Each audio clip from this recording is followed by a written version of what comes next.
Welcome, everyone. This is your friend, the DN What If, here with another exciting fanfiction. Today, we're diving into the story of what if Deku was never chosen and Toga became a hero? If you enjoy this video, don't forget to hit that like button and subscribe for more fanfiction content just like this. Now, let's get started with the fanfic. It started with a sparrow, like it usually does for Himiko Toga. Only 4 years of age, born with large fangs in a mouth that could split into a grin that might make the Cheshire Cat blush, with golden hair that cascaded down the back of her head in spiked tufts, Himiko Toga was happy and free.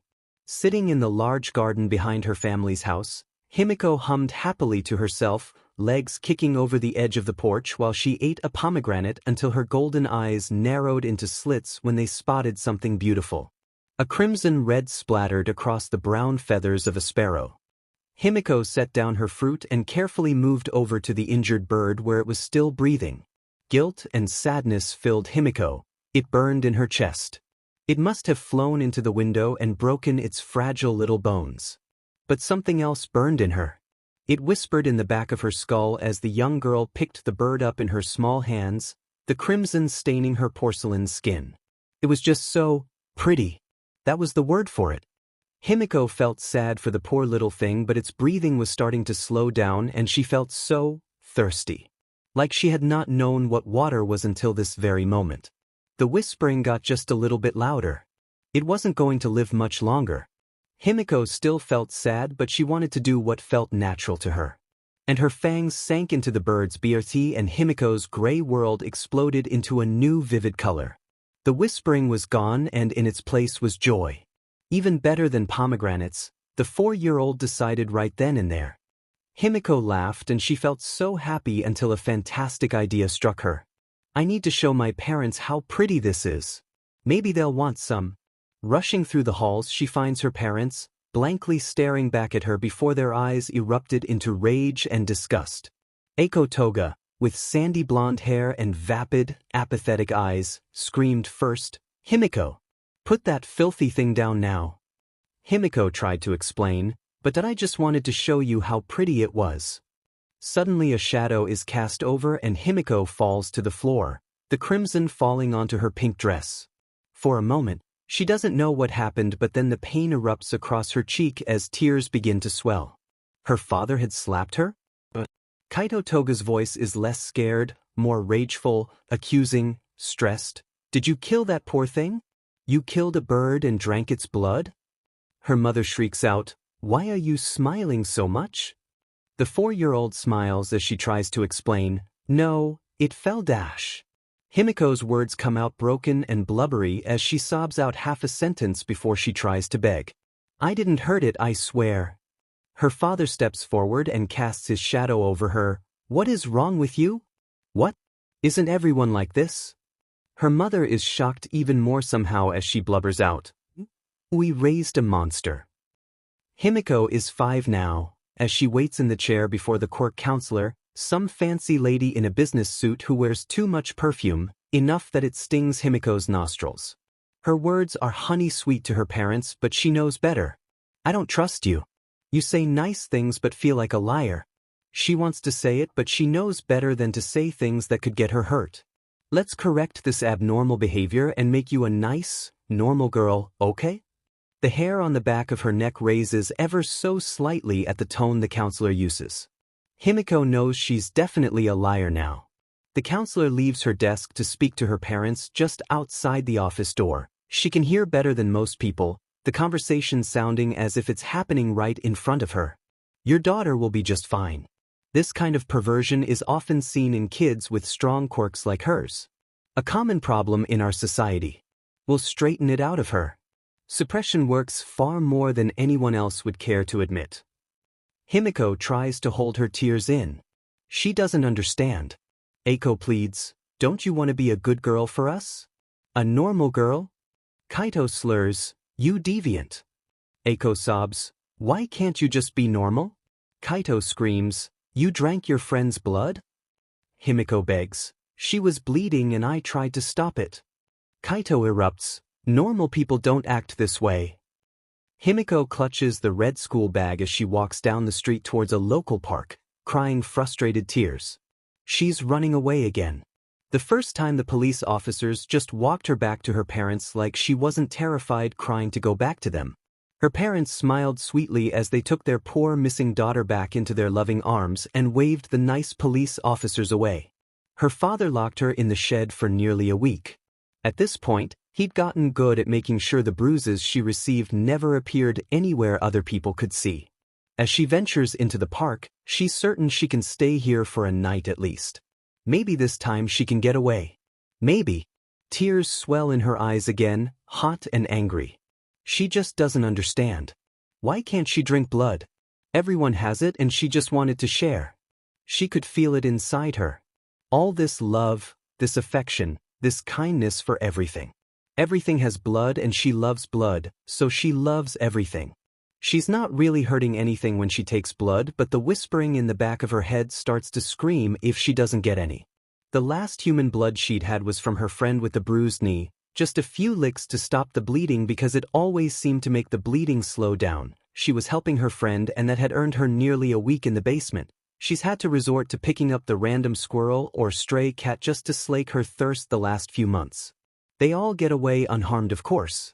It doesn't quite work the same, but it makes her head less fuzzy. She tried skiing on her own blood, her arms already littered with little scars, pockmarks where her fangs had pierced her skin.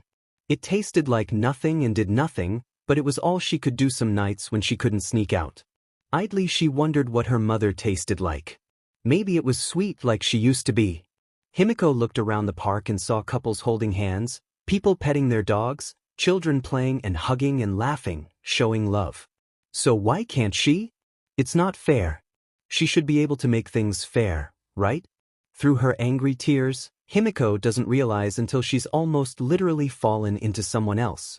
Immediately sorry, she gets up to apologize and glimpse the big brown eyes of a girl close to her age, maybe younger, with brown hair with long bangs framing her face like her own golden hair, and the pinkest cheeks she'd ever seen. Like everything else in life, Himiko immediately knew the girl before her was cute.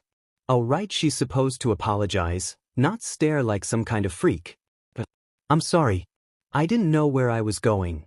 Himiko nearly stammers as she helps the younger girl up. She doesn't seem to mind anyways. Oh, it's okay. You didn't hurt me. Himiko notes she sounds different, kinda like those cowboys on those cartoons she's sometimes allowed to watch. That's cute. The other girl in the poofy tan sweater that's just about a size or two too big for her seems to get shy for a moment before she narrows her bushy eyebrows and says, "Why are you crying?" Himiko freezes for a moment before wiping the still hot tears from her face. Stupid Himiko. Drawing attention when you're trying to leave. I'm running away. What? Why would you do a thing like that? Because I'm a monster. I don't belong at my house. You don't look like a monster to me. But my face is creepy. Is it? I don't think so. You have pretty eyes like a cat. The other girl points at her own eyes, the ones nothing like the ones her parents have. Himiko notices the girl has strange little pads on her fingers and hands as she points at her. Stammering, Himiko said, "You have toe beans, like a kitty." Girl blushes even more than she usually did it seems and said, "Oh, I guess they're like toe beans." Remembering the cover story for her quirk she's supposed to say, Himiko states a blatantly false fact about herself. That's my quirk, cat." The other girl loses her embarrassment. "You look like one," she happily replies. A curve to her lips tilts upward at that statement. She looks like a kitty? She could live with that. Himiko breathes in a bit to calm down her tears. "My name is Himiko Toga." "Well, I'm Ochako Uraraka," the brown-eyed girl states her last name proudly. "The park's free and it's a nice day out, so I'm here with my family." "Are you running away from your family?" "Yeah." Himiko looks down as she speaks. She doesn't want Ochako to see the look in her eyes. "Well, that's no good." "No, it isn't." Himiko doesn't want to think about and craftily switches the subject. "Do you really think I look like a cat?" "I do. Put your hair up into two buns and it'd be like you have ears." Ochako grasps the ends of her own brown hair and pushes them up to mimic cat ears. Himiko suddenly gets a funny thought. "It's like we're two missing parts. Put us together, you get one whole cat," she blurts out. Ochako drops her hair from her head and says plainly, "That's weird, Himi-chan." Himiko feels her little heart beaten back inside, just a little raw. "That I know. It's okay, I'm weird too. We can be weird together." Himiko laughs with Ochako, her grin threatening to split her face like a demon's would. She remembers before she can and shamefully covers her mouth. "Oh, I'm not supposed to smile. I'm sorry if you saw." Himiko panically apologizes. "Stupid Himiko." Ochako confusedly asks, "Why not?" My parents said it's creepy." "It's not creepy. It's really cute and cool. Your smile is really cute. It's all big and wide like All Might." At that remark, Himiko turns back to Ochako, her hand falling away from her mount, and stares somewhat baffled. "Like, All Might?" she questions. "The big hero guy everyone likes?" Himiko doesn't really know anything about heroes, just that her parents hate them for some reason. But then again, everyone knows about All Might. Yeah, just like him. "I hate it when people frown. I want to make people feel all light and airy. And they do when they smile, so I won't leave until I see you smile as wide as you can." Ochako jumps up a little bit as she says it, hoping it'll make Himi-chan feel all bouncy too. Feeling just a little bit brave, Himiko tries to smile. The girl isn't going to leave her until she does, so she might as well comply, right? Her smile stretches across face again, a Cheshire grin that shows off her fangs and splits her mouth wide, even if the smile is a little unsure. "Like this?" Ochako's eyes sparkle, maybe her quirk? As she nearly jumps and shouts, "Just like All Might. I'm jealous, I wish I could smile just like you." Now it's Himiko's turn to be really confused as she genuinely blurts out, "Really?" "Yeah," Ochako draws out as she smiles. "Why do you want to smile like me?" Himiko asks, unsure why anyone would want a smile like hers. "Well, I want to be a rescue hero like 13, and I figure having a bright smile would help the people in rescuing feel better. Make all their burdens just float away." She wants to be a hero? Does she have a heroic quirk? Do you have a hero's quirk? "Oh, well, I don't know about a hero's quirk, but I can make things float. Sometimes. Some things I can't seem to float just yet. Not sure why. But I want to make my mama and papa a lot of money as a hero so they don't have to work as hard, and maybe they don't have to skip meals to make sure I have some." They have to skip meals like Himiko is forced to too? Your parents skip meals? "Well, yeah, we're construction workers, but not a lot of jobs out in the country, so things are tight. I offered to be a worker for me 'cause my quirk would make all those big girders light and they'd save a ton of money, but they want me to be a hero, to chase my dreams. So if I become a hero, I'll make a lot of money just for them." "That's really nice of you. Your quirk would be good for business though," Himiko notes. "I know, right? Do you skip meals?" "Sometimes. But don't worry about it. What about you? Are you hungry?" Ochako hurriedly rushes past what she said to ask Himiko a question. "Huh. Well, what do you eat? Maybe I can get it for ya?" "I'm not supposed to say," Himiko worried says, and she wrings her hands and fidgets with her fingers. She wants to chew on them so badly. But good girls don't chew on their fingers. Come on, I got you to smile, so I want my friend to tell me what she's hungry for." Friend? Himiko was Akin's friend? Maybe she could tell her exactly what she was starving for. I like blood," Himiko squeaks out. "Blood?" Ochako pauses for a moment to think about it. "That's a little scary, but I know a couple guys who eat weird things too. They work for my parents. One of them is a lizard man with green hair. He eats bugs." "Is it like that?" the brown-haired girl concludes. "Yeah. Little. Here." Ochako sticks her arm out from her poofy tan sweater, that same little look of determination setting her features. Himiko just stares confused. What was she going to do with an arm? Have some what? Himiko is really confused. "Well, you got them fangs, so I figure you drink blood, right? Like a vampire. So you can have some. As long as you don't turn me into a vampire also." "You're not tricking me?" Himiko hesitantly asks. "No foolin' and no tricks," Ochako just smiles. "Okay, I'm sorry if it stings a little," Himiko whispers out. She really hopes it doesn't hurt. Himiko takes Ochako's smaller arm into her mouth as she looks over to Ochako's face to see that look of determination still there, and so she hesitantly bites down. And it's even better than the sparrow or the other animals she's had, certainly better. Since it's being freely given and it feels exactly like how she knew it would. It feels like love, like care and concern for someone you just met because they're hurt. And a bit of mochi? That flavor's weird. And there's green tea too. That's new. Ochako meanwhile feels nothing? She thought it'd at least hurt, but there was a pinch and then this weird numbness. She just hopes her blood's good enough for Himi-chan. Her blush marks get just a little bit bigger when she feels a larger than average tongue lather her skin around where she assumes Himi-chan's fangs are biting her. That's an odd feeling, but it's for her new friend, so she bravely continues to let a cat vampire SCK on her arm. A cat pair. Ochako giggles a bit, and that seems to shake Himi-chan out of her daze as her mouth stops latching onto her arm, plopping out while Himiko's eyes seem a bit blown out, like Ochako's seen in those silly cat videos her mama shows her sometimes when there's free Wi-Fi. Ochako expects to see some bleeding, but there's nothing, just 4 little pricks on her forearm. Himiko has a scared look in her eyes as she apprehensively asks, "Did I hurt you?" "Oh no, nothing hurt," Ochako says matter-of-factly. Ochako shakes her head and Himiko isn't quite sure how to take that information, but her quirk suddenly sings to her. She can feel it wanting to be used, this little piece that's become a part of her thrumming in her chest, liquid and red.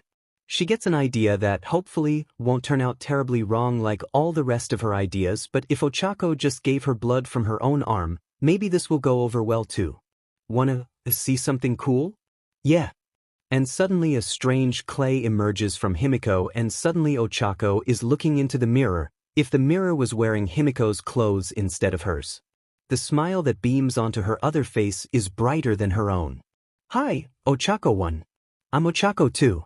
Have you met my new friend Himi-chan?" "Whoa, that is so cool. You look just like me.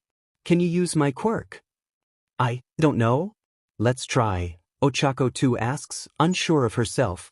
And so she reaches out and touches Ochako. And nothing. No pink little glow from her doppelganger's fingertips. "Ah, that's rotten luck. I'm sorry, Himi-chan." But her clone just keeps smiling. "It's okay. I'm just happy I get to be you instead of me for a little bit." Ochako was very young, but she could still tell the way her new friend said that felt off. Distantly, an older woman yells, "Ochako.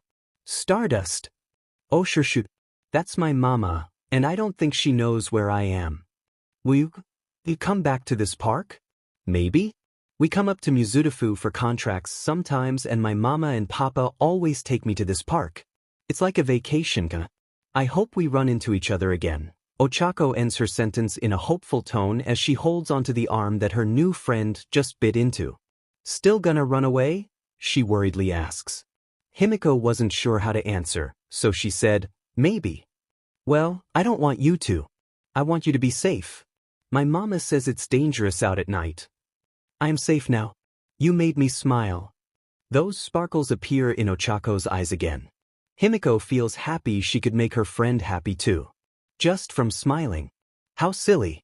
Bye, Himi-chan, it was really nice meeting you. I never met a cat peer before, Ochako says as she leaves. Cat peer? Yeah, you're a cat vampire. Himiko smiles again and giggles sweetly. A cat vampire. How perfect. Ochako is so happy to have made Himi-chan smile again as she waves and turns to go running towards her mother somewhere in the park, her voice excited and free. See you later, Himin. Himiko's smile dims a bit as she waves towards the departing brown-haired girl, faintly saying, Bye, Akin. Himiko looks around the park again.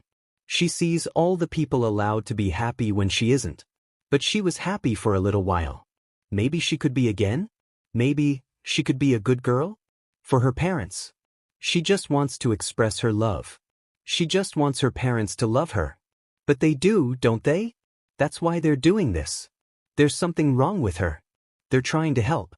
Maybe she just has to try harder to be a good daughter. Himiko breathes deeply and walks back towards her house. If she tries extra hard, maybe she can become the kind of daughter they can love again.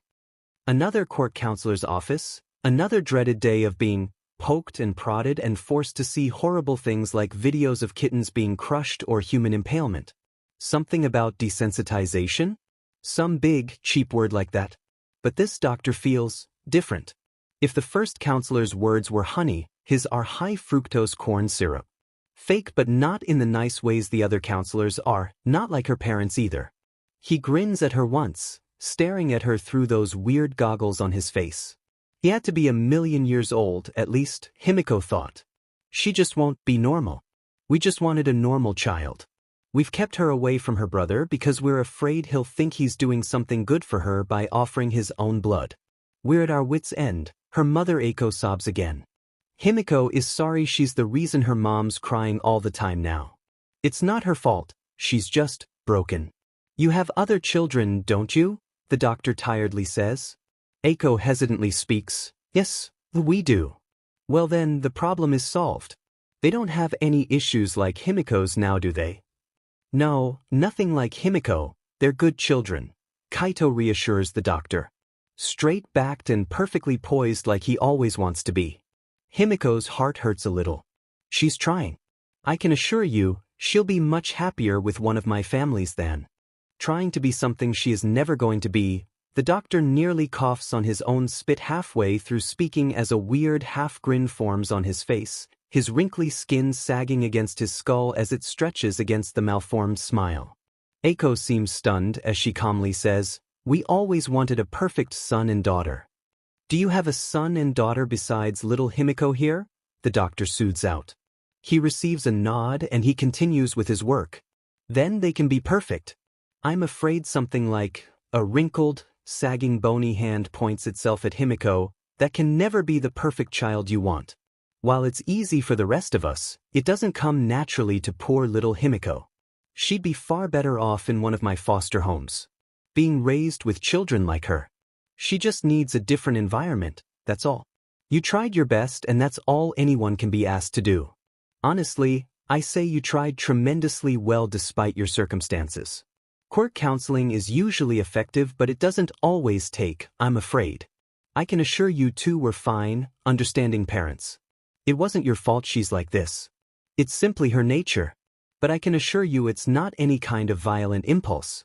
She'll be better in an environment with parents who have similar needs, don't you know? Her father has a scarily calm face as he replies, "Thank you so much, Dr. Tsubasa." Her mother seems almost relieved. "My secretary already has the various documents drafted up. We can be finished up in 15 minutes. Just head on through the door and say your goodbyes. You can be home in 30 minutes too." Like what? What was happening? Mommy, Daddy? Her mother looks like she wants to say something. Himiko wants her to say anything. She can't move herself. She's just catatonic. Frozen. She can't move. She doesn't know why. Does this mean she can see Nito anymore? Or Kumiko? Her mother looks away and simply leaves. Well, at least she seems sad. Her father is less kind than that. His face is in a snarl, perhaps a bit of vindictive glee, when he ekes out, "Good riddance, you demon." Himiko was screaming inside her head and for some reason she couldn't move a muscle. Why couldn't she just beg, plead with her parents to keep her? Why did she freeze and act so weird and be so wrong, and why couldn't anyone ever love her? Please notice that she's crying. Please just notice. But they either don't notice or simply don't care. The door closes and Himiko falls out of that trance and scrambles over her chair towards the door sobbing, begging for them to come back. But the door won't open and they don't want to come back, not for her. Why would they ever want something as wrong as her? Dr. Tsubasa, the children's doctor, placidly looks down at the sobbing child as she claws at the automatically locked door to his office, closed to her with just a button press. Now that it's just the two of them left in the office, the big bushy mustache perched upon his lip curls upwards as he wildly shows his stained teeth in some mad attempt at a smile. This smile is not friendly. "Sorry, kid, them's the breaks," the doctor apathetically remarked. Himiko doesn't remember much after that. There were many heroes in the world, many of them were great heroes, but few could compare to the greatest hero, All Might. A 7 feet 3 inches giant clad in blue, yellow, red and white neo-omnueve ballistic spandex, always primed to save the day with 2 tufts of golden hair and that iconic charming smile. Everyone knows who All Might is. He's the all-American hero from Japan. And he is exhausted. He's been at this job for nearly 35 years. He's still got a lot of steam left in him, and he suspects he'll end his career dying in some glorious battle to save the lives of civilians. It's the least he could do, if it means it'll help others.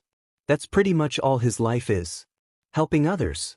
And the man behind the smile, Toshinori Yagi, is well and truly bone-deep exhausted. For the last 2 hours, he has been trying to find a diamond warehouse filled with inventory from his nemesis' vast criminal empire, which he has been covertly dismantling for nearly 20 years. Because as seemingly impenetrable as All Might was, Toshinori was decidedly not, and he hated the Demon Lord's smug face with a vengeance. Things bugged Toshinori. Like that monster in an expensive suit allowed to walk in broad daylight and his condescending little games he liked to play, and sometimes he really just did not like that smirk he had that Toshi just felt the need to wipe off his dumb arrogant face. But mostly the Demon Lord bothered him. But nothing could be allowed to bother All Might. All Might was some quirkless kid's dream from a lifetime ago, a promise to make the world a better place. All Might was as much a costume as the spandex and light armor plating was. All Might was not allowed to hate villains. He was there to bring a smile to people and make them feel safe again when there weren't any feelings of safety to begin with. Oh sure, he met a villain here and there that ruffled his feathers, but he always laughed at it afterwards. But he was the symbol of peace, the man who single-handedly brought about an era of stability and prosperity for all of Japan by putting a stop to crime, being a beacon to the innocent and a deterrent to criminals, who thought twice about at least operating in broad daylight. He was not supposed to hate. He was supposed to be more. If people saw him well and truly hate a person, no matter how evil, well, they would certainly look at the symbol of peace differently. But that is the secret purpose of the power he had been entrusted with. The purpose that began during the dawn of quirks, during the dark ages where children were hunted for the crime of being born different and entire bloodlines wiped from the earth. The age from whence the first supervillain emerged and conquered society as it began to fall, and he ruled comfortably from his little edgelord throne in the shadows. A single errant hope that the Demon Lord might one day fall had passed down a line of noble vigilantes and burgeoning heroes who each picked a successor, and then used that sacred torch to fight back against the dark that they fell to all the same.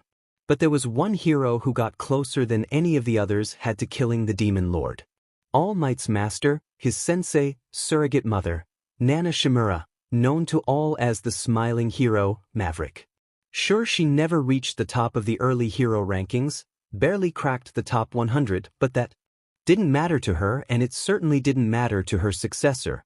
Toshinori would have done everything the same way in his hero career if it meant he still got to be the symbol of peace. He was number 1 by accident in his mind. He's fairly certain the only reason Endeavor has never taken his place is more due to Enji's hero persona of a brooding and no-nonsense hard-ass. Maybe if he softened up a little, he'd finally get that number 1 spot he cared so much about. No skin off All Might's back, as far as he was concerned. He didn't need that ranking to keep helping people. After all, the hero rankings are just some popularity contest. Tabloid fluff for people to talk about once every year. Toshinori has better things to do than pay any mind to that.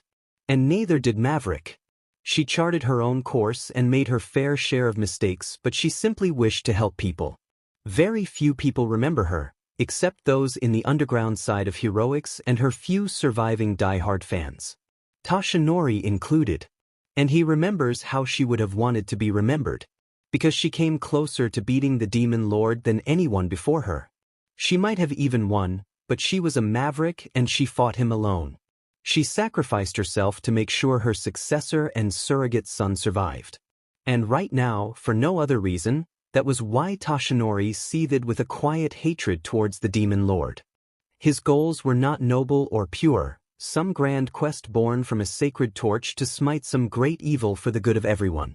No, he simply wanted revenge for what that monster did to his master that cloudy day on Okinawa. Even still, All Might could not be seen killing a villain in cold blood. After all, he was the symbol of peace. If it was okay for All Might, it was okay for everyone else. But tonight, he was not All Might, He was Toshinori Yagi, a boy still grieving for his fallen mentor. And it was for that reason that Toshinori found himself hopping around the vacant lots and abandoned warehouses of Kamino Ward trying to find the stupid place supposedly holding some valuable inventory that connected to the Demon Lord's empire of crime. A reliable tip finally came through.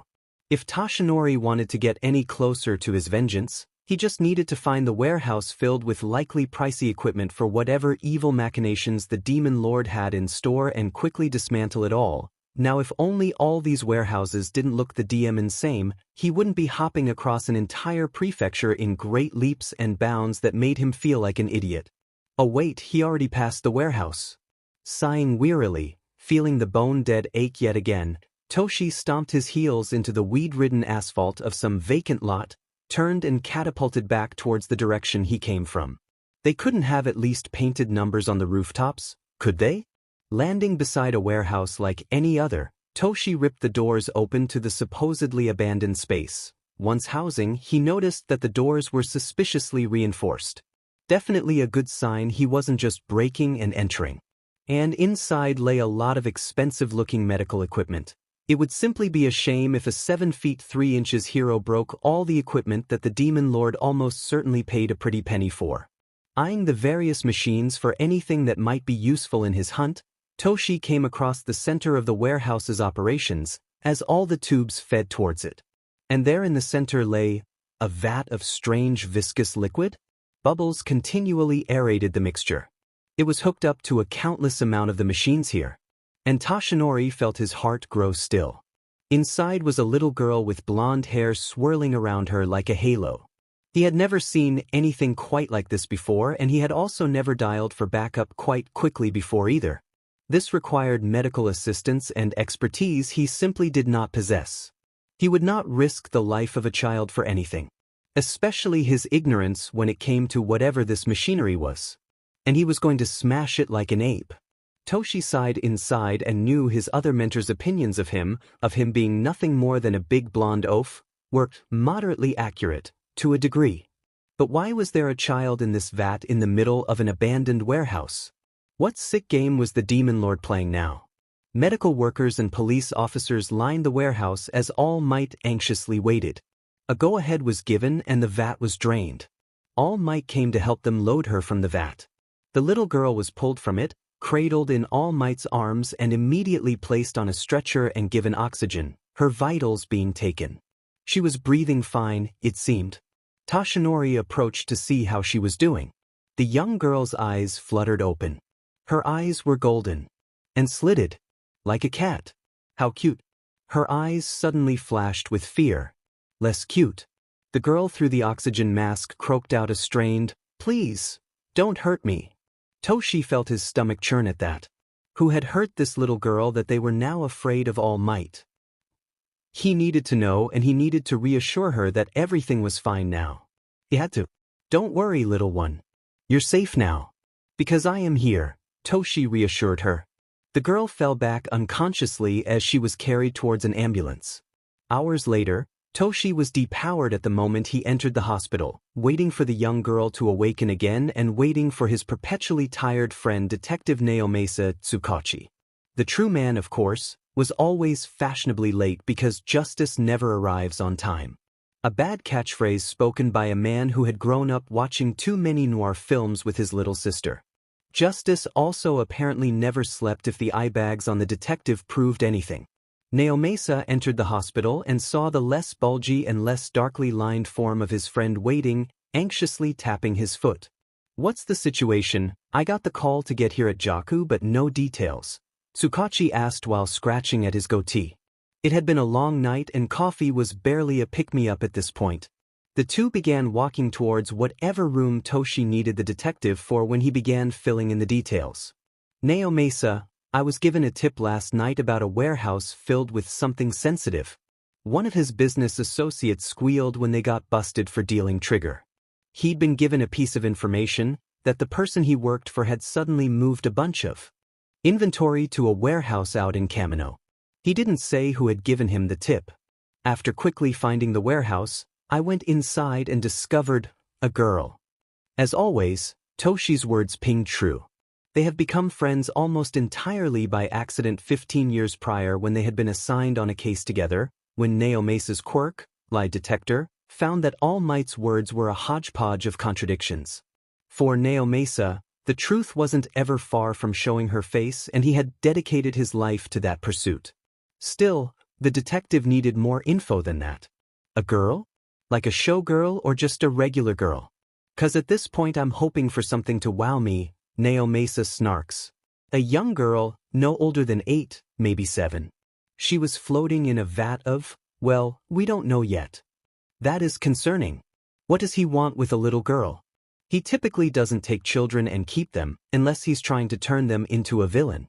Otherwise they get dumped at some random orphanage without their quirk. Naomesa was reminded of the many children who had gone missing over the years, their cases cold until they either popped up on the other side of Japan quirkless or worse, a villain. And in even worse cases, the children were usually found dead a few years after their initial missing report. A young girl came to mind by the name of Iwai, Naomesa recalled, found impaled on the jagged remains of a jungle gym she used to play at not even 200 yards from her home, murdered only 3 months after disappearing. Naomesa shuddered and hoped this new kid hadn't been through anything too traumatic. Who is she? Not sure yet. She hasn't woken up to give us her name, and she doesn't match the files of any recent missing children. At least not any that we could find yet, Toshi replied. Any unique heteromorphic traits? Those usually narrow it down. Just fangs and golden eyes, but otherwise your baseline human, I suppose. Baseline, huh? Naomesa quirked an eyebrow. Well, I certainly don't count when I'm not the big guy. I'm still 7. I was one gangly teen, but 2 centuries ago, I was the odd one out. Nowadays, I'm barely odd. Fangs though. Those are always the things that get people all ruffled. It's silly today, but people see them and think the most breathtakingly racist shit you've ever heard. And they say it as if they don't have purple hair. Pretty sure that would have gotten them lynched during the dark age of quirks right alongside the kids with fangs. But no, the girl has exceedingly minor heteromorphic traits, and suddenly she's less than human somehow, Naomesa grumbled out. All too often the case when it comes to missing children, but I'm hoping it's not the case here. Either way, she needs my help. I owe her that much for being a victim of him. Toshi's electric blue eyes suddenly searched outwards, remembering bad and worse days. The duo dynamically enter the room where a doctor is waiting for them. Dr. Kirishima, a stocky woman with black hair, greets them with a nod as Naomesa shuts the door and All Might sits down in the chair next to the unconscious child's bed. My name is Detective Naomesa Tsukachi, and this is my colleague, Toshinori Yagi. He's a representative of the mighty agency. I'm here to get some info about the kid. Detective? Well, I can't exactly tell you what's wrong with her. She seems to simply be sleeping off an anesthetic that was in the suspended liquid. She should be fine. As for any damages, she has some scars, mostly on her arms, but nothing major. There was one thing that was odd though, man. What was it? All Might asks. We put her in the quirk scanner. It broke. It broke? Naomesa skeptically asked. Yeah, brother, fried the whole DMN thing. And there's the matter of her weight. She does seem malnourished to me, Toshi observes. Well, it's more her density. You might not have noticed it taking her out of the vat, but trying to pull her from the stretcher to a bed was pretty DMN difficult. I had to call nearly 8 nurses. She's very dense for her size. And I don't even know what her quirk is. I'm afraid this hospital isn't equipped to help identify any long-term damage she might have sustained or even what that goo she was in or those machines have done to her. Dr. Kirishima seems stressed with this case, not knowing exactly what is wrong with a kidnapped child and have to, at best, guess. She's going to need to be transferred somewhere that can accommodate that. For now, though, I can't find anything odd except for those 2 things. For now she's just sleeping off the effects of being under. I expect her to wake up within the hour. I would appreciate it if you were here when she woke up. Someone friendly helps whenever there's someplace new for young kids like her. Now, do you know any place that can do what I've asked? I think I know a place that can help. She'll be easily transferred. Thank you, Doctor. Toshinori quietly reassures Dr. Kirishima. Of course, anything for a special kid, brother. Detective, my team will send a detailed analysis to your precinct before the night's over. Dr. Kirishima nods towards the detective. Much appreciated. Naomasa takes his fedora off and bows to the doctor for her work. The only sound left in the room is the reserved beeping of the monitors. The weight thing is a little odd, Toshi. Naomasa breaks through the silence. I hadn't noticed. Honest, Toshi had thought the girl was light, way too light. But sometimes it can be hard to tell for him. Well, of course you didn't. I've seen you lift an entire building. Or that entire illegal shipment of vintage Nokias. That was a weird day for us both, Naomasa quips, trying to lighten the mood around his friend. She's exceptionally dense. I haven't had to brush up on my UA schooling in a while, but that means she's probably exceptionally durable, right? Toshi asks. At the very least, Naomasa cites. Well, all we can do now is wait. Himiko's eyes felt like lead weights. The noise around her was unbearable. The light entering through her eyelids was really starting to annoy her. Seeing signs of her stirring, All Might had buffed up into his iconic and heroic form, his trademark grin plastered on. As Himiko opened her eyes, golden irises scanned the room until they landed on some movie detective? And All Might?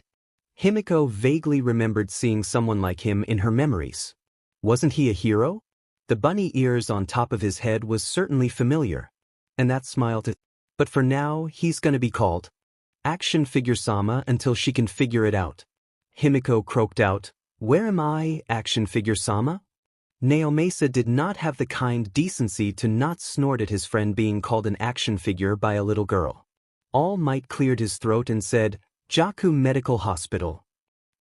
Who are you? Me? I'm All Might. Himiko's eyes narrowed to a dangerous slit. She knew a liar when she heard one. Seeing a child once again reel against the very image of All Might, the guy with all the limited edition merch conceivable, was a tough pill for Yagi to swallow. Maybe the brave and the bold approach wasn't the best for a recovering child? Liar, Himiko croaked out. That was new. The kid wasn't happy about waking up in a strange place and didn't like being surrounded by strangers she didn't know, understandable, but her calling All Might a liar? Toshi was startled. Did you know? Maybe she was some sort of trap set by his nemesis? Naomasa was stunned a bit. He had gotten a truth ping from the girl when she called Toshi a liar. So she either knew he wasn't really All Might, not really, which wasn't a lie per his secret identities. Or she knew who he was outside the smile and knows his identity as All Might is a bit of a facade, so him saying he's All Might is a lie and she knows it. Or, more likely, she thinks him saying he's All Might sounds fishy and she believes he's lying and just happens to technically be right? Naomasa very rarely got confused by his own quirk, but either way, he tapped his notebook twice to signal to his friend that what she said had registered as truth. Let the hero figure it out, he's just here to record info for the case. All Might coughs into his hand and recovers before asking, What's your name, young lady? Himiko really did not want to tell them her name. They'd take her back to that house and then her parents would be so mad that she got, what happened to her? She didn't remember how she'd gotten here or why she was here or where her parents were or her little siblings. She was supposed to be at home watching them. Oh no, daddy's going to beat her and throw her in the basement this time. Himiko begins to hyperventilate, her breathing hastening as she gets lost in her own head. All Might begins to panic as well, unsure what to do in this situation and unsure of what else to do, just impulsively picks the girl up, noting that she is indeed a good bit heavier than a malnourished 7-year-old would be. Having scooped the panicking kid into his arms, he simply hugs her. Himiko's derailed thought process comes screeching to a halt as she's hugged. Slowly, her other senses come back. The voice in her head has returned, whispering about getting the sweet red. She can hear how loud it is next to her. But she breathes through her nose and tries to swallow, finding her throat dry and parched. The warmth is so nice, instead of the usual cold she's used to feeling in her limbs. She cuddles further into the warmth as her own heart rate settles and appreciates the pressure that's locked itself around her. Action Figure Sama's arms maybe? Whatever. They wanted her name right? Well, she expected things to be bad at home and someone had to look after her siblings, even if her parents kept her separated from them most of the time. Himiko Toga. The girl quietly croaks out. The funny man in the hat immediately jots that information down on a little notepad. Cute. Funny and cute. Toga, that name is familiar. I think they're business owners. Lotta stuff in Roppongi. Neomesis speaks up. Near my tower. They'll make some calls with the precinct. For now just keep doing what you're doing, Neomesis says before exiting. Toshi levels a flat look towards his retreating friend. It's not like he has anywhere else to be. He's All Might. If he can't be the person that a scared child can't seek comfort in, then he is no hero. The kid's been disowned. What? The two talk quietly outside the hospital room, Himiko having fallen asleep in his arms again before he tucked her back into her hospital bed. He had noted the bed sounded like it had creaked a bit under some heavy pressure after setting Himiko down. Something to worry about later. Completely and utterly disowned, apparently the parents just didn't want to deal with her anymore. Perfectly legal too. They thought she had been given over to a caseworker who would take her to a foster home. Who would do that to their own child? The Togas, apparently. They've already moved from their home in Shizuoka. I'll need to do some work on this. Her reactions made me think. She might not have had the most pleasant of experiences, and also they were definitely quirkist. It's unfortunately not a crime in general to be quirkist unless you're a business, but it does mean they're massive assholes. Pardon my American. None taken, I'd call them the same thing in any language. As it stands, Himiko Toga is just Himiko right now. Legally still Toga in regards to having a last name, but, well, she's not their kid. Because of what's happened, it's a weird gray area. The Togas aren't under any fault of child abuse currently. Their disownment means no child abandonment charges and everything should be levied against the court counselor they went to, but the guy running the clinic just up and disappeared a few months back. We don't even have a name, any info on him is just gone, and the Togas certainly are not being helpful. But we have a timeline for when this happened. What do we know about her? Himiko Toga, registered quirk, cat, born August 7, 2202, placing her around 6 years old currently. She was snatched around December 5th of last year. 4 months. Just about.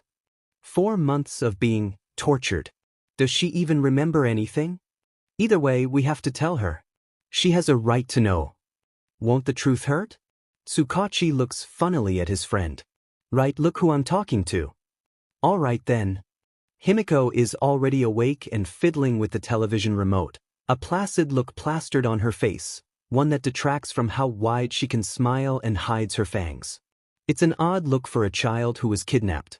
Even more red flags plant themselves in Toshi's skull, which is already an impressive amount given what he just learned about the girl's parents. Hello, All Might. I am so sorry, I failed to learn what your friend's name was. She was acting very odd. Overly polite? Rehearsed more like. Don't worry, Himiko, this is just a detective. His friends call him the true man. No, they don't. They don't. Kid. It's impolite to lie, detective, Himiko plainly stated. Huh? Weirdly verbose for a 6-year-old man. Toshinori coughed into his hand. It was probably better to get down to things. He needed to inform her of what was going on. Himiko, I'm here as a hero and part of my job is helping to deliver bad news. Heroes are licensed as CPS workers to a degree. We aren't fully licensed, but we can act in the best interest of children. Children like yourself. She's a kid, man. I'm trying here now. Anyways, I'm afraid, young Toga, you've been legally disowned. It was then that Himiko's mask fell once again and she looked confused. Why am I here? Your parents disowned you around December 5th. You were meant to go with a CPS worker to a new foster home, one at the suggestion of the court counselor. But for some reason you weren't, I'm afraid. It seems you were kidnapped and taken to a lab run by a villain who then proceeded to experiment on you. Himiko felt like the world was falling around her, the gray seeping back like brackish water. She was kidnapped? Experimented on by a villain? But she doesn't remember anything. Action figure Sama continued to speak. You've been missing for nearly 4 months, Himiko. I found the warehouse you were kept in and I helped rescue you. And now you're here, young Toga. I'm very sorry. The placid look, the mask she schooled her face into best she could when she wasn't in her parents' house, fully fell as the sting of deep and utter despair racked the face of Himiko, a look that should never cross the face of a 6-year-old, and it looked like Himiko had practice with it. Huge blubbery tears ran down her face, but she only silently cried.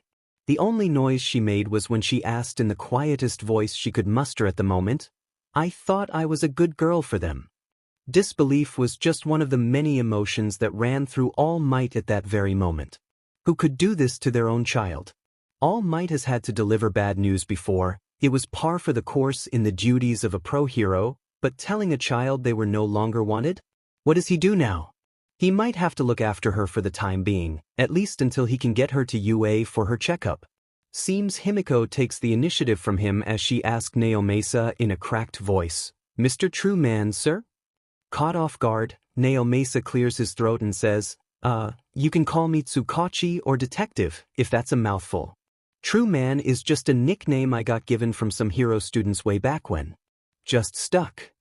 Himiko's silently weeping face split in half by the sheer size of the grin she cracked as she continued to speak in her breaking voice, "But it's such a fun nickname." "I guess so." Naomasa can only half-heartedly muster a smile. "Am I a good girl?"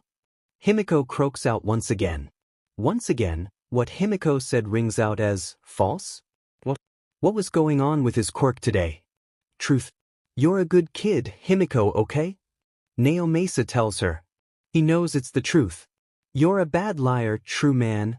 Himiko crying eyes narrow as she steadies a glare at Naomasa. "What Ash?" All Might nervously laughs as gets between his friend and the little girl's withering glare.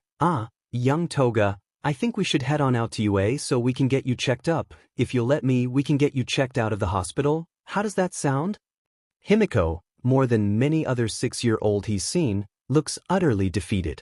Her voice is barely audible as she nods and says, "Okay." Himiko silently takes the larger man's hands as they walk through the mechanical doors of the hospital. She's been abandoned? No, this was worse somehow. Legally abandoned. Given up, thrown away, forgotten. No one wanted her, not even her parents after they worked so hard to try and make her normal. Guess they just stopped trying. Himiko can't find it in herself to hate them for that. They tried their best. She was just too broken. Maybe the villain that took thought he could fix her. Looks like he gave up too, if All Might found her in some abandoned building. The detective explained a bunch of stuff and she idly nodded her head. So her last name wasn't Toga anymore? But her parents were being investigated? What for? Weren't they trying to make her a good girl? More than anything from today, more than tired or dehydrated or the whispering in the back of her skull coming back that she tried ignoring, Himiko was feeling drained.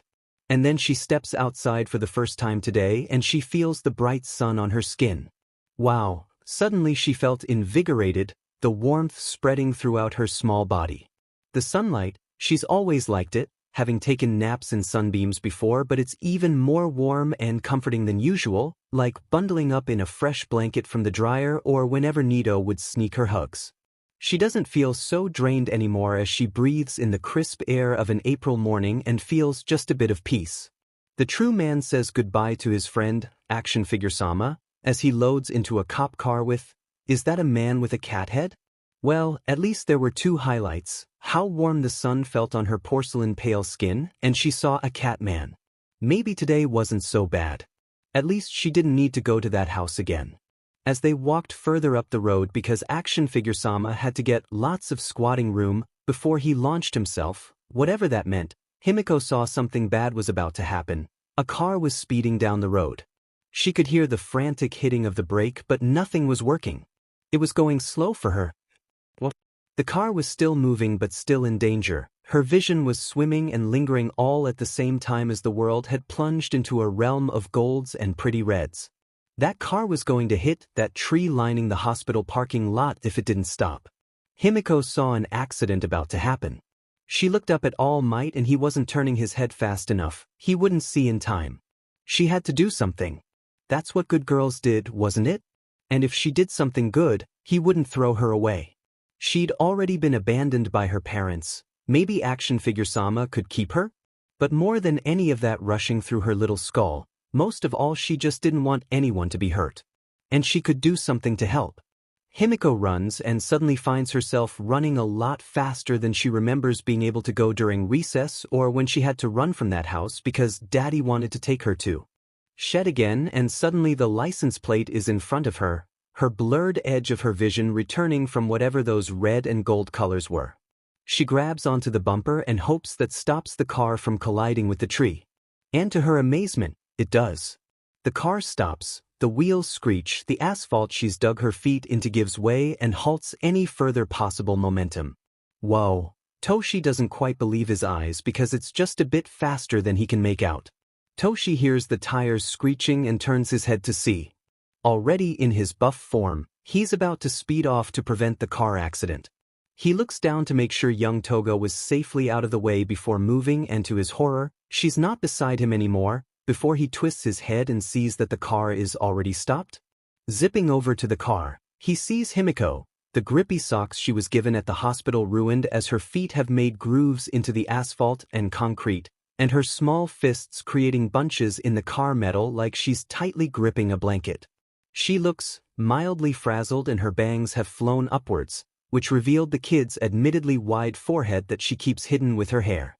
No, bad Toshi. Mild amusement at a child later, deal with potential illegal quirk use first. Turning over to the driver's side, he sees a green-skinned man with a bruised hand looking on the verge of tears. He quickly says, "I'm so sorry, the wheel spun out from me because of my hand and the brakes weren't working for a moment. I'm so sorry, sir." "Quite all right, no harm done for now. Though I would suggest getting those brakes checked before anything else might happen." Toshi curls one of his bushy eyebrows upwards. "Of course, All Might. They're working now, I just need to park and get inside." "Do you need any help?" All Might offers. He would not be All Might if he didn't. No, it's fine, thank you All Might, sir." The driver quickly waves him off as the car drives forward towards the emergency room. Toshi sighs, "Bad day." Toshi looks down at Himiko. He's mildly concerned. Her quirk is registered as cat. Wasn't it? This is going to be an interesting experience. Because this child who's not even 7 just stopped a moving car with her bare hands. She did it before All Might could notice she was even gone in a blur and stopping a potential accident. At least he's here to forestall any potential accusations of vigilantism or illegal quirk use. Allows for some plausible deniability. The law is a lot more lenient on kids about it, but it's probably better that the kid doesn't get even more laid on her plate. If anyone asked or saw, he'd just say he stopped it. Of course All Might would stop the car, he's All Might. And yet, he hadn't. The little girl before he'd taken a liking to had done so before him, and she did it with no prompting. She just looked sheepishly up at him like she expected him to yell at her. He couldn't, not for simply trying to help. Best to get to UA University. He had several questions that he wanted answered, and this girl seems to raise several more every time even one gets answered. Hopefully it wasn't an exponential growth of questions, the kind where one answers leads to even more questions popping up. All Might grabs the girl and he leaps into the air, only taking a small amount of enjoyment from the screams of amusement young Himiko got from being rapidly launched high into the sky, leaping over buildings with a bound. At least he got to brighten her day a little bit. The gates of UA University loomed overhead as the main building, a glass monolith standing high up on the hill looking above the city of Mizudafu. Having essentially touched down onto the steps of UA after a couple of bounds straight from Jaku General Hospital in Kyoto to Mizudafu in Shizuoka Prefecture, All Might had barely broken a sweat as the distance didn't even reach 300 kilometers while the young girl in his arms, Himiko Toga, is heavily windblown and feels exhilarated. Toshi sets her down while Himiko looked around excitedly to see where she had landed and noticed the main building on the campus looked like a large letter H. Himiko decided it had to stand for Himiko, obviously. That only made sense. Several students all nearly dropped their textbooks and their jaws when they had seen All Might of all people land right in the middle of the university. Alright, Himiko was holding the hand of the number 1 hero. That made her a little giddy. All Might, her action figure Sama, was holding her hand. Hopefully she won't mess anything up to change that. Walking through the very large and winding halls, Himiko was whisked to what looked to be a medical bay. Who's disturbing me now on this quiet day? I was having a nice moment of peace. Suddenly a short woman who looked like every grandmother rolled into one, wearing a lab coat and a pink visor, rounded the corner and suddenly looked as though she had the lemon. "Oh, it's you." All Might cleared his throat. "Hi, Chio." Himiko immediately misses the warmth that came from the exceptionally large hands of the #1 hero once he moves to greet the scary-looking lady. Himiko remembers had a grandmother once, a really nice one, but she passed away and she looked a lot nicer than this grandma did. She even had kitty ears and a tail from what she could remember. From overhead, a high-pitched yet soft-spoken voice breaks over the intercom. "All Might, would you please come to my office?" Interesting, but who was All Might to deny the request of the principal, dean and technical chancellor of UA University? Far more clever people than him had tried and burned for their hubris. "Young Himiko, I will return. Recovery Girl here is the youthful heroine, a great medic hero. You're in good hands," Toshi said to Himiko just before leaving through the medic bay doors, leaving the girl worried and floundering. She was alone with someone she didn't know who looked like she was going to poke and prod her like the other doctors did. "Shall we get started, dearie?" Not far from the medical bay, Toshinori found himself before the self-opening wooden door, where he entered a cozy if minimalist office where a large desk stood, and at it sat a mammal of indeterminate species, clad in white fur and tiny vest and tie, in a chair that was almost certainly too big for him. Standing an imposing 2 feet and 4 inches, Nedzu, the pro-hero once known as Mr. Principal, held his beady black eyes towards Toshi, who felt the appropriate amount of fear under his particular gaze, all while a small yet amused smile dancing on his maw. The jagged scar across the thing's right eye a constant reminder that he was not a cuddly teddy bear.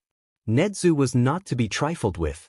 He had earned his reputation as a force of efficient terror through blood, sweat, and tears, none of it his own. Ironic, given he is some odd chimeric creature who barely reaches most people's knees and spoke in a soft high-pitched voice. Quirked animals like Nedzu were rare. Exceedingly rare. And when they first emerged, they were studied. Aggressively studied. Almost all of them displayed above-average intelligence. Sentience on par or similar to humans alongside a bizarre power. Nedzu's gift was simply his intelligence, one heightened far above that of any other creature on Earth, a paradigm designed perfectly for pattern recognition and problem-solving. By all accounts, he was a person, an exceptionally intellectually gifted person, and could easily pass as a human with a unique mutation-type quirk. But his personhood had been disputed his entire life. A quarter of it spent inside a cage being experimented on, being denied the most basic of human rights. And Nedzu remembers all of it, from the needles in his brain without anesthetic to the vivisection he was made privy to, forced to watch, towards his fellow quirked animals, knowing he could do nothing to stop it, for the simple crime of having talked to them to try and form a single bond. Quirked animals were rare. And because of humanity's apparent aversion to anything different, they were made even rarer. Nedzu's apparentism towards the deserving made exquisite sense with context, and yet he still possessed a desire to do good, for whatever Machiavellian reason he might have to do so. To mold and shape young minds to become the very best heroes they could be, to achieve their dreams through their own hard work and go even further beyond their wildest goals? That was the ethos that built UA and was what drove Nedzu, beyond the occasional desire to impart an unpleasantness, a polite term he used for pure chaos and mild amounts of psychological torture, towards the deserving. Empathy was another matter entirely and not one the principal concerned himself with. That was what the humans he surrounded himself with were for, being fellow heroes. His role as a pro-hero was meant to be a mockery by the Hero Commission after his recognition as a human, to play the part of a hero school's cuddly mascot, but someone with an intelligence quirk should never be underestimated.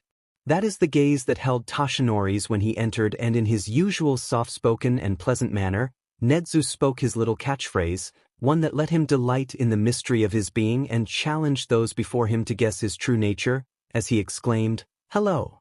Am I a mouse, a dog, or a bear? What matters is that I am the principal of UA. And it seems you have brought the most interesting case for me today, Toshinori." "Ah, Not my intentions, Nezu, it's just, she's a very special girl. And she's now a part of my investigation into his little shadow empire. All Might nearly spat out the last words. Oh, you know how much I dislike that terrible excuse for a chess player. No need to say more. But to the point, I am interested in the child you have bought. You believe she was experimented on? Without a doubt, sir. I feel a kinship with those who have experienced such hardships. And for someone so young too. A disgrace. Looking into her files, young Toga offers an interesting conundrum. I can see no reason why All for One would snatch her specifically. Ned's mused as he looked at the suddenly appeared holographic files that appeared above his desk. Neither can I. A simple quirk called Cat? A minor vestigial mutation? It's almost as likely for him to steal the color off someone's hair. And I'm fairly certain he can't. You are the resident expert on the Demon Lord. Why would he take such a young child? Nedza queried the number one hero as All Might thought for a moment. Potential. She had potential that interested him. And for her to have that potential dash. Her quirk registry must be wrong. Fascinating. Nedza cut in, reaching the end of his own logical conclusion. Typing on his small hidden keyboard, kept just under the desk and hidden from regular view, another hologram opened above the principal's desk. Her lineage is interesting for certain, Nedza remarked, looking at Himiko's family tree. How do you mean? Oh well, half of her lineage is interesting. Her father is completely unremarkable, just a businessman who came from businessmen. Business largely in Roppongi, all largely above board. Not even a single shell company. Her mother is what I'm interested in, Nedzu explained. Why? All Might was always suspicious in regards to some of the motives the dean might have had. Especially now if it regarded young Himiko. I have my reasons. Regardless of that reason, this young girl has the full backing of Ichem. She has an uncle on her mother's side. Nedzu had answered vaguely, assuaged Toshi of his fears regarding Himiko and then completely switched to a subject that could easily be seen as him coming across a piece of interesting information on his holograms. All Might would play Nedzu's games for now. Really? Who is it? Why, it's none other than the partner of your dear friend, Detective Tsukachi. One officer Sansa Tamagawa, quirk, Cat. Very highly commended by the NPA. Sansa? He's Himiko's uncle? Now All Might was shocked. They have passed Sansa in the parking lot not even 30 minutes ago. He had passed by a niece he probably never even met before not 20 feet away from him. All Might recalled how Sansa had spoken about how he doesn't talk to his sister anymore. Yes, it appears young Toga's mother never got any of her family's usual cat quirks, having received a mutation, a quirk called Clay, thus meaning her eldest daughter has vestigial cat mutations of her own. Most interesting. Small world. I'm sure Tsukachi will be thrilled, All Might quipped. Nedzu just tittered. Quite. You'd be surprised by how often there are little lines that cross over one another. I believe it is referred to as the butterfly effect. Small ripples create bigger waves and all that. No one realizes how often those ripples find their way home. Nedzu looked contemplative for a moment, remembering something from years past, before suddenly being broken out of his reverie when he noticed a blinking pink light on his holographic projector. Ooh! A call from Chio, whatever could be the matter. Nedzu had taken a cup of hot tea out from somewhere as soon as he hit the call button, sipping lightly. Yes, Chio, how can I help you? You little rat, where the hell is Toshinori? I need him here. What's wrong, Chio? Nedzu clarified. Suddenly, All Might's mind jumped to several possibilities regarding Himiko's well-being. What's the matter? Is it young Himiko? He had nearly screamed into the projector. Toshi, this kid is skittish. She's afraid of doctors and I think I can guess why. So I need you here because she asked for you. I need to make sure she's healthy. I'll be right there. The wind buffeted many graded papers and new hero contracts throughout Nedzu's office as Toshi quite nearly left an afterimage from how quickly he moved towards the medical bay, using his exceptional speed to run off and save someone in distress. After Nedzu had preemptively pressed the button that opens his door, it was imported hard-carved mahogany after all. No need to foolishly destroy such fine work because of one man's haste. Interesting, Netsu thought and sipped his tea as his mind ran towards multiple separate logical endpoints that all pointed to one irrefutable conclusion. Today was shaping up to be far more interesting than he had thought when he had his morning tea. Oh joy! Himiko cowered underneath the medical bed. The scary hero had tried to get near her, and after a couple minutes of trying to coax her out, she'd finally gone away. She wanted action figure-sama. She didn't want to be here. She didn't want to be poked and prodded and told she was wrong all over again. As for her part, Dr. Chio Shizenji, known as the youthful heroine, recovery girl, huffed as she finished her call with the demon rat. Why she had thrown her lot in with him, she couldn't quite recall. She was sure it involved a bet of some kind. Maybe some mild amounts of snake rice wine. As she sat in her chair, the diminutive older heroine was beginning to feel her age. Chio was tired. Trying to calm her stress, she retied the bun she kept her white hair in with her themed syringe-shaped hair stick and readjusted her pink information visor, just to feel a bit of the age roll off like usual. A nervous tic she's had for a long time. She was nearly 92 years old enough that she could call veterans like Gran Torino or Crimson Riot a bunch of greenhorns the way they still handled business. Reckless bozos. But still, despite her age, her quirk and her epithet were not named as such for nothing. She really was the youthful heroine. A side effect of having a healing quirk meant extended longevity and rigorous health. It was a DMN pain in the butt though. Because she'd been around for so long, seen at every major disaster across Japan and beyond for nearly 80 years of her career, a lot of the potential heroes who could have replaced her just didn't. At most they went into the typical medical practices. Why do that kind of work when you have a recovery girl on standby? No appreciation for the rescue heroes these days. And she was tired because of it. But she was still kicking, and as long as she was, she'd do her best to help heal those who need it. A long career meant she'd had time to learn how to treat DMN near most injuries and diseases in equal stride. So as she sat here, she wondered where the hell Toshi was because there was a young child having a panic attack in her clinic and she needed the big oaf to do what he did best and calm down a crying child. Speaking of the idiot, Toshinori burst through the medical bay doors, quite flustered actually. Interesting. Oh great, now she was thinking like the rat. How they were friends she will never understand. My typically kindly nature freaked the poor thing out and you weren't here to help. Do something. Right. Toshi lowered himself to the floor beside the bed and crossed his legs to make himself appear more approachable. Young Toga? Himiko perked up at the sound of All Might's deep voice and she quickly crawled her way out from under the bed. Chio raised her eyebrow at that. So not quite a panic attack, she muttered. Seeing her so perked up, he spoke in his usual boisterous voice. Hello there, young Toga, I am here. No. Toshi balked at that response, so resolute too. No. Himiko looked sad for a moment before she looked to the ground at her side and replied, That's not my name. The true man told me so. I see.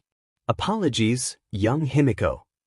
Seeing the large man before her look so sheepish made Himiko giggle a bit. You're funny. I try to be. Himiko snorted and replied, and really weird. Do you say, I am here, every time you enter a room? Toshi coughed into his hand. Well, not every time. Himiko not so subtly looked towards the youthful heroine, or rather poked her head around Toshi's large figure seated in front of her, to see Chio watching from her computer desk before she asked in a hushed voice, Are you gonna let the scary hero hurt me? Scary hero? Do you mean recovery girl? She's a hero. Heroes hurt monsters. Himiko replied as easily as if stating that the sky was blue.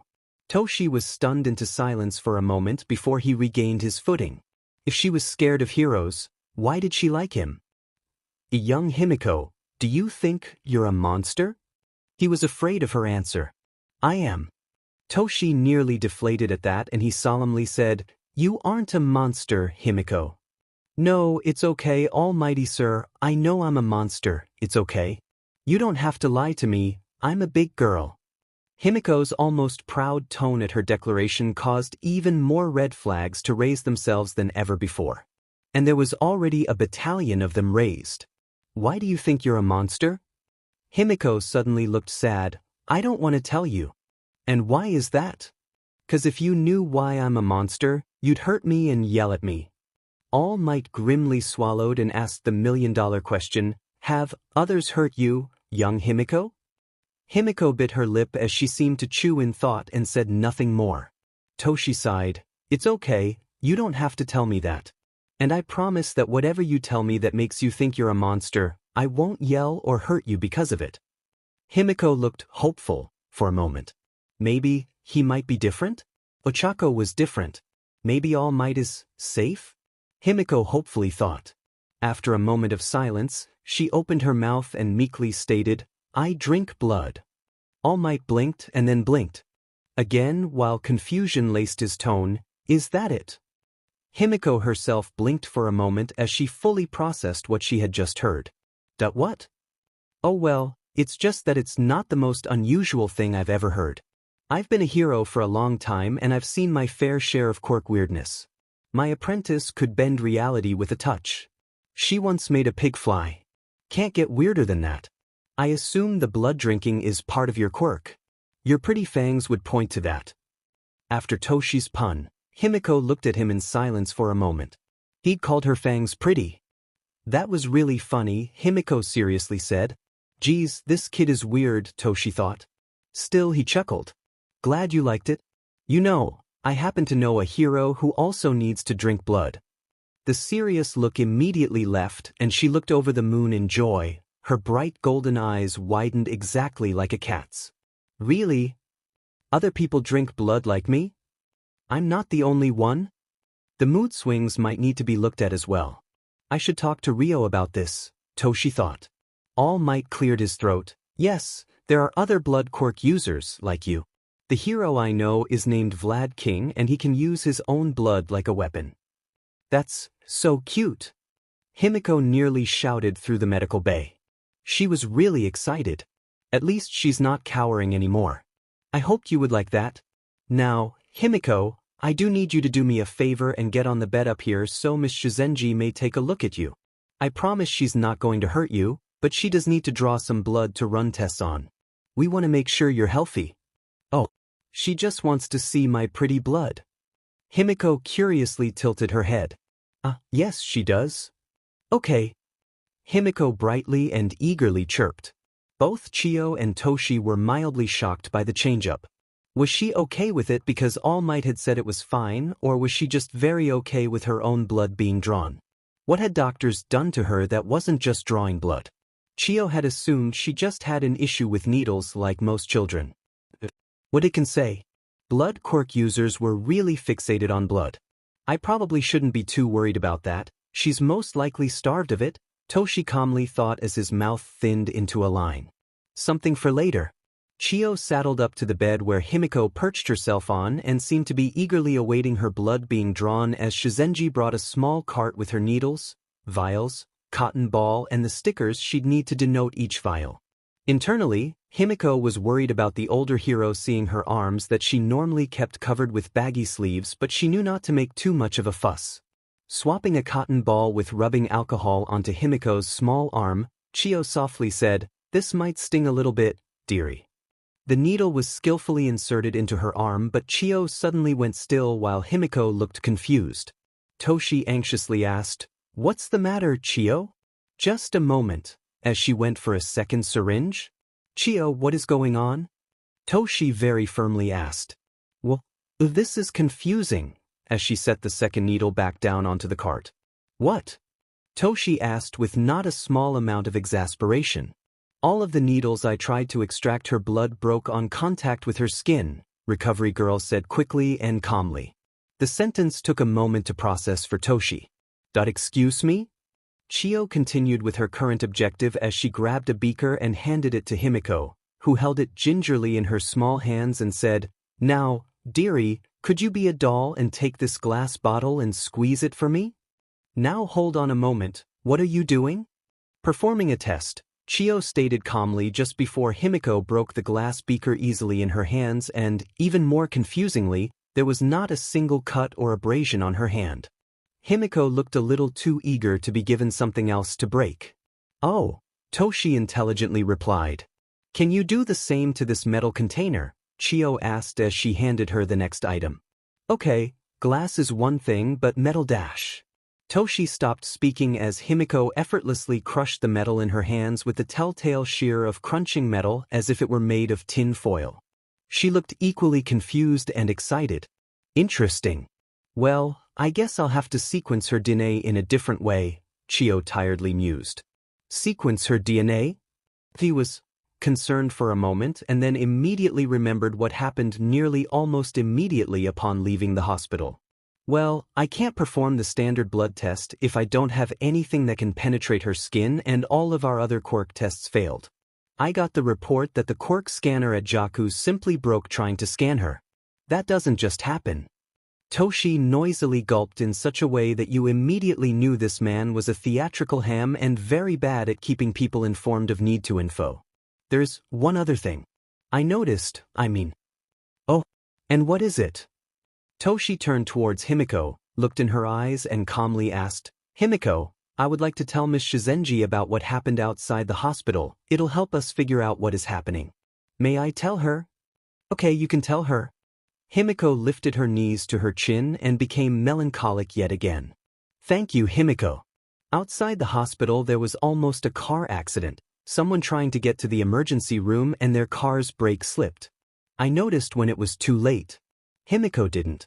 She ran to the car in the blink of an eye, faster than me, and stopped the car from ramming into a tree with her bare hands. I was there almost immediately after so no one could see her illegal quirk usage. But that doesn't change the fact that All Might wasn't the one to stop the car with amazing speed and strength. It was 6-year-old Himiko. And you neglected to tell me why? Chio dangerously draws out her sentence. Well, it slipped my mind. And then Nedzu asked me to his office. So if you hadn't lollygagged, I'd have been told critical information about my patient? In the rat, he can wait in his office all he likes. You should have told me of this incident and I wouldn't have had to break 2 of my needles, a beaker and my good metal tray. All Might did not like what was likely in his immediate future. I oughta break your shins, boy. Himiko giggled brightly at that, causing Chio to look at her patient in surprise. Heh, you're pretty funny, big sis, Himiko giggled. Big sis? Chio had a mirthful little smirk on her face now. Well, action figure San called you the youthful heroine, right? So you're not that old. I can't call you Granny. It wouldn't be nice, Himiko explained succinctly. Why thank you, dearie. Here, have a lollipop. You've earned it for being such a good patient. She popped a bright red lollipop out of her white lab coat and handed it towards the grateful Himiko. All right. Don't eat it right away. I still need you to spit into a tube for me, Chio said as she helped Himiko off the bed. Ew. Chio chuckled at her childish exclamation. Yes, you indeed. What, was taking your blood not gross? Of course not. It's blood. Himiko brightly chirped as she continued to happily rant about blood as she was led towards a lab further into the medical bay. For his part, Toshi breathed a sigh of relief. At least Shizenji wouldn't beat him today, maybe. She was a very angry and vindictive old woman. No wonder she and Nedzu were practically married. They rivaled each other's SDSM. Toshi once again found himself standing across from Nedzu, one of the few beings on the planet he would call his confidants. Didn't make his friend any less terrifying, of course. Toshinori, sit down. Complying, the giant of a man worriedly asked, What's the matter, Dean? Oh, I know you've been waiting with Himiko for a bit. Quite an adorable pair you two make, by the way, and we finally got the results of the DNA test. Nedzu clapped his paws. Toshi had been helping keep Himiko company while Chio worked in the lab portion of the medical bay, but the little blonde-haired girl had eventually gotten away from him before he'd found her happily helping recovery girl with menial tasks, while Nedzu, somehow already there, had young Himiko listening to him talk about something that Toshi had literally zero knowledge about. He still wasn't sure what they were talking about. But now he found himself stunned that they have the girl's results. It had only been 2 hours. Already? I can assure you our machines are state-of-the-art here at UA. Only a few years behind I-Island. It makes figuring out exactly how to help our students that much easier, Nedzu proudly chirps. Impressive. Terrifying but impressive nonetheless. Well, to put it summarily, we ran a DNA sequence to figure out what was going on with our latest ward and figure out why our quirk tests were failing, for lack of an accurate term. And we have found two issues. Firstly, she is the eldest daughter of the Toga family, a family of some renown here in Shizuoka, with a lot of business in Roppongi. Very respectable, traditional types. That much we know, and as you found out, they've apparently disowned their own daughter. Nedzu deeply frowns. It's terrible, All Might coldly admits. It is, but that's the issue related to her family that we had found. Toshi did not like where this was going. What did you find in her DNA? She's related to her mother, obviously, but it seems they went in for in vitro fertilization about 7 years ago. They were having trouble conceiving, it seems. But while there at the clinic, either someone was very sloppy with their work or it was intentional, but either way, the effect is the same. I'm sorry, I cannot cushion this any more than I already have. Nedzu cleared his throat and softly said, Toshi, Himiko Toga is your biological daughter. What? Your DNA was on file, correct? Nedzu asked. Yes, as a favor to Dave. Melissa is I'm her SPRM donor. It's why she's blonde and blue-eyed and quirkless. My donation was only meant to be used once and then anything left discarded, All Might almost desperately exclaimed, completely blindsided by this. Well, it seems someone used that same DNA on one Eiko Toga. And so, Himiko Toga is your daughter. All Might sank lower into his chair, already even more exhausted than he had felt in a long while. I have a daughter. Nedzu carefully treaded through his next sentence, and, since you are biologically her father and as her parents have already disowned her, custody would fall to you in this instance. Nedzu, I appreciate the gesture dash. She can easily become a ward of UA. We've done so for a good many students in the past, many of whom would go on to become great heroes who attended these very halls. But I've been watching video of you and the young lady interact. Although my time with Rio has made me better able to gauge emotions, it would be obvious to anyone, even myself, that Miss Himiko has developed a codependence on you. The fact that you are her biological father and very easily able to care for her only would make you the ideal caretaker for her. Taking her away from you now would only worsen whatever issues she is currently facing. Nedzu clasps his paws before on the table. I can't. I don't know how to be anything other than a hero. I've never had a relationship. I'm busy nearly every hour of the day, 7 days a week. She'd grow up alone in an ivory tower. I don't think I'm better than whatever she can receive here at Dash. Then I am asking you to be a hero in a different way, Nedzu interrupts. A different way? You saved this young girl already. Saved her from whatever plans that man had planned for her. You can save her even more than you already have. It is a big ask, I know, but what is the creed of this school if not to go further beyond, and you are certainly one of my proudest alumnus in that regard, Toshinori. I am merely asking that you consider the option for a day. Perhaps even let the young girl know that the man who saved her is her father, who so clearly already cares deeply about her. That is all I ask. And I would not ask this of someone I thought incapable of the task at hand. Nedzu's gaze and small smile seem almost sympathetic. Toshinori owed it to the young girl to at least consider it. I'll think about it. Thank you, that is all I ask. If not, Himiko will be very well looked after here. I quite enjoyed her company, she's a good listener. But there is another reason why you might be ideal to raise her. And why is that? That's the second issue. What? We figured out why she was in that lab in the first place, Toshi. Why, Dean? The steel in Toshi's voice leaves no room for mincing words. Himiko is a wonderful young lady. Very polite and very cheerful. Also a bit sassy, I might add. I like her already, and I imagine she opened up to me more readily because I resemble a living cartoon character. I quite liked the name she exclaimed upon meeting me down in the medical bay. Mr. Mousy was quite amusing. Reminded me of worse and then better days. But during my time investigating the threads of Himiko's past while we chatted in the sequencing room, I was able to acquire some interesting information from the current police investigation, coupled with the results of her DNA test. And it was then that we found out why she has so much natural strength. Nedza brings forth a file that shows what looks like a DNA strand, but it's changed, somehow. There were more spirals, and they seemed denser somehow.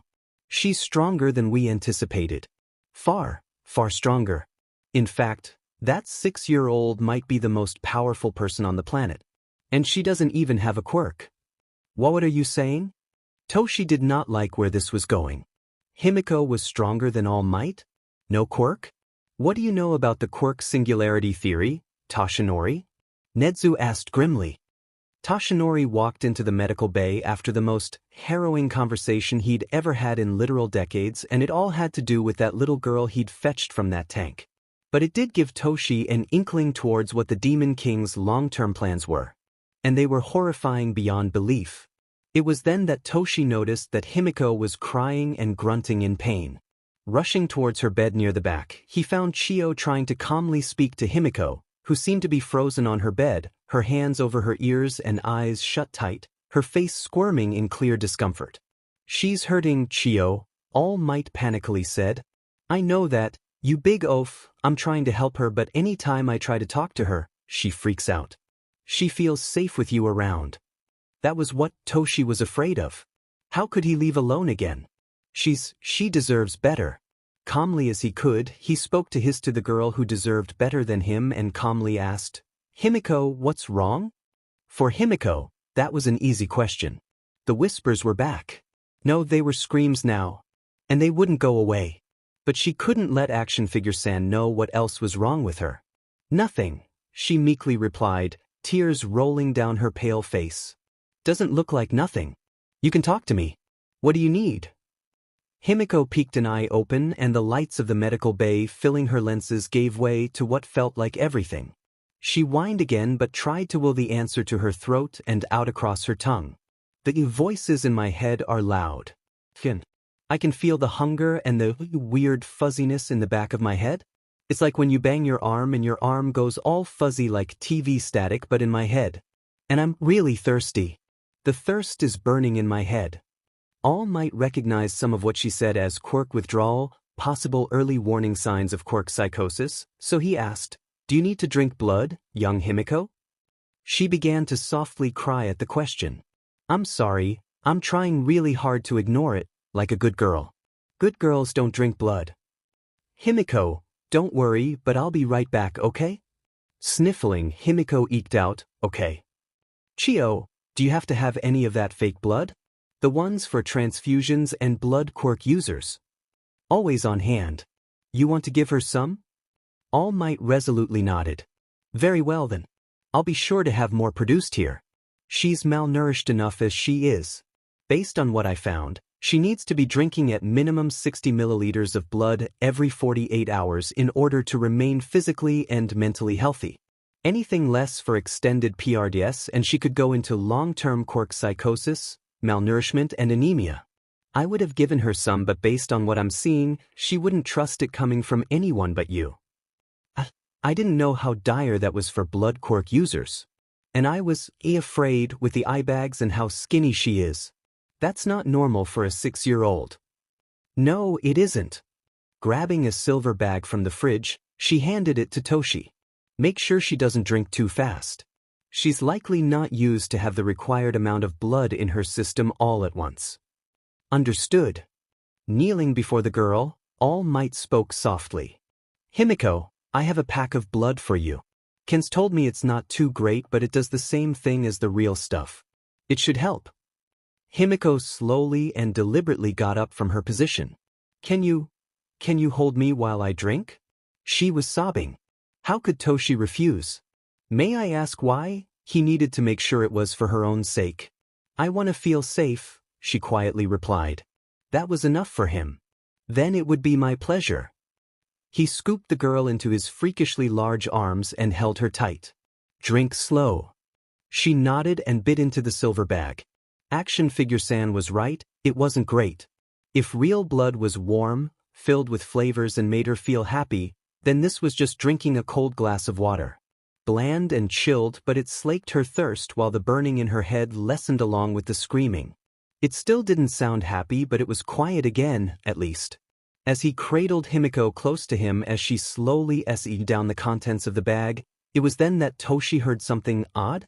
A rumbling? No, it was purring. Himiko was purring.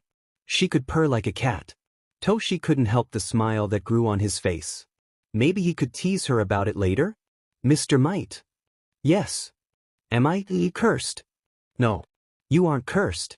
You're perfect exactly the way you are. Thank you. Himiko sobbed louder.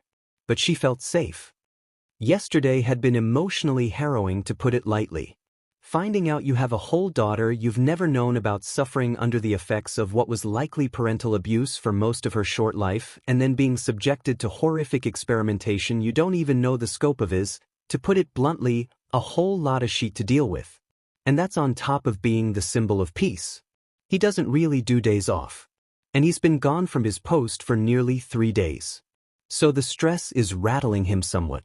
But none of that compares to the unique headache that is dealing with his sidekick of many years, Sir Night-Eye, aka Mirai Sasaki, especially once Toshi's made a decision with his life that the green-haired salaryman doesn't agree with. The tall and gangly man in the thin, neatly pressed suit and deftly combed hair pursed his glasses up towards his brow and let out a labored sigh. You can't be serious, Yagi, Mirai unleashed with all the decorum of a disappointed parent. He had arrived earlier at UA to help Toshi coordinate with his agency on what to do moving forward regarding his current absence. And as such, Sir Night-Eye was pulling his typical resting beach face maneuver. Toshinori was not having it today. I am. More than I have been for a while now. The symbol of peace can't both be a family man and the pillar of hero society, Night-Eye deftly argued. His hero, his partner, his friend could not be serious. She's a vulnerable child who has been disowned by her family, Mirai. Then she can go into the foster care system. My sister and I fared extremely well in it. If you'd like, I can find a very nice family to adopt her, all to ease your conscience. Perhaps even my sister would appreciate her in her life. She'd still be a part of the hero world if she were fostered there. But she cannot be fostered at the mighty agency, and certainly not with the #1 hero in all of Japan. One of the greatest heroes in the world. More than just one person depends on you. If you're that worried about it, you can entrust the young lady to me, All Might. You know you can trust me to see that your daughter is properly looked after. Mirai hoped this would sway his hero. It's not just that, Mirai. Young and alone, with no family around to protect her. And I can step in and change that for her. Like my own master did for me. So that is what is clouding your decisions from the logical path? Sentimentality? Mirai mildly sneered. He didn't hold anything against it, per se, but it was obviously clouding All Might's judgment. Maybe? Or maybe I just care about her. Toshi looked in the distance, a look of growing determination edging its way onto his features. You're thinking of making her your successor. Toshi did not like the way Mirai had said that. Not a question but a statement of fact. Maybe I am, Toshi cautiously countered. You can't, Naida almost hissed out. It's my choice, isn't it? A bit more heat from Toshi this time around. Mirai sighed deeply. It always came back to that, didn't it? Ultimately, it is. But I don't believe any good would come of it. And that would be moving that level of responsibility onto a child, who might not even wish to be a hero in the future and, from what I've seen, is a uniquely unstable child. She might just be beyond your wheelhouse, Toshinori. Mirai tried to impart some concern into his closing argument. Himiko was touchy, it seemed, with a quirk and disposition that required far more attention than the #1 hero could likely impart. If anything, they might be creating a walking time bomb even discussing it. Toshi could see where he was coming from. He did not want to admit it, but he understood what Mirai was saying. Mirai just was very particular about things, and his way of doing things always yielded positive results. He'd been his sidekick for years and helped plan out his investigations more often than not. He was the man who could see into one's future. The long and narrow, unshakable future that, as far as Mirai was certain, could not be changed. He had tried after all. Oh, how he had tried. It was usually best to listen to Night-Eye so he could get what he wants. After all, what he wants is the best possible future for everyone. Maybe Toshi wasn't as qualified for taking care of a troubled and traumatized child as he could be. Toshinori Yagi, a father? Raising a child? It was as preposterous as All for One having any child of his own. But then he thought back to Himiko. What did she deserve? Certainly none of what had happened to her, and like all children, she deserved at least something resembling a childhood, a parent who cared for her, and he had the power to change that. It did not matter whether or not he was worthy of looking after her. He could learn, he could be better than he was before, when he wasn't there in her life to save her. He could, at least, change her future, and it started with his choice to be better than he was yesterday. Maybe he wouldn't be perfect, but he'd probably be DMN better suited than her previous caretakers ever were. She's strong, Mirai, like me as well. Not just in character, to endure all that. But her quirk, it's like, one for all already. Honestly, I'm not even sure how strong she actually is. According to Chio and Nedzu, she's already stronger than I was in my prime. Naturally. And she's only going to get stronger. Honestly, one for all might not even do anything for her that she would notice. A single bump on the scales for her. And whoever she gives the quirk to next, well, they'd quite literally explode with power. She might be my successor in some ways, if she chooses to be a hero in the future. The Daughter of All Might has a nice ring to it, doesn't it? But whatever she wants to do with her life is hers. I'm just here to make sure she's able to get the best start in life. And I can do that for her. And, for now at least, I don't think she'd be a candidate for One for All. Well, at least you've come to your senses on that. Mirai blew out a heavy sigh, feeling at least some of his future headaches away for now. Toshi at least listened to him about one thing. Make no mistake, I will offer it to her either way. But I don't think she'll want it. And more importantly, you're still not going to change my mind on what I'm going to do, and I'm probably the best bet at taking care of her right now if she wants to control that strength. She's my daughter, Mirai, Toshi almost reverently said. It reminded him what he had heard his own master, his mother, say to Gran just before. Well, I suppose I won't argue any further with you on this. It's inevitable, isn't it? Just as inevitable that you'll save the day. That's why you're a hero, isn't it? Night Eye had an almost amicable look on his face. Maybe it's more than that, Mirai, Toshi sighed. It wasn't even 10 in the morning and he was already tired. This does mean I would be able to do more paperwork at the office. I have been meaning to get back into doing our taxes personally. Mirai held a hand to his chin in thought. The appeal of having more efficiency be run through the mighty agency under his watchful eye due to a lessened workload was appealing. There you go, Mirai, something to look forward. All Might nearly cheered. Still, if you were to raise the young lady, I suppose you'd need someone to effectively manage your timetable. A healthy life-work balance is one of the keys to joviality in life, Mirai said both cryptically and solemnly. Toshi could only look askance at his odd friend. He wondered if Himiko would like him or not. Unlikely, she seemed to be more of a free spirit. Her and Mirai would get along like a house on fire. You do you, Mirai. And I'll try to do me. Which is pretty much winging it at this point, Toshi anxiously chuckled. He was All Might after all. He could do this. Okay, maybe he had overestimated his ability to do this. He had to go into the medical bay where Himiko, his daughter, was currently staying, and tell her the truth. Oh God and Kami above, why did he think he could do this? Welp, no time like the present to mess up the future. Toshinori cleared his throat and saw Himiko was very busy staring out the window, watching the birds fly.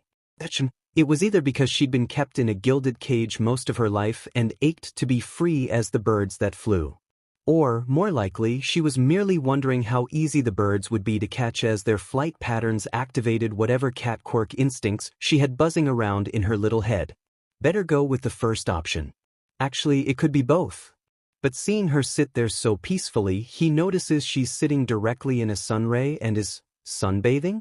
Questions for later. Himiko? Can I speak with you?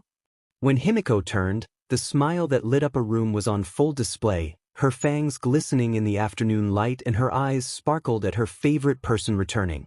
Just to speak with her? Today was already even better than yesterday. Come on, kiddo, sit down for me, Toshi offered. The two of them sat across from each other on the somewhat comfortable medical bed, barely even creaking under their combined weight. The perks of having UA money. Okay, what I have to say is going to be hard for me to say, but as it turns out, your parents went to the doctor to get help having a kid a while ago. You following me so far, kid? Himiko nodded. She knew her parents had trouble with her, but she didn't know exactly what that had meant. Just that she had somehow turned all of their heartache and suffering into vapor the second she became a monster. She'd heard that story a lot. So, turns out, someone made a mistake.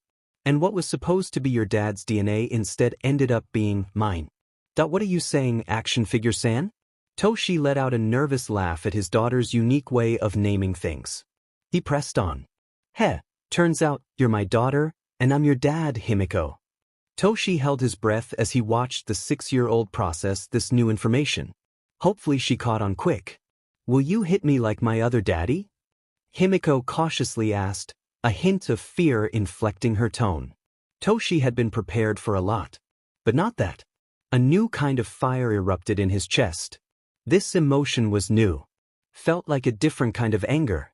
Toshi carefully drew in a breath. Never. Dads aren't supposed to hit their kids, he replied with no small amount of fury directed towards her ex-parents. And he felt steam rising off of his form? But wait. Toshinori had briefly lost control of his buff form and he felt the sinew of his muscles retract and his already impressive physique give way to his slightly less but no doubt more realistic body proportions. Well shit. Himiko's eyes had blown out wide as she froze. Ooh? Deflated. Like a balloon, she supplied. Toshi coughed into his hand and said, not by that much. My quirk just lets me buff up a bit to fight bad guys. When I'm not out there fighting the forces of evil, I'm this guy. Toshinori Yagi. Maybe if someone saw him next to what he had looked like in his early days as a hero and now, they might draw the connection, but somehow no one knew he was secretly All Might. Or rather All Might was secretly Toshinori Yagi. He's not sure why, there's not much difference, maybe people just spend too much time online nowadays to notice? You're not action figure-san anymore, Himiko swallowed and replied. She was surprised, but not angry or anything. If anything, it was cool her dad was just like her, he could change between different people. That was so cool. I'm sorry about that, but I am a hero, and heroes have secret identities. I can become action figure-sama again dash. Toshi was cut off by Himiko before he could finish. No, it's okay. I like Toshi-kun better. I can see your eyes. And your hair. It's not bunny ears anymore. Himiko pointed to the two wavy locks currently framing his face. Bunny ears, huh? Toshi had never noticed the comparison before, but now that he did, he couldn't help but think of them as his bunny ears now. He smiled as he daintily held up one of his locks. Yeah, your hair looks like mine now. Getting a closer look at Himiko's hair and his own, he realized, wow, their hair does match. Maybe not in color, his was far more golden while hers seemed to teeter between golden beaches and a sandy blonde. But the way their hair was styled, with the spiky tufts near the back of their head and the long bangs running alongside their faces. Toshi couldn't help but smile. Wow, our hair really does match, doesn't it? You really are my kid. Himiko swallowed thickly again. Is this real? Or am I dead? She had to be dead, right? It was the only way to explain why she was happy and smiling so wide. This is real, Himiko, Toshi replied serenely. And now for a hard question. Would you like to live with me? Himiko answered almost immediately. I don't have to go back to that house? No, never. Toshi's words were steel. Then of course I want to live with you. You're really cool. You're the only person I've met who doesn't hate me cause of my curse. And I'm super strong just like you. I didn't even know I could do anything like that. The way she said curse instead of quirk reminded him of yesterday. Did people hate you because of your quirk, Himiko? Himiko nearly answered but stopped, remembering someone important. What? Not everyone. There was this girl I met at the park. Her name was Ochako.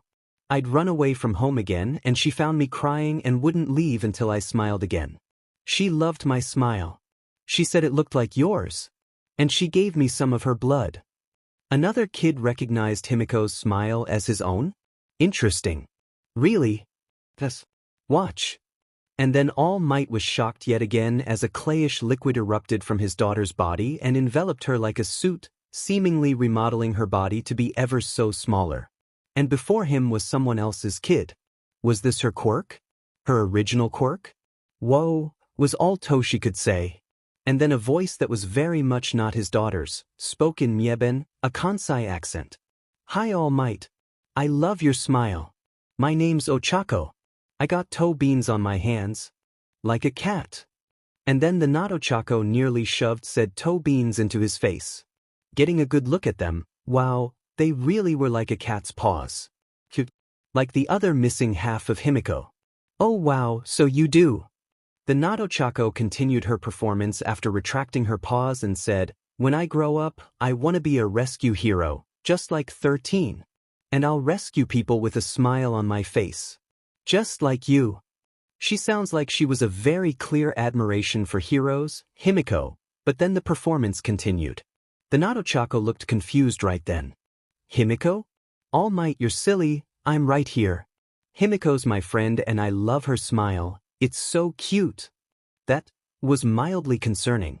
It was like Himiko stopped being Himiko and was pretending fully to be Ochako, or she thought she was Ochako. Okay then. It's very nice to meet you, Ochako-chan, Toshi supplied, hoping he wasn't causing his daughter any mental damage. Mental note, discuss her apparent desire to become other people, might be a side effect of how her quirk works.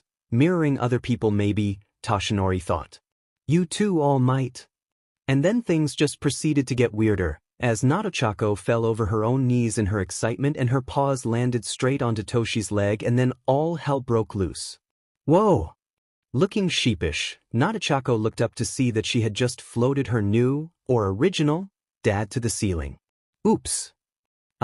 Young Himiko, not that this isn't an interesting development but what exactly did you do? Toshi bounced along the ceiling somewhat, his momentum stayed but his altitude staying directly perpendicular to the floor above him. He stared down at his daughter on the bed below. I don't know. I couldn't do this before. But Akin's quirk was, she could make things float. Recognition, and possibly a realization for later, flooded Toshi's head. You can copy quirks. That's amazing, Himiko. Toshi excitedly yelled from his position above her. Himiko had stars in her eyes at being praised again. Really? Yes it is. This is so cool, young Himiko. Toshi had buffed into All Might and was exclaiming to the high heavens, or at least the management course above him, for all to hear. Yay, I didn't do anything bad. Himiko yelled to match her dad's bellow. Of course not young Himiko, and now the important question must be answered. Toshi had hoped to reassure her and also figure out the crucial next steps of their development as father and daughter. What's that? Ochako screamed up at Toshi. All Might puffed back down and in a quiet voice asked, how do I get down? I don't know, Himiko answered honestly. She just knew that Ochako had a gravity quirk, not how to use said gravity quirk. Well, crap. Netsu walked into the medical bay to a particularly grouchy Chio mumbling about noisy patients and a spacebound Toshinori hovering over the ceiling. He chuckled as he watched a young girl who was very much not Himiko but almost certainly was Himiko try in vain to try and reach her father. Now this is certainly amusing. I take it the family bonding went swimmingly? From up above, Toshi replied, of course it did, sir, and we even learned that my daughter can copy quirks. I can see that. That's a fascinating ability. Not only can she mimic others' appearances but can copy their quirks. Actually, Himiko, how long ago did you obtain the blood of your friend? He looked to the young brown-haired girl. He recalled her saying that she wanted to become a rescue hero, like 13. He'd have to look out for this Ochako. She would obviously be coming here for her training if he had anything to say about it. Oh, I don't know how long. Not Ochako but definitely Himiko supplied Netsu. She is a 6-year-old. Rephrasing, how old were you? Oh good, that seemed to make things clearer for the child. Oh. I was 5, Mr. Mouse. Himiko provided while the clay-like substance melted off of her body in globs. Somewhat gruesome, but no less interesting. Perhaps it could be used to her advantage in the future. As for now, these sheets are ruined if this clay material does not evaporate naturally.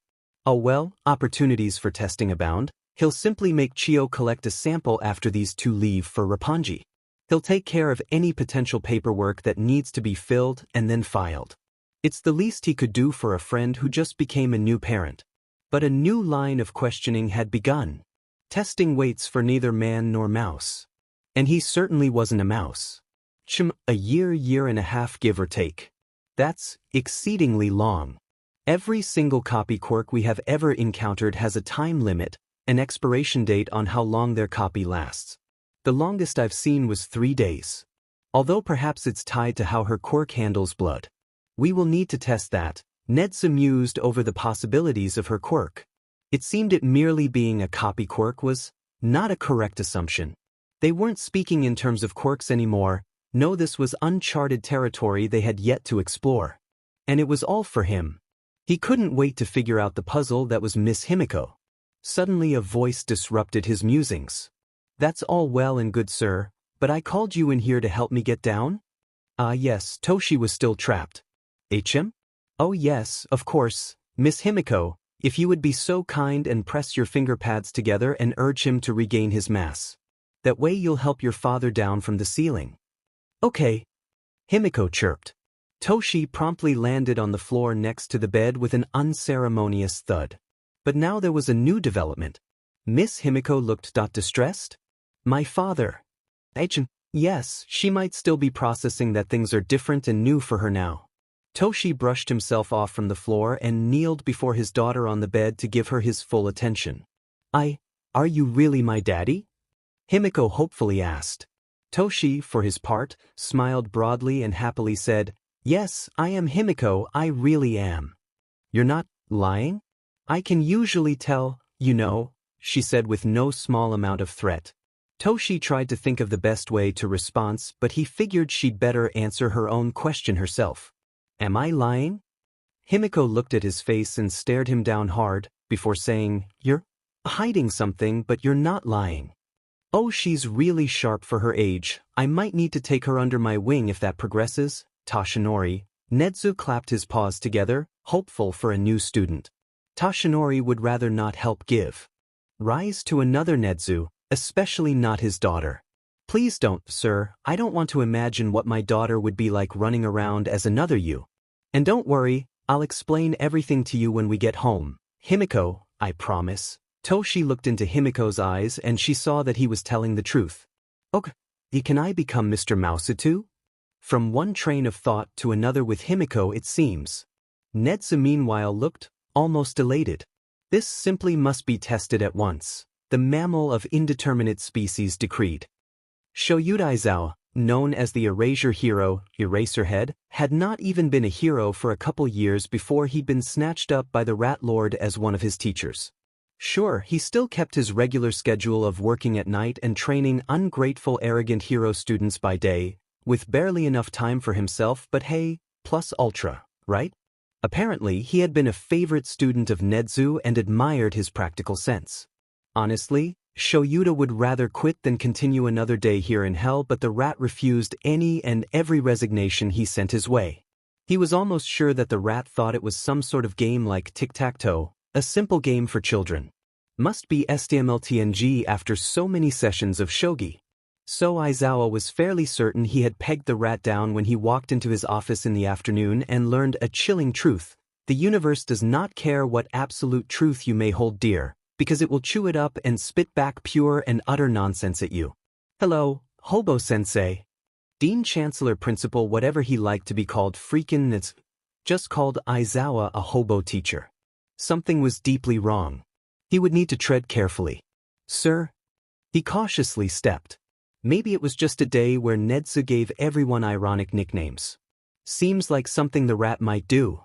Until the rat lazily draped himself across the desk and kicked his little custom-made Timberland boots-clad paws in the air like some schoolgirl. Sue, how goes the school stuff? Nedzu asked, his snout resting on his paws. Okay, no, something was deeply wrong. Aizawa swallowed heavily. Fine. Not a bad crop this year. The dean chittered. That's really cool. But why would you be growing crops at a school? The tone and inflection of his usual soft-spoken and high-pitched voice had not changed, but the question itself was deliberately asinine. Are you feeling well, sir? Maybe Nedzu finally broke under the strain of all that he knew and he could finally get out of here. The dean merely started cackling like mad. Aizawa booked it down to the corridor. Today had failed. Maybe tomorrow would be better. He was done with whatever else today had in store for him. Dean Nedzu's face began to melt and a figure far larger than what was contained in his skin erupted out of the clay that subsumed her form, and Himiko was born anew, wearing some of Nedzu's cute little clothes, although they were a bit too tight for her age. It seemed she still had the clothes problem even after her traumatic upgrade. The real Nedzu popped up from under the desk and took his place in his perfect, comfy leather chair and tittered to himself, "Well down, Himiko. Nearly pitch-perfect recreation of me. You filled Aizawa with the same level of fear I typically induce. I have some notes, but for a novice, you certainly have potential." The literal child and the dean of a top-rated university both cackled and giggled together like schoolgirls for nearly 5 minutes after the silly stunt they had just pulled. Nedzu couldn't wait until Himiko was a student at his school. Might Tower had laid its golden claim in Roppongi, Tokyo, serving countless civilians daily through the mighty Hero Agency and its many outreach programs. 50 floors for each star on the American flag made up this skyscraper, where a bronze statue of a man held a recreation of the earth aloft, just like the Titan Atlas of Greek myth. The words Might Tower circled the globe, emblazoned from the light of the late afternoon sun. Himiko had the good fortune to look amazed as she peered up toward the Tokyo skyline. She was going to be living here. Whoa! Big place, huh, kiddo? Toshi asked. Why is the Earth up there? Oh, I'm kind of a big comic book nerd. I wanted to name my tower the Daily Planet, but copyright is a thing. Boring adult stuff. So I figured I'd do something a bit more All Might themed. It's me. Holding the world up as All Might, symbol of peace. Feels a little lonely. You should put your friends up there. Oh. I guess I could, kiddo. Himiko smiled at that. She liked the feeling of being listened to. Throw up a few statues of the True Man and Big Sis and Mr. Mouse there, maybe the statue wouldn't be the only one holding up the world. Stepping inside the elevator, Toshi simply opened the keypad and instead of putting a floor in, he scanned his thumb through a DNA lock print. He reminded himself to get that keyed for Himiko's genetic code as well. Suddenly, Himiko felt her stomach drop and she lurched upwards towards the 50th floor at rapid speed. Toshi seemed completely unfazed by this. The door opened to what could only be described as an exceptionally large apartment made out of steel girders, built to withstand the force of an all-might-powered blast. Hopefully it could at least withstand Himiko. Strangely, the lights did not turn on automatically. Toshi moved to turn them manually, and upon doing so, he saw the bloated old corpse of an old man on his floor, his blood and entrails spilling out. Toshi screamed. Himiko, meanwhile, just walked over and plopped herself down beside the corpse before she started munching on the entrails like a zombie. Maybe Toshi should get her to see Hound Dog sooner rather than later. The corpse abruptly pushed himself up from off the floor and looked utterly perplexed at the blood child with fangs eating his prank. He shoots a look over at Toshinori, who has the audacity to shrug back. Well, whatever, this prank failed. Time to find out what the hell is going on. Standing up using his cane, the veteran hero Gran Torino, Gran Sorahiko, clad in a yellow costume and a long flowing cape, stood watching this apparently feral child eat more of his prank while she continued to ignore him. Alright, I'll bite. Who's the brat in the hospital fatigues? And why is she so nonchalant about eating some old guy's intestines? At that moment, Toshi remembered he had a brain and thought explaining things might provide better results with his other mentor. Oh, this is Himiko, Sora. Himiko, this is the veteran hero Gran Torino. Toshi seemed almost relieved this strange episode of his life was ending. Himiko took that opportunity to speak through a mouth full of sausage. It didn't smell like blood, and then I smelled meat and I'm starving. So I eats. Gran could only look at her, mouth all stuffed full of his prank, and come to one singular conclusion.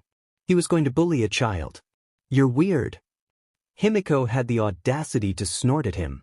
I'm not the one pretending to be some dead old guy lying in ketchup and sausages. Gran was kind of impressed. Well, DMN kid. So stop pretending to be a dead old guy and take off that really bad fake old man mask, you weirdo. Gran's eyes widen. Oh, she's vicious. Nana would have loved her. Ah, well, Gran Torino, how are you in my apartment? Well, I heard you'd gone off the radar for 3 days without telling me, and you don't just do that, so I figured I'd break into your home, mooch off your food and prank your pony butt. Himiko looked between her new dad and, apparently, this weird old dude who wasn't wearing a badly made old man mask. She asked the obvious question. Is this your dad? No, he isn't, Himiko. Toshi nervously responds back. He wishes. Well, who are ya, Gramps? Himiko yelled back. This brat is really brash, Yagi. Gran spoke with a threatening tone towards his former student. Toshi made the wise decision to come over and pick Himiko off of the floor, away from the floor food, before she could continue to be even more of a floor goblin. My apologies for young Himiko, Gran, this is a new development for me. I think she has this thing as part of her quirk where she mirrors other people's behaviors. To mimic them, see? You're a brash man, so she's a brash ma'am. Toshi's pained smile told a million stories. Your puns are still terrible. Gran suddenly air dashed over to the couch, his quirk air jet perfectly mastered after decades of service and use, and landed before he turned the TV on. Now this is living. You should invite me over more, Toshi, we can watch Eastwood flicks. I miss knocking your butt over. Gran started flipping through channels while Toshinori continued to ask questions he wouldn't want answers to. You still didn't answer my question, how did you get into my apartment? The elevators are keyed only to my genetic profile. I can fly, dumbass. Breaking and entering at the first floor or the 50th floor don't really matter much at that point. Toshi sighed. Do you know how expensive window replacements are on the 50th floor?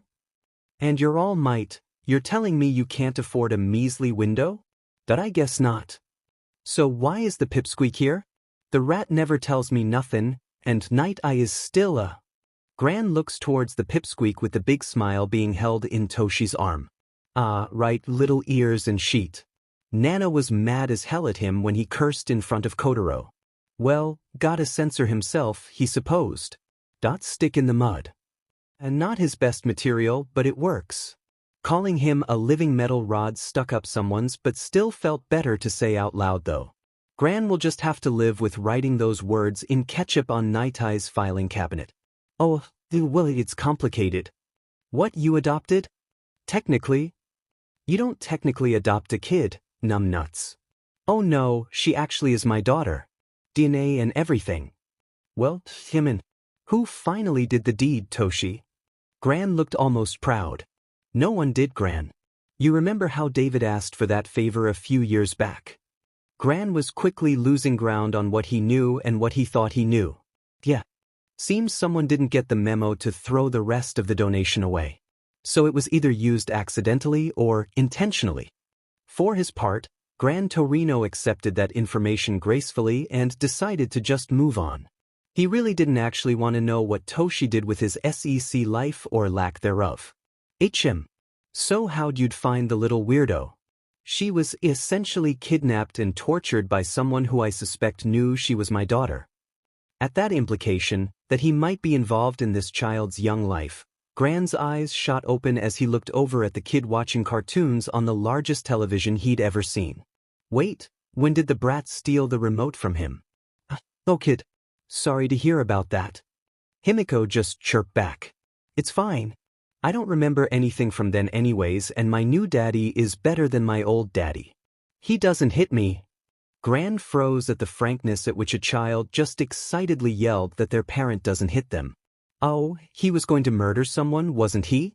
Well, they can throw him in Tartarus. It's not like he's got too much longer to live anyways. Based on his age and near-exclusive diet of instant noodles and taiyaki, it'd be worth it to cave in the skull of some BSTRD father for hurting this kid as his final act as a hero. Toshi cleared his throat to get Himiko's attention. Himiko. Why don't you go find a room to use and I'll order some furniture for you later. I need to fill Gran in on some things and when we're done, we'll talk about everything with you. You deserve to know, okay kiddo? K Toshi. Himiko ran off towards the various rooms down the hallway while Toshi let out a bone-deep sigh from the bottom of his soul. Got a lot to go over, Gran. Yeah, I bet. The first time a 5-year-old made me speechless. Himiko knocked over a wall before bedtime, somehow. Sorahiko was asleep on the couch snoring away like usual, the wall giving way hadn't even disturbed him. How sleeping on a couch for 60 years somehow didn't affect his doddering old man bones, he'll never know. Not that he'd say that out loud near Gran. Toshi liked having a neck. But it seems Himiko simply leaned on one of the weaker walls in the apartment and it just buckled under her push. She nearly broke down into tears and thought she would be punished for her actions. She said it felt like pushing through wet cardboard. That concerned Toshi somewhat. The strength she had naturally meant she needed to learn how to hold back constantly or else everything around her would crumble like a poorly stacked deck of cards. That was already going to be an issue for someone who exhibited signs of emotional repression. Seems like her young age and acclimation to her abilities was slowing down the effects, but essentially she was indestructible, as far as they knew. Which wasn't a whole lot at the moment. Could know more soon enough. Toshi went upstairs to his office. It was late here in Japan and that means it was even later on Island. But David was probably still awake, tinkering away on his projects late into the night. 3 hours ahead of Japan, it'd only be midnight over there right now. Toshi essayed in a breath and called one of his 2 best friends. The line picked up on the 3rd ringtone and Toshi smiled. Hey Dave. Toshi. It's been a minute, how are ya? The smooth voice of David Shield, world-famous support engineer and the first sidekick of All Might, came flowing through Toshi's phone. It was good to hear his friend's voice. Well, that's what I wanted to talk to you about. You sitting down? A moment passed before David spoke up again. Well, I am now. What's up, bud? Toshi sighed. I have a kid. Another moment passed. Yeah, I know. I put her to bed a few hours ago, Tosh. No, I mean, I found this kid after raiding a villain's lair. She was inside some sort of sleep pod? And well, I kind of sorta adopted her, he sheepishly admitted. It sounded a bit worse when he put it like that. Like he'd found some kid suspended in warm, liquid goo and just ran off with her like how one might find a stray cat on the street. You adopted a kid?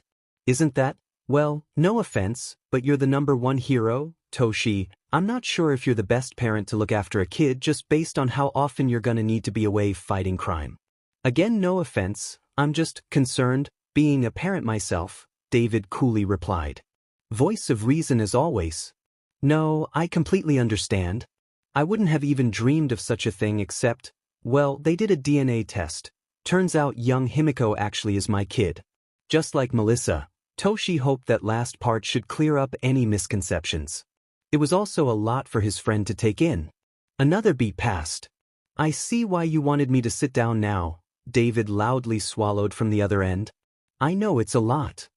A lot is how many nanofiber weaves it takes to create a suit that's good enough for the average hero, Tosh. This is more than just a lot, David said.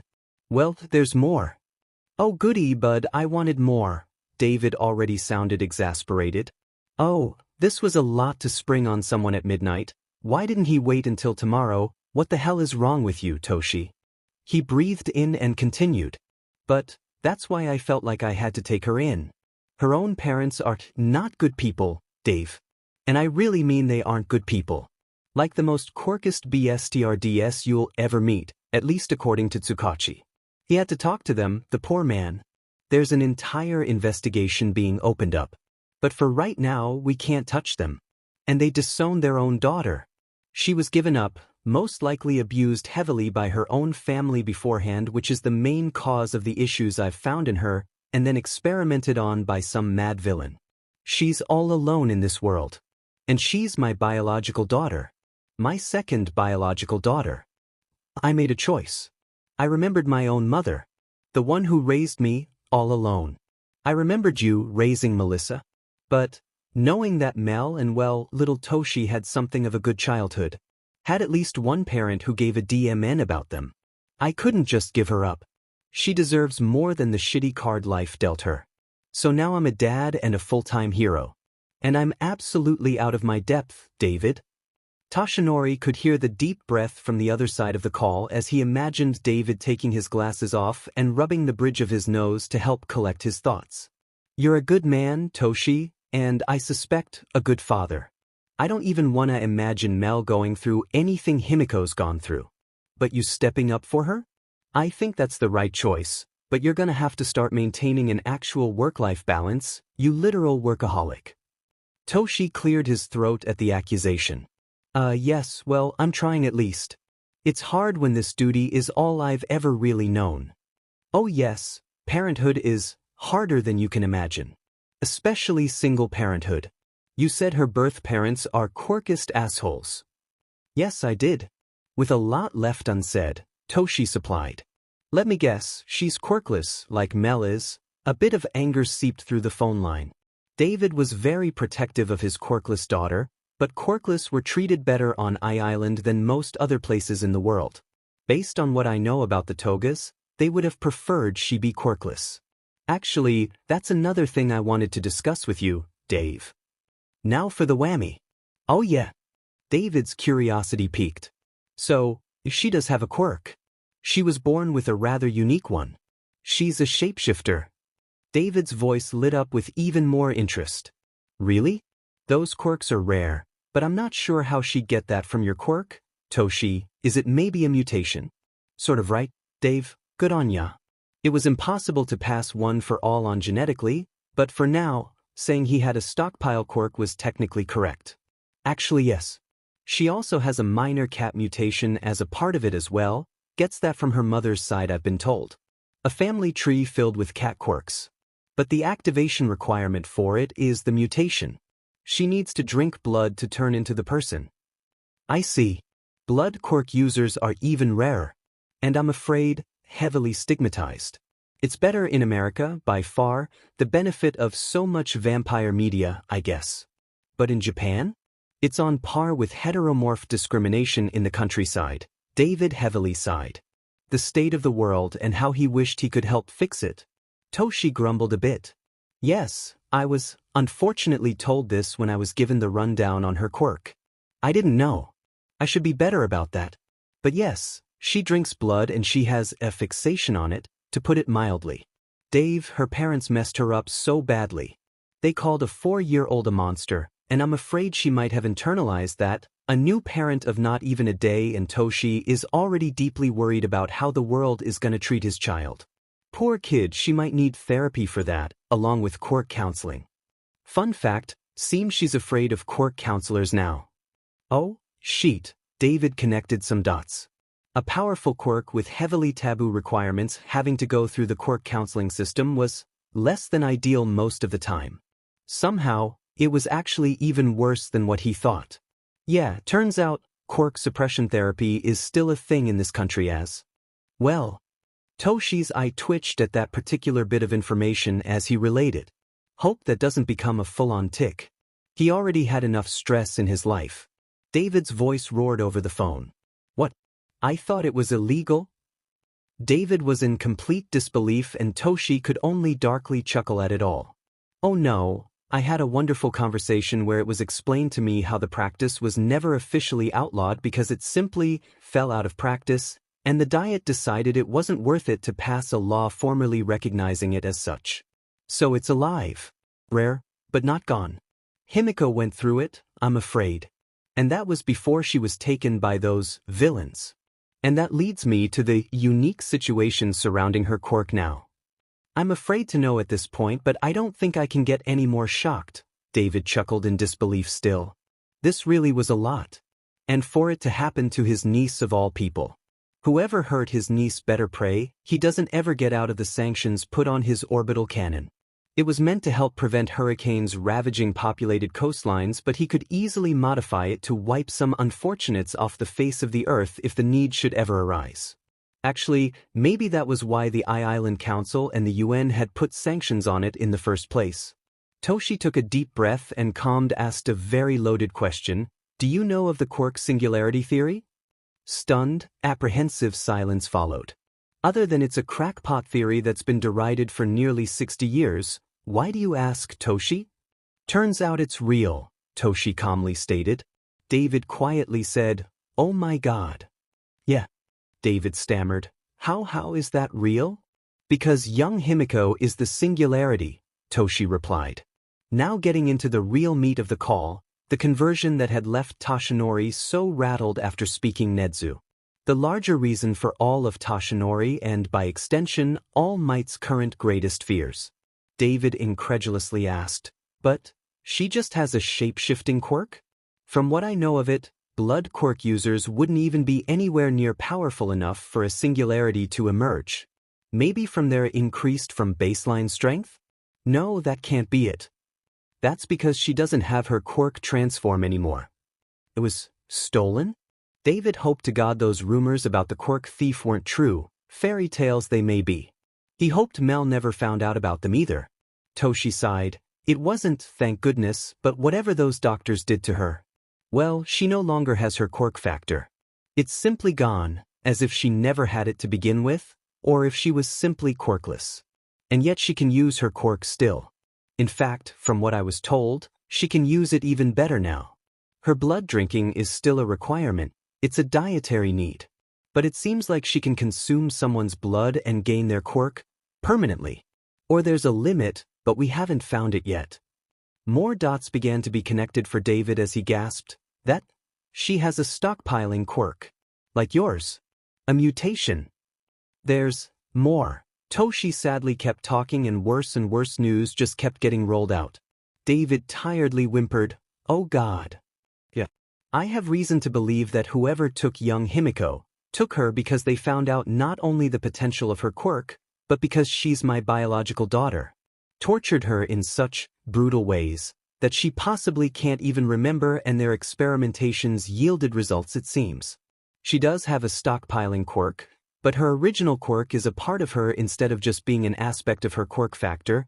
It's encoded into every cell of her body. A body that was designed to stockpile solar energy, as far as we can tell. We sort of found out what that means by accident. The doc went to take her blood and, all the needles broke on her skin. And then she leaned against a wall and the wall broke." "What are you saying?" "I'm saying Himiko Toga is the most powerful being on the planet right now, and she's only 6. Most powerful? We aren't sure where the stockpiling aspect came from. Although, I could guess it might be some latent ability related to who her father is. Which would be me, Dave. Needless to say, my 6-year-old daughter is stronger than I was at my prime. And she's only going to get stronger. In fact, based on what little we could even figure out, because conventional quirk tests just don't work on her and we had to fully sequence her DNA, she might have even more abilities that will unlock as she gets older and absorbs more sunlight." "Toshi, I need a drink. Do you have any idea what the news of her very existence could do to the whole world? Someone who can not only permanently copy every quirk, but has so many abilities already, and on top of that, is the first example of the quirk singularity doomsday theory being true? The whole world would tear itself apart. Again. We tried to figure out how dense she is. The machine broke.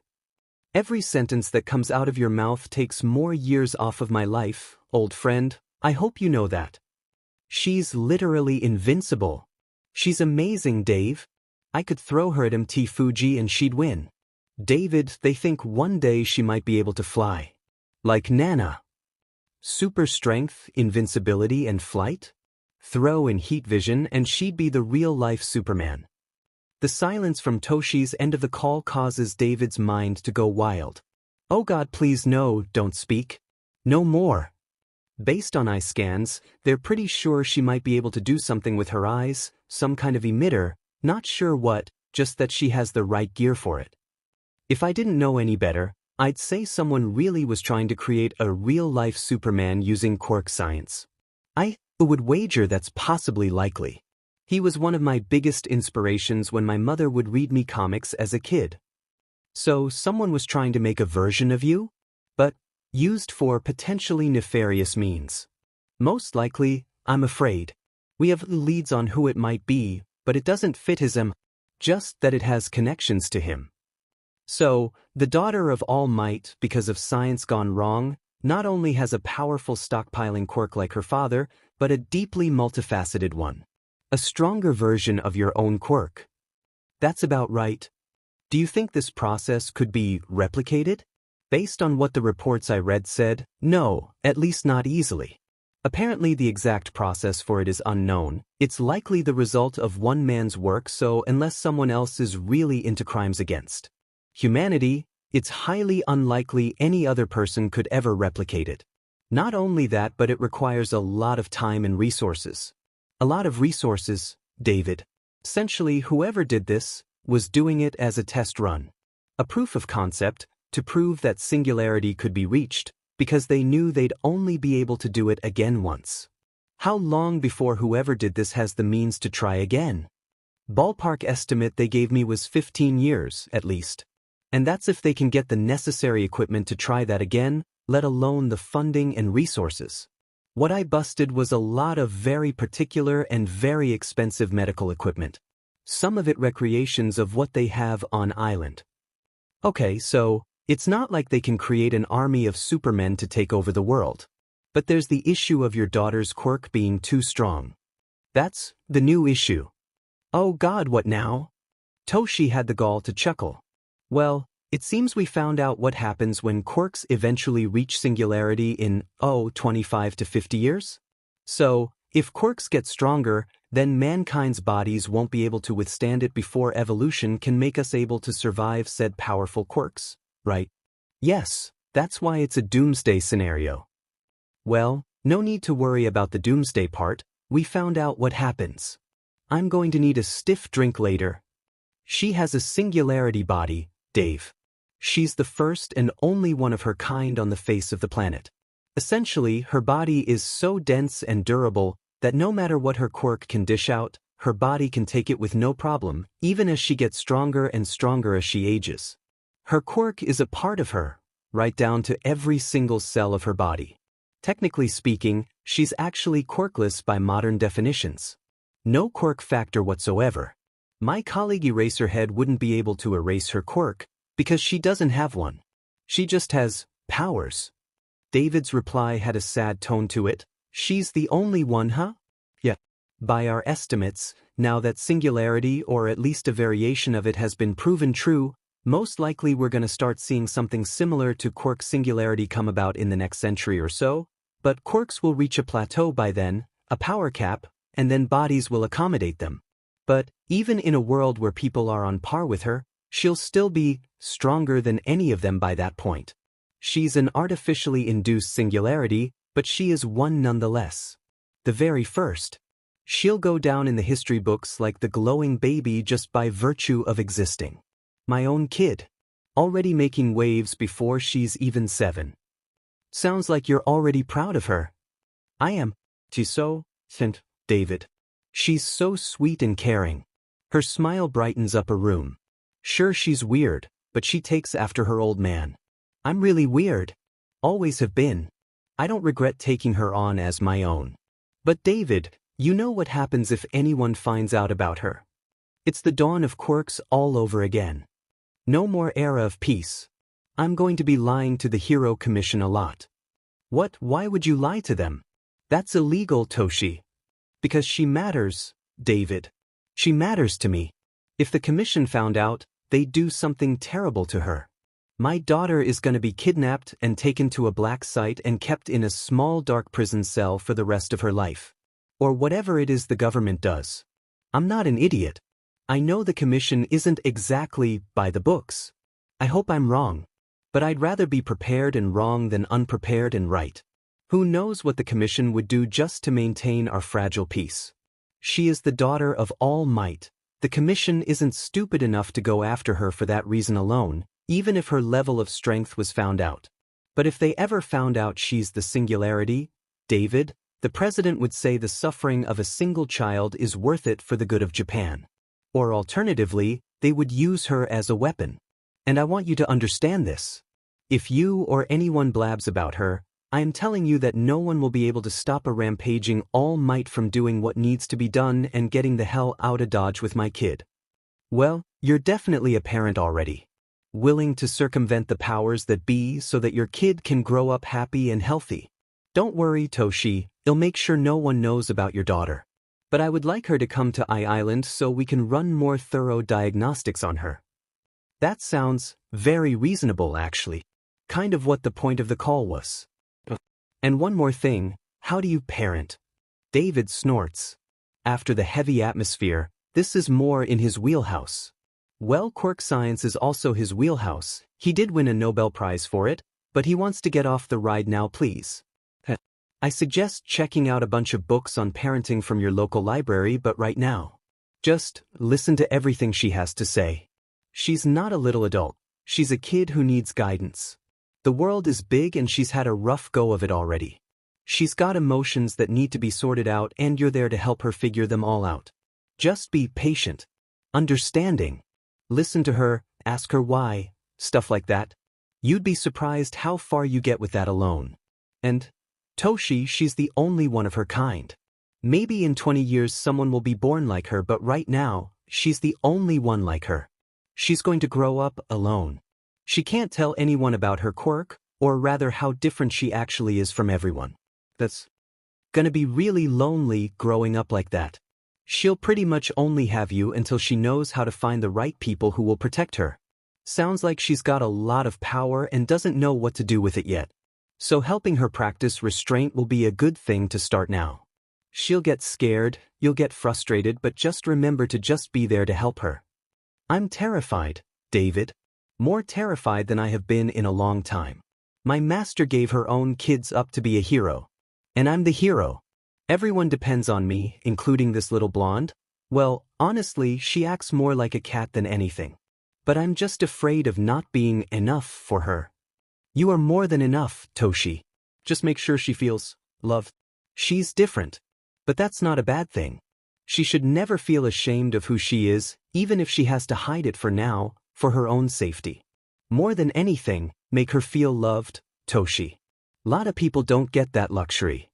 Thanks, David. I'll be sure to be there. Really soon. I think Island will help us understand more of young Himiko's capabilities. Just make sure to keep it all hush-hush, 'kay? Been a while since I saw Mel too. Suddenly, David shouted over the phone line. I just realized. Oh, see, you realized what, David? Melissa has a little sister now. This is the second best day of my life. Holy super sheet, my daughter has family. That isn't terrible. This is exactly what she needs in her life. Okay, that's amazing news on top of, literally the most life-changing news I could have ever gotten in my life after my own kid's birth. Congrats, Toshi. You're gonna be a wonderful dad. But I need to go and get drunk so I can process learning that the singularity is real and that my own kid has a sibling. So if that's all for tonight, unless you have some other earth-shattering news. Oh, one more thing, thanks for reminding me. Oh no. The project name we found that involved young Himiko's awakening was apparently titled Project Kryptonian. Someone really was trying to make Superman in real life. Or well, Supergirl in this case. Holy shit, Tosh. And they succeeded. Good night, Toshi. Night, Dave. For now, Himiko was sleeping in Toshi's bed until he could get her stuff for the room she picked out, just right next to his. Well, that parenting guide Nedza directed him to said that sleeping in the same bed could be a good bonding experience for a new parent and child. He looked down at her. She was so small. And already the whole world was going to be against her. This small thing that could rip the whole world apart. But maybe she could find the right people in it to help her stand against the world. Himiko had never been so happy. The only time that had even come close was at the park with Ochako. But this was definitely number one now. She was sleeping in a warm bed, not some shed in the backyard, not some barren bedroom devoid of anything she wanted, and next to her was her dad. And she loved him so much already. Himiko fell in love easily. How couldn't she? She loved blood and everyone had it. But this new feeling she had, this warmth in her chest, it felt better than drinking blood ever had. She might have a new favorite feeling. She couldn't wait to feel it even more. Sure, she might knock down a wall occasionally, But that doesn't mean her new daddy was going to hate her forever if she messed up once and abandon her again. Maybe she could still learn to be cautious and maybe learning how to not knock down walls, or people she imagined accidentally ripping through her new daddy, or Mr. Mouse, or the true man, or Big Sis, or even cranky old Gramps. And there was so much blood, but it was different this time, different than the blood in her dreams. It felt wrong. Scary. Had she done it? Had she hurt them? She didn't like this feeling. She loved blood, but she didn't want to hurt anyone for it. And she could, if she wanted to. But why would she? Her blood is free now anyways. It might not taste great, but she thinks she could ask anyone in her new family for blood and they'd just give it to her. Instead of having to scrounge for alley rats, she could taste blood that didn't taste like garbage. And she could help people with her new power, just like her new daddy did. Helping Big Sis Chio at the medical bay made her smile. Helping Mr. Mousy prank that hobo-looking guy was so much fun. Helping her dad cut the vegetables for dinner for them and her sofu made her feel so good. Even better than drinking blood. He even let her use the big knife. 'Cause he trusted her to. So what if she was something dangerous? She was still here, wasn't she? She could still do good things instead of being a monster. And if she did good things, it made her feel good, kinda like that weird warmth in her chest she had now. Maybe this was what her parents were trying to teach her all along when they wanted her to be normal. Being normal got you love. Having love and giving love freely. Maybe if she helped even more people, she'd feel even better, she'd feel even more love. She just knew this is what they had wanted to teach Himiko. But they must have SCKED at teaching. She learned it in less than a couple days with a bunch of strangers when they failed to do it in 2 years. Being locked in a shed and hit are not good teaching tools apparently. Her parents SCKED at their job. She's glad her new daddy is so much better at teaching. And he's so weird like she is too. This will be her new normal now. And she finally feels like she's at home. Himiko, armed with this new revelation, inched closer to the furnace that was her snoring father as she began to drift off again, content and full. Nedzu quite liked Miss Himiko. She was strange, charming, bashful, even more brash, and was quite lively. Many qualities that Nedzu admired in others. It was far better to be strange than plain, in his beady little eyes. But more than that, it seemed Himiko was simply earnest. She disliked hiding behind masks, she didn't understand the purpose of them, and disliked others hiding behind them as well because she preferred for them to be happy, authentically themselves. Seemed like a trait that might grow as she got older. Nedzu wondered what kind of person she might develop into by the time he saw her being inducted into this academy. There was no question about it. If she was being raised by All Might, she was going to be taught the values that made him All Might. She would become a hero and she would be here at his university, or whatever he felt like calling it that day. Given a few more years, Himiko would be an excellent hero, perhaps even the best. Spoken plainly, Himiko was good at figuring out when something was bullshit. Not exactly a lie detector quirk, but she seemed good at sniffing out whether someone was being fully honest with her. Her rancid parents had given her a blind spot, but with time even she could overcome that hurdle. Just as he would find a way to overcome her parents' petty little attempts to circumvent the law, no matter how squeaky clean they might seem. He was sure it was time for another unpleasantness. But as for Himiko and how she ended up where she was now, likely resting in bed with her father?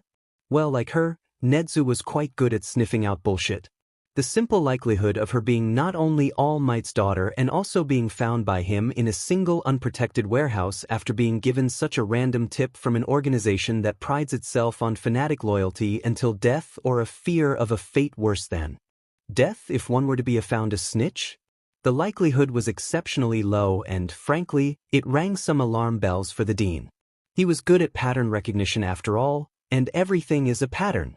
The girl was quite likely a sleeper agent, with Toshi's DNA implanted in her to endear him to the big guy, to allow her close enough to finally end the biggest thorn in all for one's side and throw the world of heroics onto its side. Although it seemed like Toshi hadn't needed that extra bit of knowledge to still claim her as his kit. But if she truly was some sleeper agent, why take the time to turn her into, well, something so much more? The resources alone would not be worth it, let alone the state of the girl's mind after such an implanting at her age. No, there was more to this that he was not understanding. An angle he had missed. For now, it seemed because of Toshi's lack of knowledge and Himiko living in such a fragile world with such gargantuan strength that, ironically, even if she were a sleeper agent somehow designed to take out All Might, the safest place for her to be is right by his side where he could easily manage her strength and any potential outbursts. There was always the possibility All for One had decided to hedge his bets and create something that was quite clearly overkill just to rid himself of one of the two only threats he fully recognizes against himself. No, that was a foolhardy plan. Not very well executed and hinging on countless little variables. Besides, if anything actually happened to All Might and All for One somehow did not manage to steal One for All before then, as had been his plan for nearly 150 years at this point, the white-haired prick would have to contend with her. And AFO, as cowardly and devious and, frankly, immature as he is certainly not stupid. He would never face her without a huge power-up like One for All in his arsenal. So why create Himiko as she is now?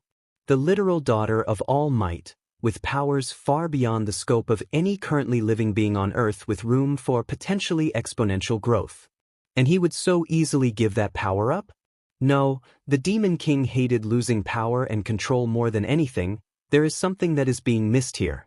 So much to think about, yet so little time to do so. For now, Netsu simply had to place his faith in his friend and hoped he was up to the task of being a parent to a girl who more than deserved to have a single good caretaker for once in her life. Oh yes, Netsu could sympathize greatly with Miss Himiko's plight even if she were some backup plan created to destroy the world.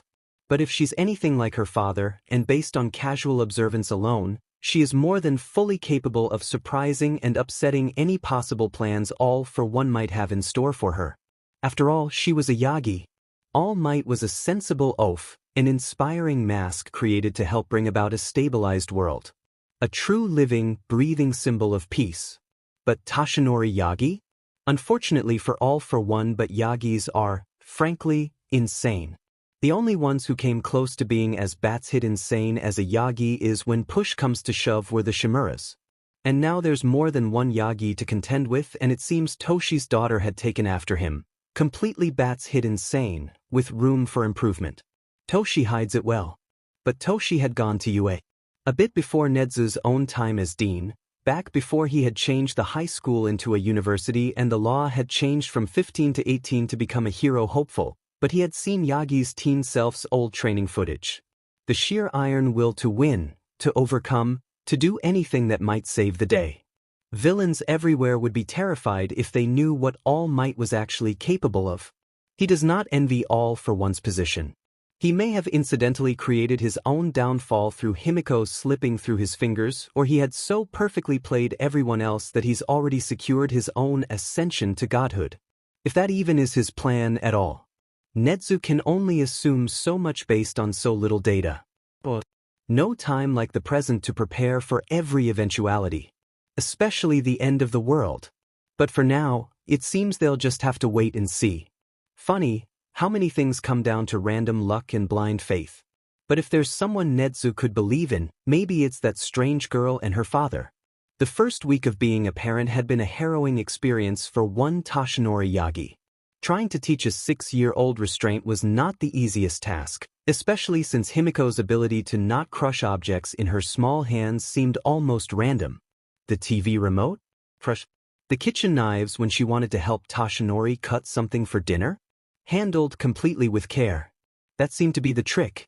Himiko couldn't afford to be careless, which is easier said than done as she was finally free for the first time in her short life from her family and had been given nearly free rein to just be herself. But Toshi didn't mind one bit. He had the money to replace things and his daughter was more important than any one object could be.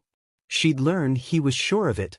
But her unlearning some of the troubling behaviors was a lot harder than he wanted to admit. Just trying to get her to choose anything for her to decorate her own room was like pulling teeth. And apparently that was apt for Toshi's daughter when he learned she still had some scar tissue on her gums surrounding her canines. Himiko had only mentioned some pliers were involved. Oh, Toshinori so dearly wished to tear down the door to the Togas and raise hell. Tashinori knows she hadn't meant for him to hear it, but he knows she mumbled something under her breath about how she didn't want to be a burden. Well, that certainly would never do.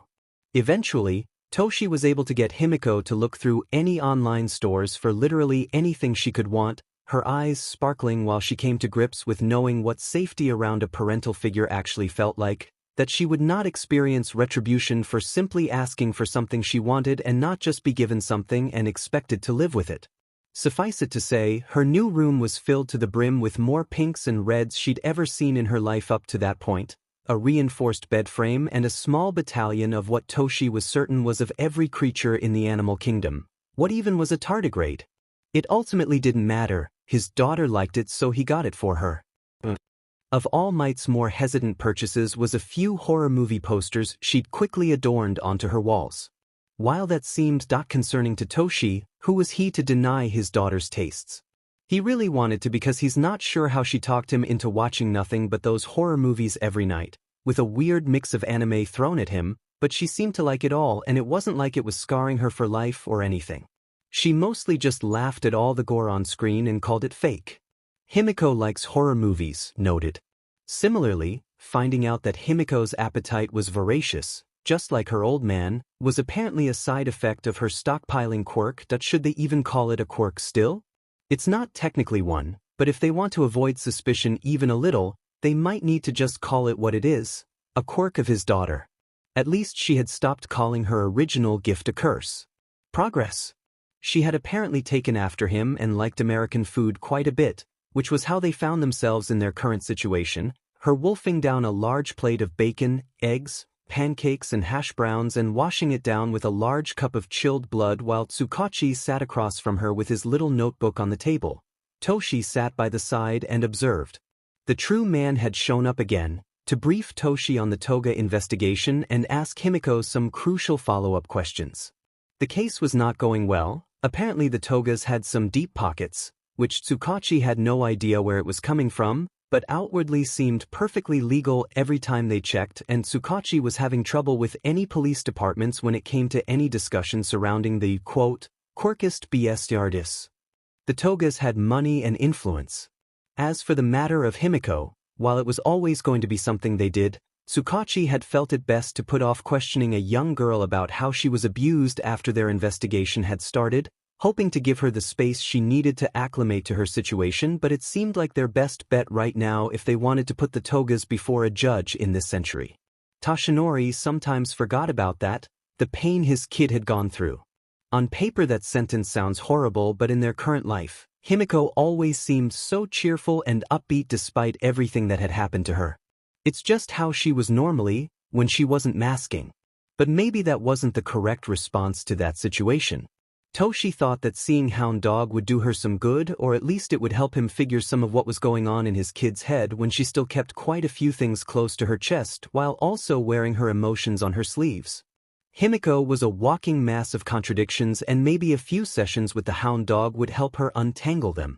At the very least, it might be good for her to talk about everything that's happened. Himiko, meanwhile, was worried. Her dad had explained why the true man was having breakfast with them, and it had finally clicked inside her head. Toshi was adamant there was dread building up behind her eyes, but she seemed to quickly brush it off. But that look bothered him as it came about every time she broke something unintentionally. Himiko was good at keeping her breathing under control during stressful situations, but her throat ran dry, her proverbial hackles raised, if she'd had any. The girl despairing, wondering if she could still get out of this.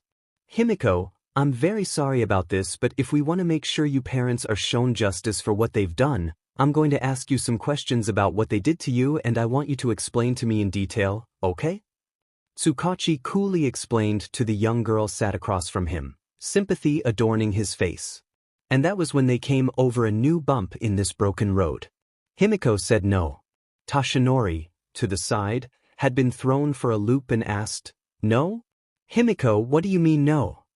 "I don't want to talk about it," she shrugged. Inwardly she knew why. Himiko had come to a conclusion about her parents.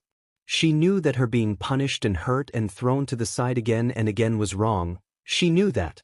And, well, she genuinely could not see how them getting punished now would help anything.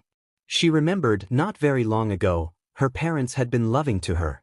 She remembered being thrown up into the air by her father, both of them giggling all the while. Her mother played with her and let her draw funny faces on her, let her pretend to be anything she wanted to be. She couldn't remember much more than that, but she knows they loved her once. It's just that all went away as soon as her quirk manifested. So, Himiko had considered things as best a 6-year-old could, and she knew her little brother and sister weren't anything like her. Both of them had odd little copy quirks she remembers, or at least Kumiko was meant to have one, so Himiko knew they would not be hurt or abused like she was. Logically, she's been told by her dad and several other adults she was abused and her parents were wrong to do that. She knew they were wrong, but she still felt like she deserved it. So, Himiko had come to a conclusion. If her talking about being abused by her parents meant her own siblings were denied loving parents and likely would be sent to some foster home after their lives were blown up because she said something that affected them, well, then she simply wouldn't say a thing about it to the true man. It's not like they were still hurting her anymore. She was free. She could actually be happy again with a parent who listened to her rant about blood or the funny horror movies they watched or whatever this Dragon Ball anime was about that she forced Toshi to watch, or about all the different names she had given to every single one of the plush animals he had gotten her. She was able to be free, and was free of her parents. They hadn't wanted her anyways, they'd made that much clear. Himiko wanted to move on, to just not think about what had happened to her. In fact, she actively ignored it constantly. Sure, she had to be careful now, 'cause the hero commissary or what it was called were kind of jarkus about this whole being a hero thing. Learning that you needed to get training on how to be a hero made sense to her, but no one else being allowed to use their powers out in public or else they get fined and arrested had seemed backwards to Himiko. Someone like her wasn't even allowed to help save other people. When lives were in danger, only heroes were. What if there were no heroes around? What if you could do something to help, but if you did then you'd most likely be fined and arrested? She knew logically she was strong, that she would get stronger, but if she had the ability to stop an accident, like she had with that car, then why wouldn't she go and do it? But if the Hero Council people found out that she could do all these things, they might try and take her away from her dad. Well, the key word being try. He was All Might after all. Besides, Himiko was pretty sure she could be fast enough that no one would know it was her. But she knew now that she had to be careful. Can't squeeze too tight, can't turn too fast, can't push too far causes everything is made out of tissue paper, apparently. There were a lot of new cans in her life, but there were a lot more and a lot better cans now. So to her, it evened out a little bit in her favor. It's not like she was being made to pretend to be someone she wasn't, it's just her powers she had to hide now and not reveal who she was. And even then, her dad still said she could drink blood and be other people like she wanted. She just had to be polite about it and ask first. That made so much sense. That's already a better deal than what she had to begin with, which was never use it and pretend it wasn't there. But the only catch was that she had to be careful now, and Himiko could be careful. Honestly, schooling her expressions to be a nice normal girl was a lot harder to do than just making sure she didn't push on something too hard. She just had to be careful, and that included what she said about her past. She had remembered her new dad saying most heroes are technically licensed as CPS workers, which complicated things for her, so speaking about being abused to heroes was also something she simply wouldn't do.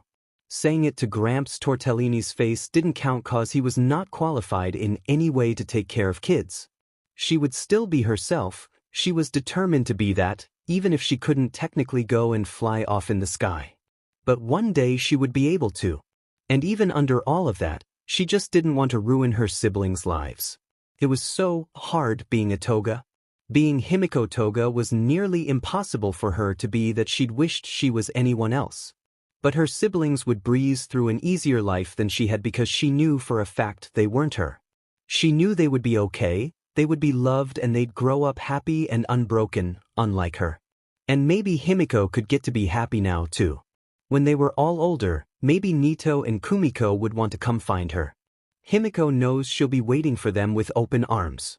She would sacrifice her unhappy past for a brighter future.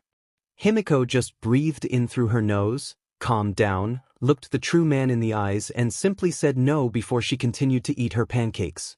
Unfortunately, Himiko's tacit refusal to admit anything to Tsukachi just made his job literally several times harder than it had any right to be currently be. Nedzu was doing the heavy lifting in the investigation currently, but there were limits. Well, he had limits legally. He knew the rat had been looking into anything on the Togas through his illicit channels, but at the moment he couldn't find anything against the Togas that was illegal specifically. No evidence. They couldn't be charged with child abandonment because they had legally disowned her. The only thing that they know they're guilty of is having abused their eldest daughter. There was no statute of limitations on that, but if said eldest Toga daughter didn't say anything about it to Tsukachi, they couldn't actually do anything about it, and the detective couldn't just march into the Toga's home to find evidence without a warrant to do so. In this day and age, where heroes flew around and shouted super moves in the streets while wearing spandex, the police could only do so much anymore. Officially, heroes were extensions of the police force. Flashy muscle meant to make the streets safer, act as deterrents to criminals, and help take down villains who are using their own quirks while avoiding collateral. Classic hero work. But the truth was that the police were an extension of heroes, more or less. Hero agencies could lead entire police investigations and hunt down criminals, and they were paid for them like bounty hunters, depending on the villain's rankings. They, as heroes, could not actually arrest villains or criminals themselves, but detaining them was essentially the same thing. That was what the police were used for. But when it came to matters revolving around parental abuse, that wheelhouse fell into a gray area between heroes and more official child protective services. A hero can help a child in need and especially remove a child from a dangerous situation per the hero's judgment. It had been a foundational aspect of what a hero was legally defined as by the government during the early days of heroics, where it was decided that if they weren't technically the police, then they were functionally civil servants. Heroes more involved in underground heroics, or twilight heroics as it was known, were mostly all fully licensed to foster kids should the need arise. Quirk, and by extension, child trafficking was very much still a thing, so running into a kid in a bad situation was just another day for a twilight hero. While the police can file charges if they have more factual information than CPS at the time, if Himiko refuses to say anything related to what she had gone through to him, then there was only so much Tsukachi and, by extension, the police could do to punish the Togas. Hell, even prosecuting them might prove problematic. It was obviously an open and shut case of child abuse and quirk discrimination. But things were complicated.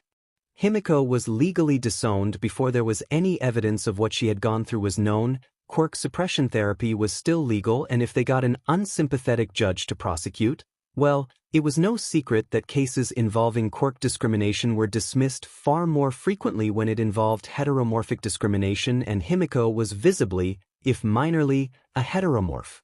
The simple fact she had golden cat eyes and a unique facial structure meant that she might be legally defined as she deserved it if the presiding judge was quirkist enough about it, and there was nothing they could do about that.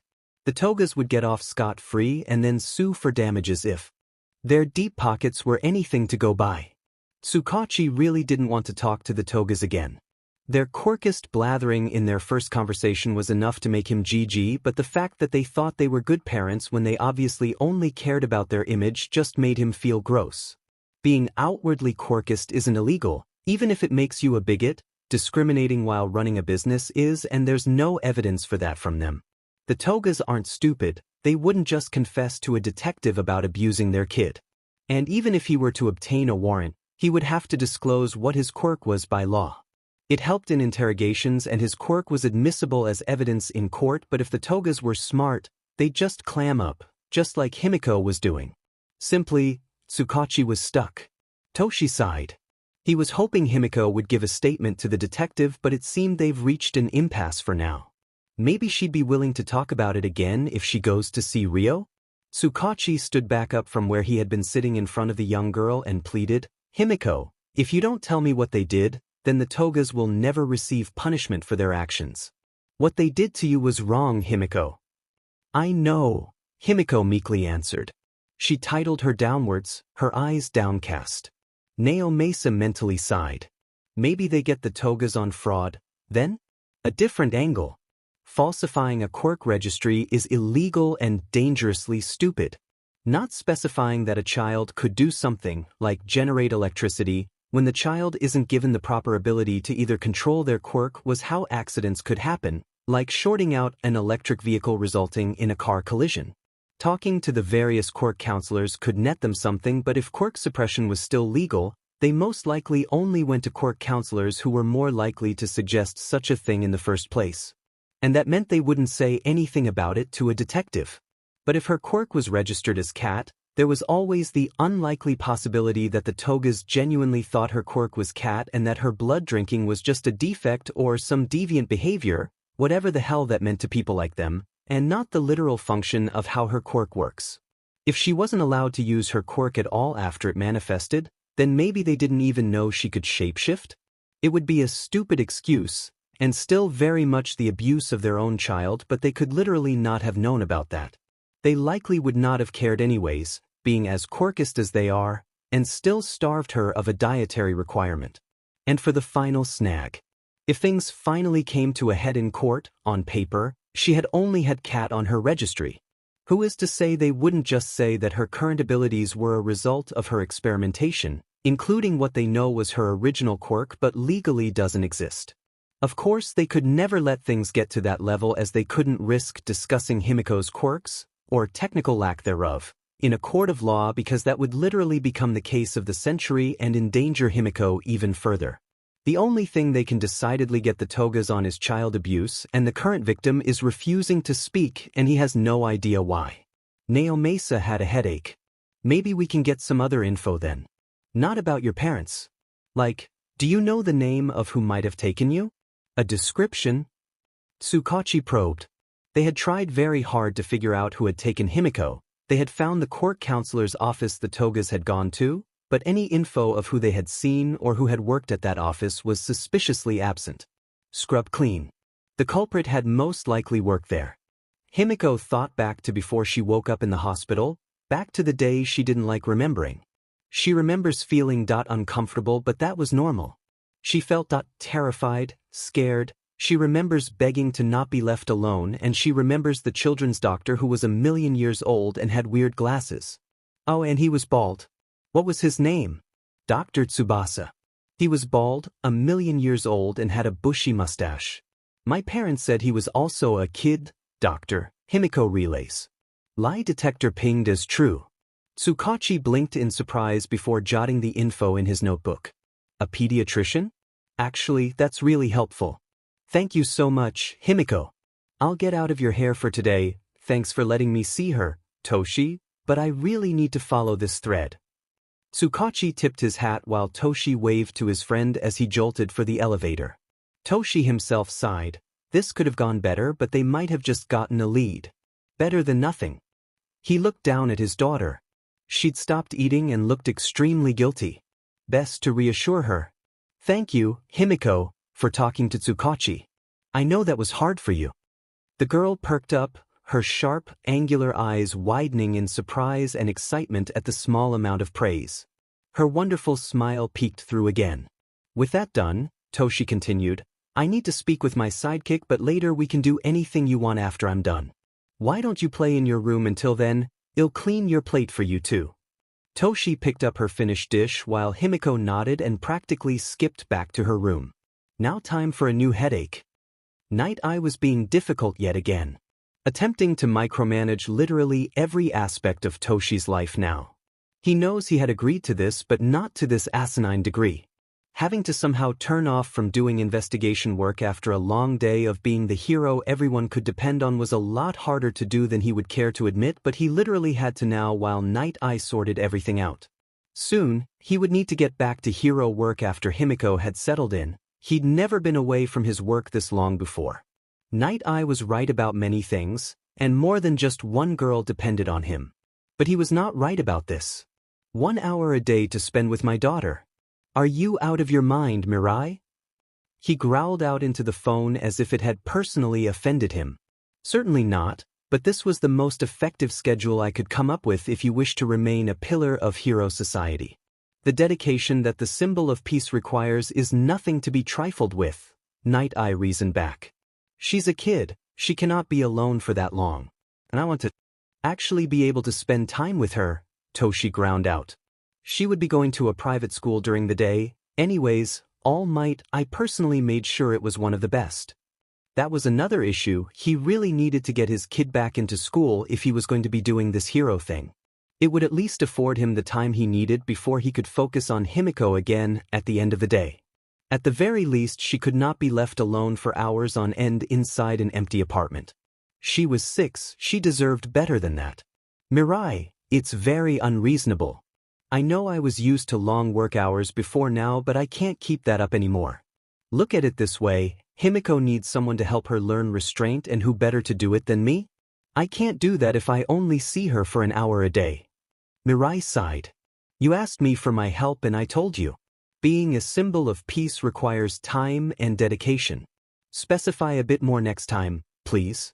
I'll try and make this work with the new parameters. I'll even throw in a day off for the both of you, but your work will need to be managed even tighter during the day if you want to make this role you wish to play fit into your life. I'm just trying to help, All Might. I'll see what I can do and I will get back to you by the end of the day. I suggest getting the girl into school soon, that would help me out.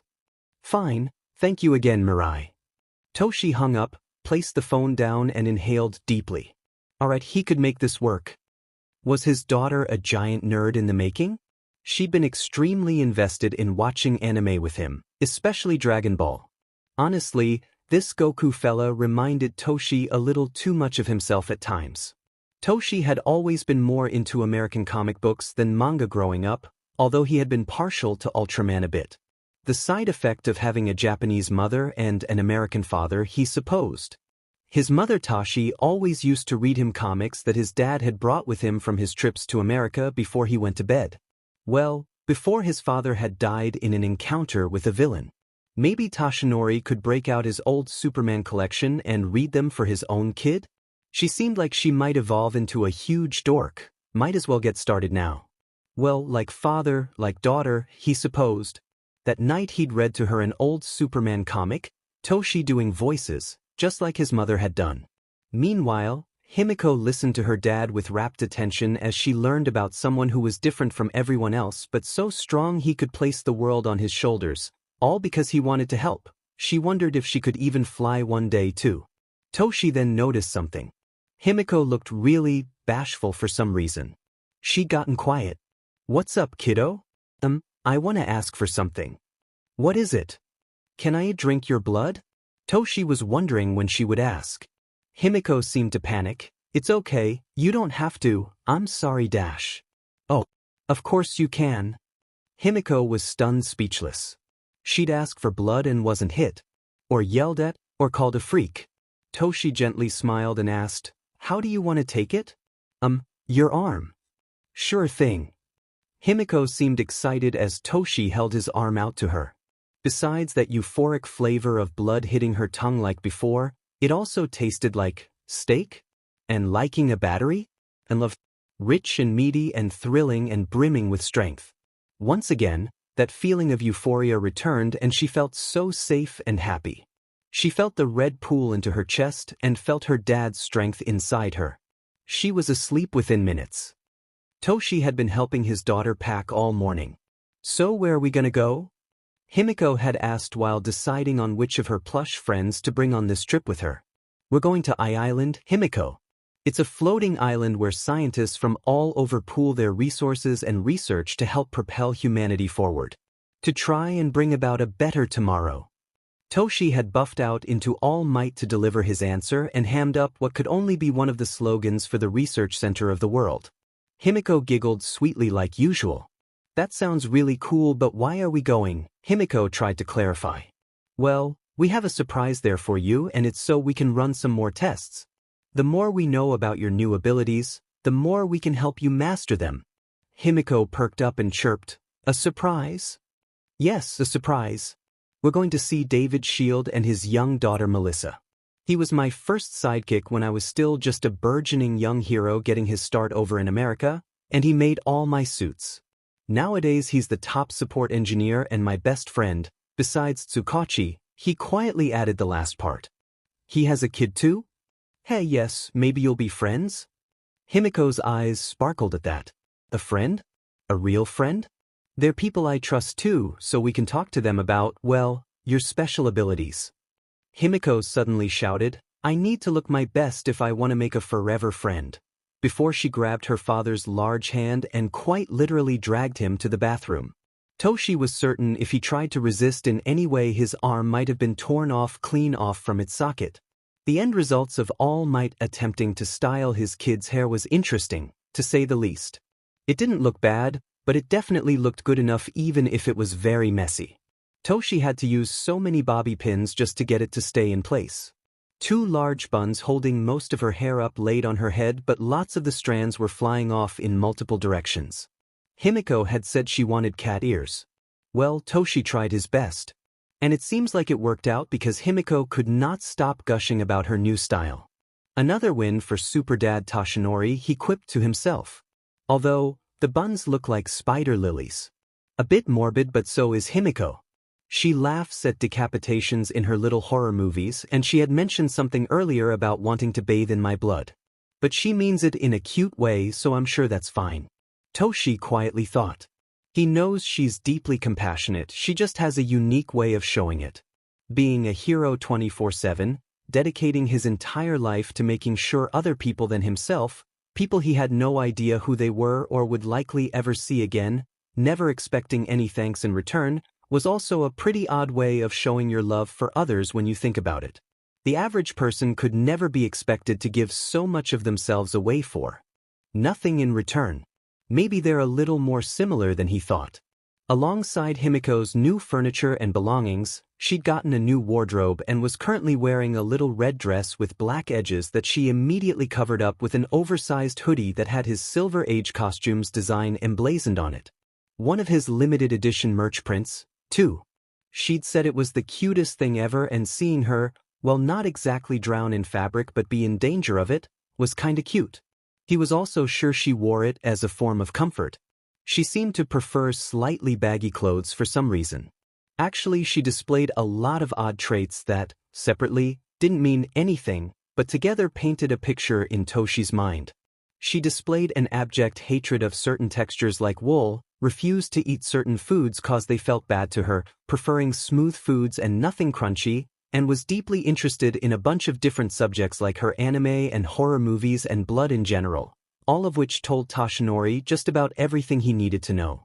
Might honestly explain her having trouble understanding what other people meant as well.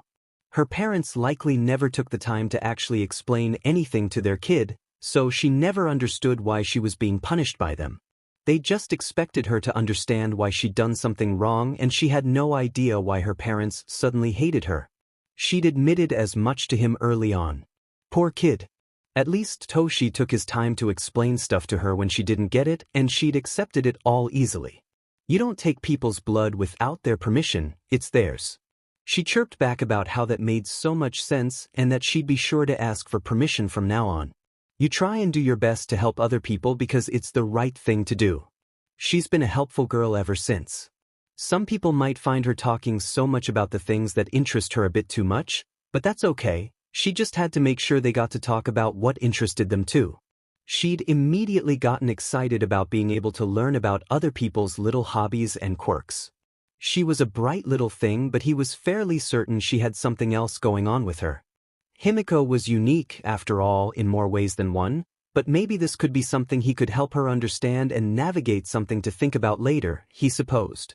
For now, they needed to leave for Island. Of course, flying on a private jet with what could only be described as a very hyperactive child was stressful, but Toshi could handle it. Probably. Privately, Toshi was worried because if she moved a bit too quickly, she might break a window or punch through the metal hull of the aircraft and depressurize the entire cabin, sending everyone but her to their fiery deaths. Himiko, meanwhile, was excited beyond belief to just be on a plane for the first time in her life. She'd spent nearly the entire flight looking out the window watching the clouds roll by, engrossed in her first ever experience of being so high above them. She'd hoped she could be there herself one day. It was while she was looking out towards the horizon that she'd finally gotten a glimpse of their destination. Island was the premier setting for the cutting edge of science, founded nearly 50 years ago as an effort to help make up for the stagnation that the world had undergone from the social upheaval that was the Dark Ages and the early Quirk Wars, created to gather the world's top researchers to a safe place where their combined talents could study quirks. Every company in the world involved with the pro-hero business invested money to create a technological paradise for the research and development of quirks and support items, most prominent of these investors being the Yaoyorozu Group, one of the largest corporate conglomerates in the world, who had been one of the early investors in pro-heroes. The Yaoyorozus were a common fixture during the island's annual iExpo. The artificial moving island was home year-round to over 10,000 scientists who help create the next generation of tools that support hero society. And for a young girl like Himiko, there was no better place to study her abilities and also survive whatever she could dish out. Many of its structures are built sturdier than bomb shelters, so, in theory, the training facilities in Central Tower should be more than able to help Himiko understand the extent of her strength. From up above the air, Himiko looked through the window towards the approaching island where she saw 4 different cities, 3 of them orbiting the main city center, separated by large bodies of water and natural foliage. There were beautiful beaches, huge lakes, and incredible cities to be explored. Toshi always tried to make his way to the island at least once a year. Heroes were expected to be there for iExpo to showcase their new support items, and it allowed the #1 hero to see his friend, David, and his niece Melissa. He'd wished David could come see him more often, but scientists cannot leave the island to ensure confidentiality, and it could only be accessed via plane through the airport on the outer ring of the island. Setting off the jet with bags in tow, he saw Himiko blur herself into a line of gold and red across the tarmac. Hopefully no one saw that, Toshi thought to himself as he raced after his escaped kid. Having passed through security, the father-daughter duo finds themselves in the center of the science world. Himiko, having never really been allowed anywhere before, was thrilled. Actually, she was mildly hyperventilating, but that was normal. Was that Godzilla in a lab coat? The ground thundered slightly as the 75-foot-tall lizard man strolled causally through the open area and passed by Himiko and her father. This place was way too cool to be real. While not buffed up, Toshi found himself a bit more relaxed than usual. No one was around to hassle him for an autograph. He would never turn down a fan, but he was here for personal reasons. Fans could wait. Nearing Island's central tower, Himiko peered up towards the 200 stories before her. Definitely taller than her new home back in Roppongi, but her tower had her dad on top, so Might Tower was just a little better. Soon enough, Himiko escaped from the elevator into a completely new world, a workshop filled with literally so many things she could never hope to guess the purpose of. Wait, that looked like a mech suit? She could guess the purpose of one, at least. Near the center of the room, a tall man in a lab coat with brown hair and glasses that hid gentle blue eyes looked up from a work table covered in sciencey gizmos. "Oh, didn't even hear you come in, Toshi. It's been a minute, bud." David had run off towards the duo and hugged his old friend while Toshi's much larger frame simply picked David up off the ground, the shorter man's legs dangling. Toshi had missed his best friend. It has, hasn't it? Released from the hug, David crouched down in front of Himiko, who looked just about as excited as David was to be in the presence of not only the singularity but also his brand new niece. He was honestly more excited about the latter fact. "And is this Himiko?" "Hi, I'm Himiko." The blonde girl chirped back at David in perfect English. The support engineer was impressed. She must have been practicing. "It's very nice to meet you, Himiko. My name is David Shield and I'm your uncle." Himiko was very excited at the prospect of more family. But she'd yet to come up with a nickname for the man in front of her. Oh well, she'll come up with something. Suddenly, a motion-detecting door opened as a blonde girl that was already a bit taller than Himiko rushed into the room, wearing a little vest and bow tie and holding some device revealing its innards of wires and green circuits, before she barreled right into Toshi's leg. "Uncle Might. Mel. Get up here." Toshi nearly howled as he picked his niece up and hugged her tightly. Melissa giggled before being set back down. The other blonde girl with blue eyes that hid behind glasses like her father looked up towards the #1 hero and squinted a bit. "You look a little different?" "You didn't tell her?" Toshi questioned David. "I thought it'd be a nice surprise for Melissa." David shrugged. "Well, Mel, I have a big form that I turn into when I want use my super strength, and I have my normal form. Part of my quirk and all that. Toshi threw on a wink at the end for his niece. That's amazing. It's like a transformation quirk. Melissa was over the moon to get to know anything more about her uncle. It was just then that she noticed she wasn't the only other girl there. Turning around, she saw a girl that was definitely younger and shorter than her, wearing a pair of messy buns and a large All Might hoodie, and quite possibly the largest grin she had ever seen in her short life. It stretched across her face, making it seem like it could split her head in two at any moment. Ooh, a heteromorphic trait. And she had fangs and such pretty golden eyes. Remembering her manners, Melissa stuck her hand out and excitedly introduced herself. I'm Melissa Shield. It's really nice to meet you. The girl before her was speaking perfect Japanese. Himiko thought it only made sense to respond back in English if that's what she spoke, but the only thing she could think of, or remember, in English at the moment was something she'd heard from some horror movie marathon's announcer. Gorefest 96, Himiko parroted back to the younger Shield. Melissa looked nervous and honestly did not know how to respond to that. I'm Himiko. That Melissa could respond to. Although, the girl still hadn't shook her hand and was just looking at it confused. Awkwardly, the younger Shield retracted her hand. Tosh, what's Gorefest 96? David asked. Sorry, Himiko likes to watch this horror movie streaming site and she likes to repeat the words of the announcer. She actually repeats a lot of words that I promise I'm a good father. He hurriedly explained. David waved his friend off and reasoned, well, as long as it's not affecting her negatively, I can't see the harm. It's probably normal for blood quirk users, right? Yeah, it's really fun. I especially love the parts where the people all get ripped apart and the fake blood gets sprayed everywhere. It's so funny. Himiko started giggling to herself. David, Toshi and Melissa were surprised. David had been speaking in English to his old friend and Himiko had heard the entire conversation and then responded in English herself. David asked, Himiko, can you speak English? Were you taught by your parents? They were rich types, so maybe they did. What? You were speaking Japanese? I only know Gorefest 96 in English. I think. Himiko, you're speaking English right now. Very good English. Were you taught? No, my parents don't like English speakers. Of course they don't, Toshinori grumped mostly to himself. David crouched down in front of the girl. Himiko, I'm speaking right now. What language am I speaking? The 6-year-old had gotten a bit frustrated at the adult's apparent confusion and now exasperated answered, Japanese. David had been speaking English. In fact, Himiko had not been speaking Japanese this entire time. At least to him. Tosh, what language has Himiko been speaking in this conversation? Japanese. Mel, what language has Himiko been speaking? David nodded towards Melissa. She's been speaking English, Daddy. Well, okay then, new weird ability aside, it seems like we have some work to do. But for now, I think we should go sit down, let you two take a load off from your flight and then ease them into this whole thing. What do you say, Tosh? David decided right then as he started to lead his guests towards the living room through the nearby pneumatic door. Great idea, Dave. What's going on? Himiko asked. David explained, it seems like you have a new ability we just learned about, Himiko.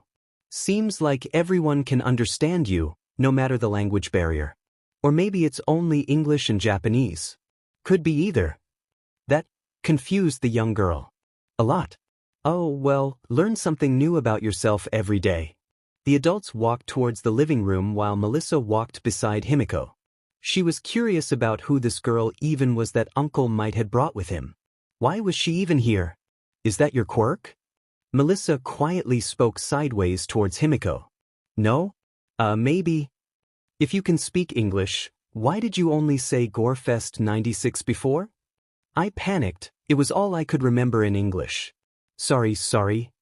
Ah, Melissa pouted. Himiko frowned at that and asked, why are you sad? I was so excited to show off how good I was at speaking Japanese when I heard we were getting guests. I practiced all day yesterday. Melissa seemed really proud of that fact. Well, I thought you were speaking perfect Japanese. So I thought it would be polite to respond back in English, Himiko explained. Oh, that makes perfect sense now. Himiko brightened up at that.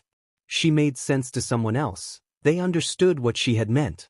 The doors opened on their own here, apparently, and soon they had stepped into a very large living room, Himiko idly thinking it looked expensive and high-tech, very different from the gray girders and concrete floors of Toshi's apartment back home, the walls covered in comic book art along with trophies and pictures of her dad's accomplishments over the years. In contrast, this place was a lot whiter.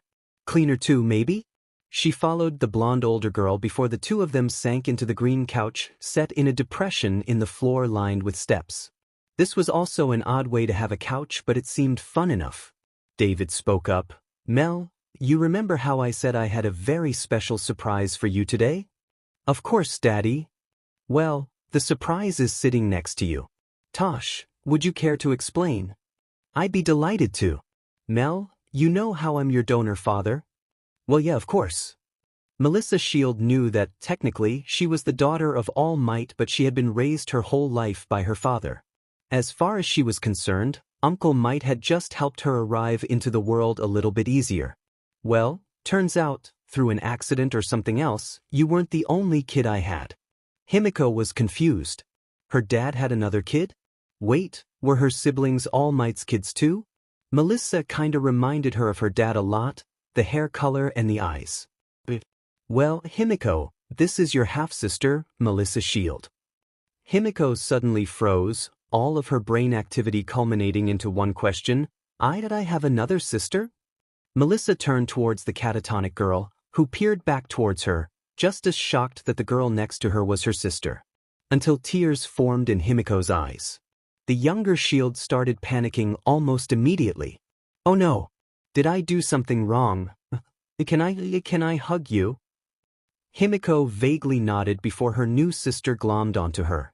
Let's stay positive. I have a sister I get to know all about. That's pretty cool, right? Himiko was thrilled, Himiko was surprised, Himiko was worried. What if her sister found out she was different? Not only was she really strange, but this was a new person she knew nothing about. But maybe her new sister would think she was a monster. Her abilities alone were too strong. And the blood drinking? Himiko thickly swallowed the lump that had formed in her throat. No, that wouldn't happen. Her sister is her dad's kid too, right? Maybe she was like her instead. David smiled. He knew the kids would be okay in the end. Eventually, Himiko seemed to have calmed down enough for Melissa to release the younger girl before she asked, "Can I show you around my home?" Himiko suddenly changed her entire mood, that same caddish grin stretching her face out as she practically screamed, "I want to know everything about you inside and out." Okay. Melissa's smile was strained a bit at the concerning implications of that, but that was okay. It's fine. Himiko probably just meant it in an endearing way. Melissa Shield was not complicated. She loved her dad, she loved her aunt, she loved her Uncle Might and Uncle Sam. She was smart and loved to tinker with projects, always having a desire to learn more. And she always tried to look on the bright side of life. She'd fall apart at only 8 years old if she didn't. Her dad had bad nights sometimes, when he woke up crying after a nightmare about her mom. She always tried her best to cheer up her father. After all, he always did his best for her. She wanted to be like him and like her Uncle Might. So she always tried to smile, always tried to cheer people up, always tried to appear happy and positive. So even when things concerned her or got her down, she preferred to hide it and put on her best smile. She'd learned from the best after all. And she certainly put one on for her new sister, who was a little odd but seemed to mean well enough. The smile was genuine. How couldn't it be? She had a little sister now. But Himiko kept saying concerning things, while the smile stayed on. Leading her around the house, they had eventually ended up in the hallway where they kept family photos. Melissa proudly showed one of them off. And this is a picture of my mom. And it was a picture of her dad and a tall woman with charcoal green eyes, brown hair and a smattering of freckles. Actually, she was a lot taller than her dad in that picture. Cute. Himiko perked up, loudly declaring, "She's pretty." But it was then that Himiko looked around and noticed there weren't any pictures of all three Shields together. She quickly put two and two together. In a quiet voice, she asked her older sister, "Do you miss her?" "What?" Melissa was really caught off guard by that one question. Himiko seemed to be that oddly smart for a 6-year-old. Or at least she was keenly observant. But then again, Melissa was very smart for an 8-year-old, so maybe it's a family thing. "Do you miss your mom?" Himiko asked again. Melissa's smile faltered. Yeah. I know I never got to meet her, but I miss her. I wonder if she would have liked me." "I know she would have." "You're amazing." Melissa laughed at that. "You don't even know me." "That's why I'm here, to get to know my brand new sister. And I already know she's going to be amazing." Himiko and Melissa giggled together before the older girl asked, "Do you have a mom?" Himiko shrugged. "Yeah, but she hates me." Melissa had the good grace to be shocked, nearly speechless by that. "Wow, my goodness." "It's okay, she gave me up and now I have a new dad who doesn't hit me." Himiko happily explained. Okay. That's a good thing. I'm sure that must be nice to have that now." Melissa's smile had become even more heavily strained. "It's weird, but it's a good weird. I like feeling safe and loved." Most people usually do. But that's good, you should always look on the bright side of life. Suddenly, David called out, "Kids, we gotta head down to the testing center. I booked it for a couple hours so we should be able to perform the tests we need. Got all the equipment I need ready." Himiko and Melissa followed the adults down back to the elevators. Melissa, hopefully, thought things would pick up a bit from there. "Alrighty then, let's rock and roll." David's voice came through the intercom, echoing into the largest room Himiko had ever stood in, a hangar filled with bright lights overhead and dull, boring concrete floors and steel-plated walls. The young girl was pretty sure that alongside the deep gouges in the floor, the back wall was covered entirely in burn marks. From up in the control room, All Might commented on his friend's choice of words. "You sound like present mix radio show, Dave." "I wish. We don't get him all the way out here in the Pacific." Melissa snorted. She always thought her dad was funny. Again, David spoke through the intercom. "Okay, Himiko. We're here to see what you can do, so don't worry about holding back." Himiko shouted, "Got it." As she stepped under the huge hydraulic press that was suspended from the ceiling, the 6-ton round of solid tungsten alloy ready to crush her at any given moment or break itself trying. She raised her arms above her head. David's voice crackled to life again. "Alrighty, I designed this test around All Might and other strength quirk users, so I'm fairly confident it can handle you, but just in case I cranked it up, by a lot. So you should be able to withstand the pressure. Let me know if you need me to stop at any time. Ready?" "Ready." The device then began to press down slowly onto Himiko's awaiting hands and then stopped, her own form simply not allowing it to move any further. The pressure stayed the same as David asked, "What's it feel like, Himiko?" "It kind of feels like lifting nothing?" Well, that wasn't true. She could feel every incremental level of pressure the 6-ton block of metal was pushing onto her, but it also felt like holding up a paper clip above her head.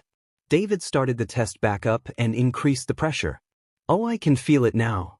It's like holding up a little rock, kinda," Himiko called out. At that point, David looked down at the monitor and noted the pressure output. Eerily calm, David simply stated, 1 million psi. All Might saw his friend and his niece pale and he asked, "What?" "I have it set to 1 million psi.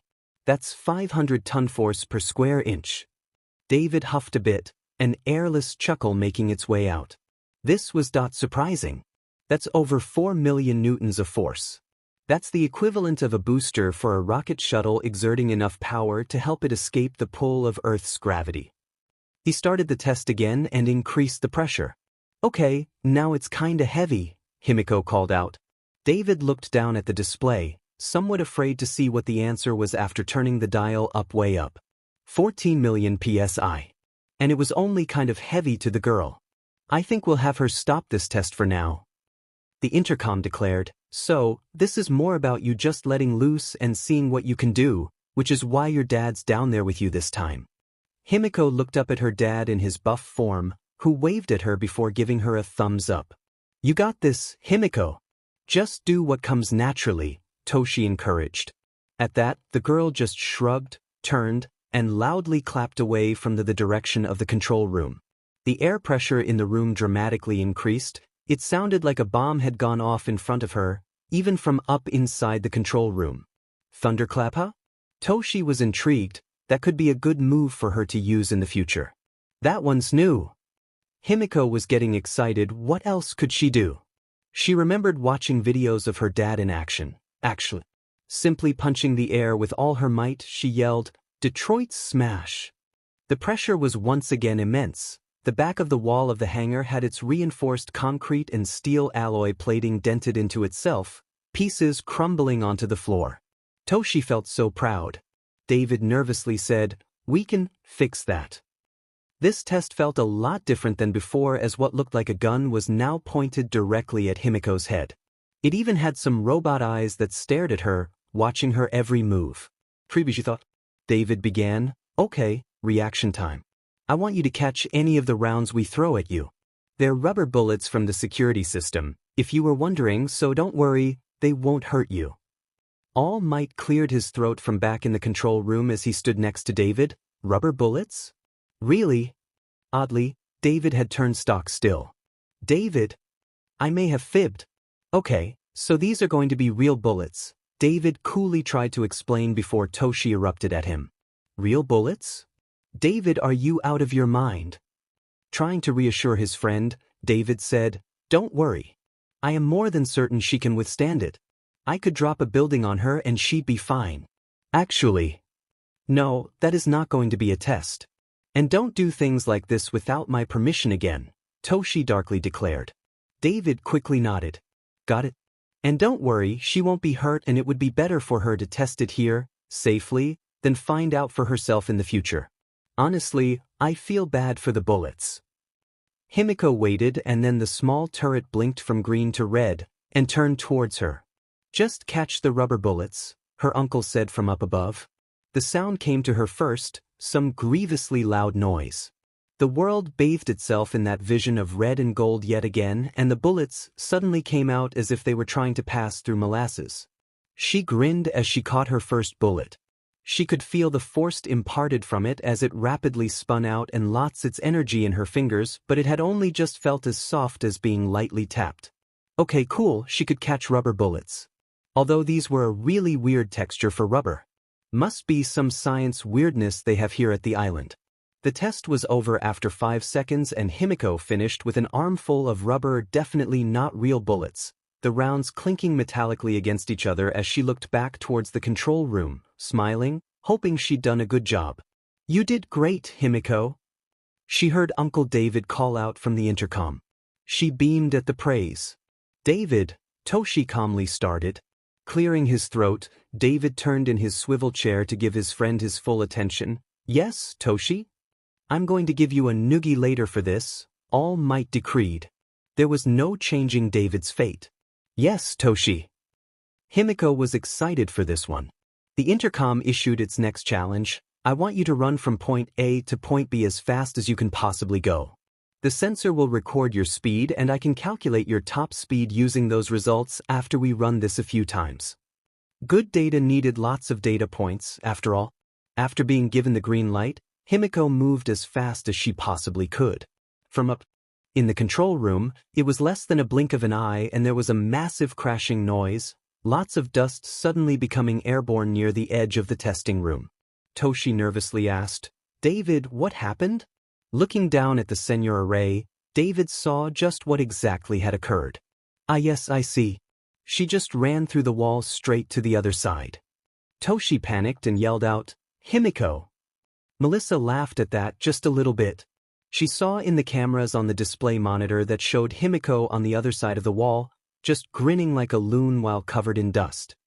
David sighed and ran his hand through his hair. "Almost done. Alrighty, so hours of extensive testing have yielded some results. The scanner I had your girl sit in, I had to make some major modifications to, but it should help us figure out at least broadly what she can and can't do." A holographic display popped up in an exam room while Toshi just sat quietly, waiting for David to explain the extent of his research. "So, what we can confirm is that she, functionally, has a stockpiling quirk like we theorized.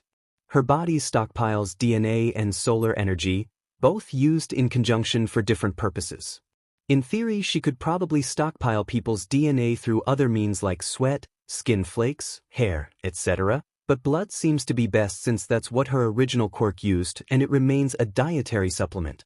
A new graph display popped up, showing Himiko's cellular activity. But the other half, well, all of her body cells soak up sunlight like it's going out of style.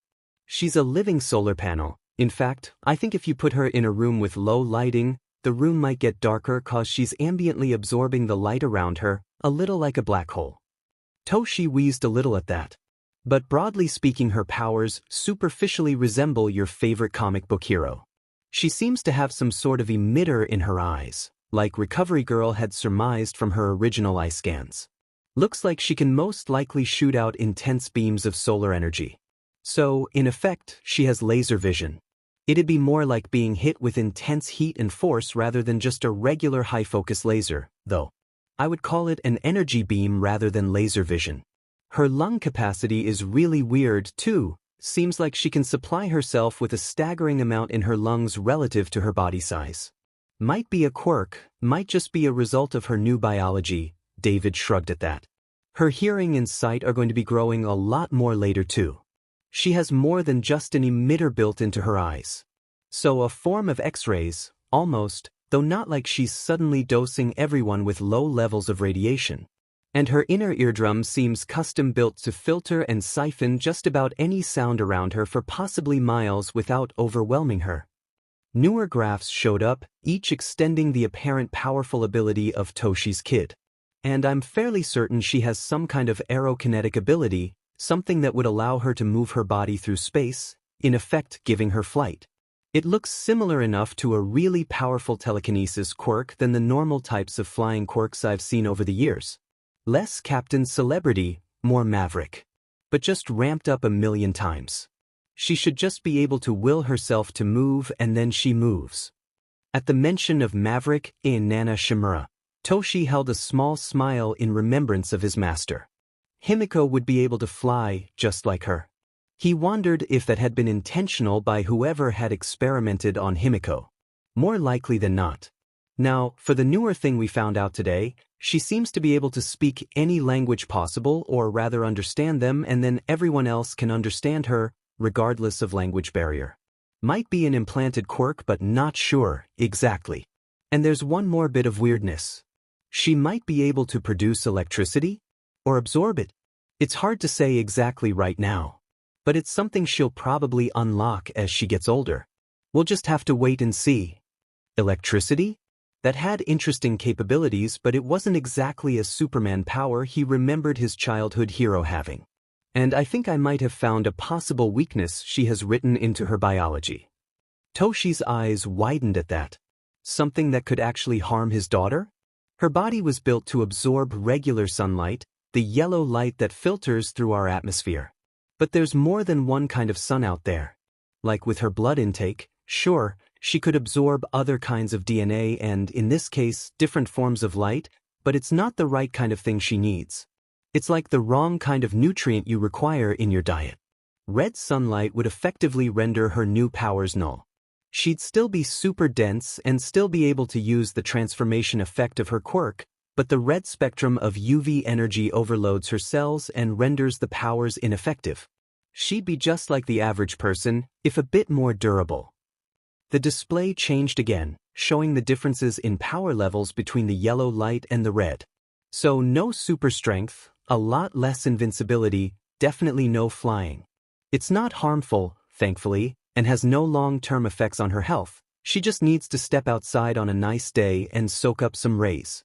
But it's something to watch out for. Maybe there's something other than red solar energy, but I can't find it, if it even exists in nature. The other thing to look out for would be mental quirks. But as it stands, I'm fairly certain Himiko could walk into a lake of lava and come out completely fine. Acid would do nothing to her. She apparently might be able to absorb electricity. Bulletproof and bombproof goes without saying. Extreme pressure or zero pressure like the vacuum of space is nothing to her. In fact, that might explain why her lungs have that level of capacity. She'd be able to breathe in space, in theory. She's effectively built like a tardigrade, an extremophilic organism. Honestly, the only thing that might hurt her is someone just punching her really, really hard, but that's not really a weakness, is it? And then there's the scaling of her powers. When she uses them, she's not losing any energy, it just keeps growing and she's never going to overflow or blow up from that energy. The early tests you showed me are accurate. She's not just going to get stronger and faster. There's no cap. Honestly, I think the speed of light is in the ballpark and I don't even want to know what something with any mass going at that speed is going to do. I know what it is, but I don't want to think about it. Well, that was all terrifying beyond belief. Thank God and the kami above that he'd found Himiko when he did. He did not want to imagine what going up against his daughter would have been like if she wasn't under her own control, but rather his. As David began to use his quirk, squirmy fingers, to type in more data into his console, Himiko entered the room holding Melissa's hand. Seeing her uncle type away, Himiko's cat eyes suddenly widened as she yelled out, "Bendy! You are now Uncle Bendy!" David was shocked out of typing for a moment as he processed what his niece had just screamed at him. "I what?" Toshi snarked, "She saw your quirk. She gives everything a nickname. It means she likes you, David." David had a clear look of defeat as he quietly asked, "But Uncle Bendy? She calls Tsukachi true man and she called me action figure Sama when she first met me. Uncle Bendy isn't so bad." "Alright then, hey kids, what's up?" Melissa asked. "Can I take Himiko up to the roof?" David smiled mildly. "Of course. Just be careful, no tinkering on stuff, safety first." "Okay, Daddy." Himiko called out, "Bye, Uncle Bendy. Thank you for the fun tests." As Melissa dragged her sister out the door, leaving the two old friends alone once more, Toshi spoke up first. "So, I just have one question left." "And what's that, bud? What the heck is a tardigrade?" "Himiko brought a plush of it with her here and I still have no idea what it is." "Himiko, come on. I want to show you something." As they left the elevator, Himiko realized they really had come to the top of the tower, seeing a helipad across from her, as she followed Mel down a set of stairs towards the side. "You can see all of Island from here." Himiko had been brought to a small alcove near the tower's edge, clearly having a few tools and some of Melissa's belongings already there. And her sister was right. Looking out over the island, you could see everything from all the way up here. They sat together in silence as they watched the day end and the island go about its business, unaware of the Tuvus watching things unfold far below them. Melissa had brought the little device she'd been carrying around earlier and a bag of tools and parts, tinkering with the insides. It looked a bit like a visor attached to a handheld screen by a cord.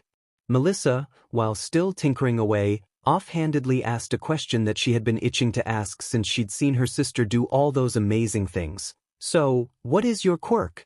You can do so many things like Uncle Mike can, but I can't figure out what kind of quirk could do all of that."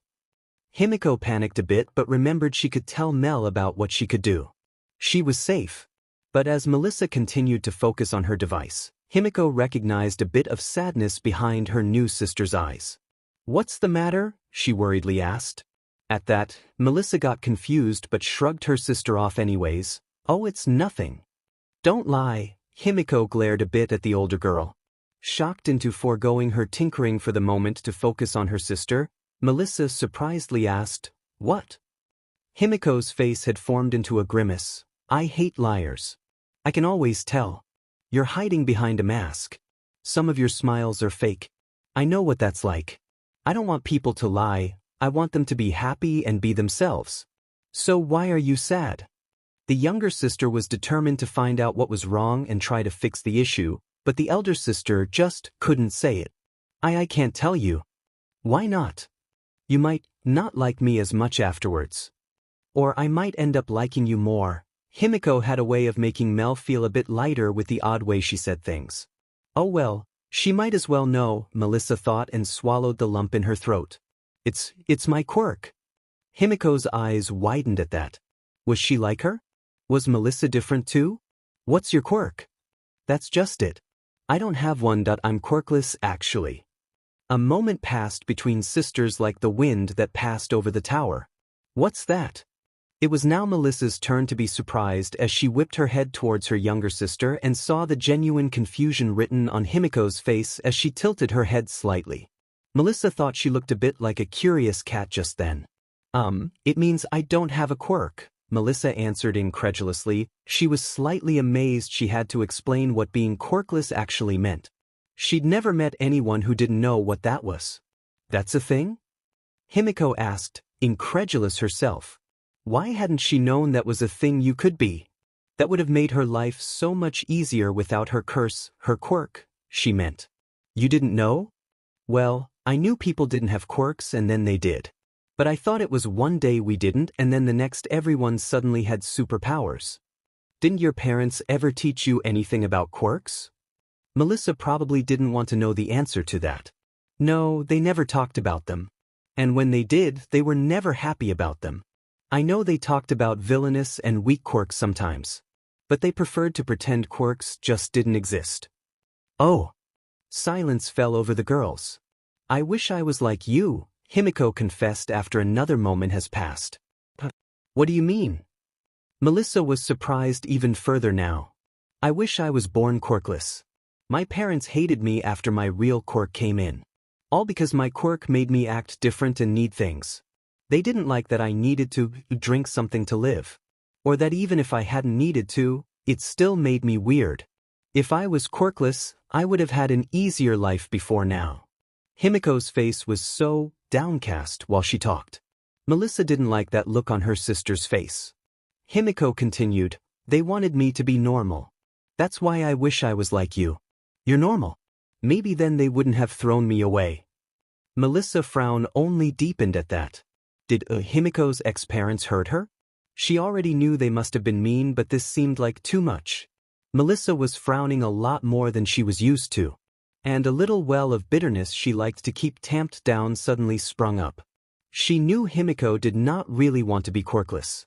Not in this day and age. Well, I don't think you would have been better off as quirkless. Here at Island, that just means I'm treated the same as everyone else. I just happen to not have it. Thing a lot of other people have. My dad is essentially quirkless, he can just do some funny movements with his fingers.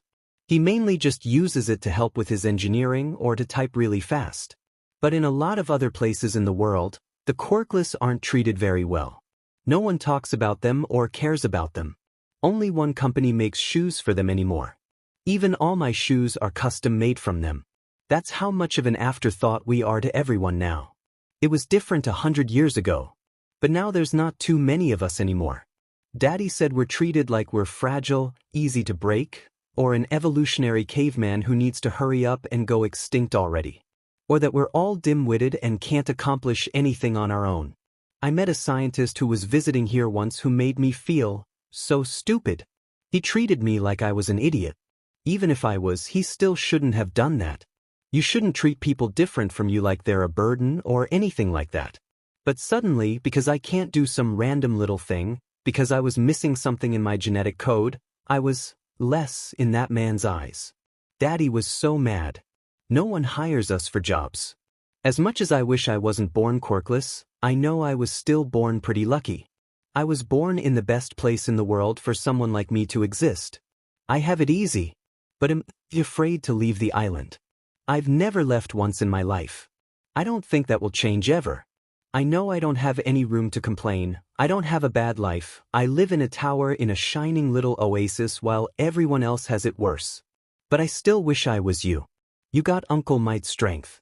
The stockpiling quirk, like Daddy said. And I didn't get anything. Bringing her legs up to her chest, Melissa could only think about what she didn't have in relation to everyone else.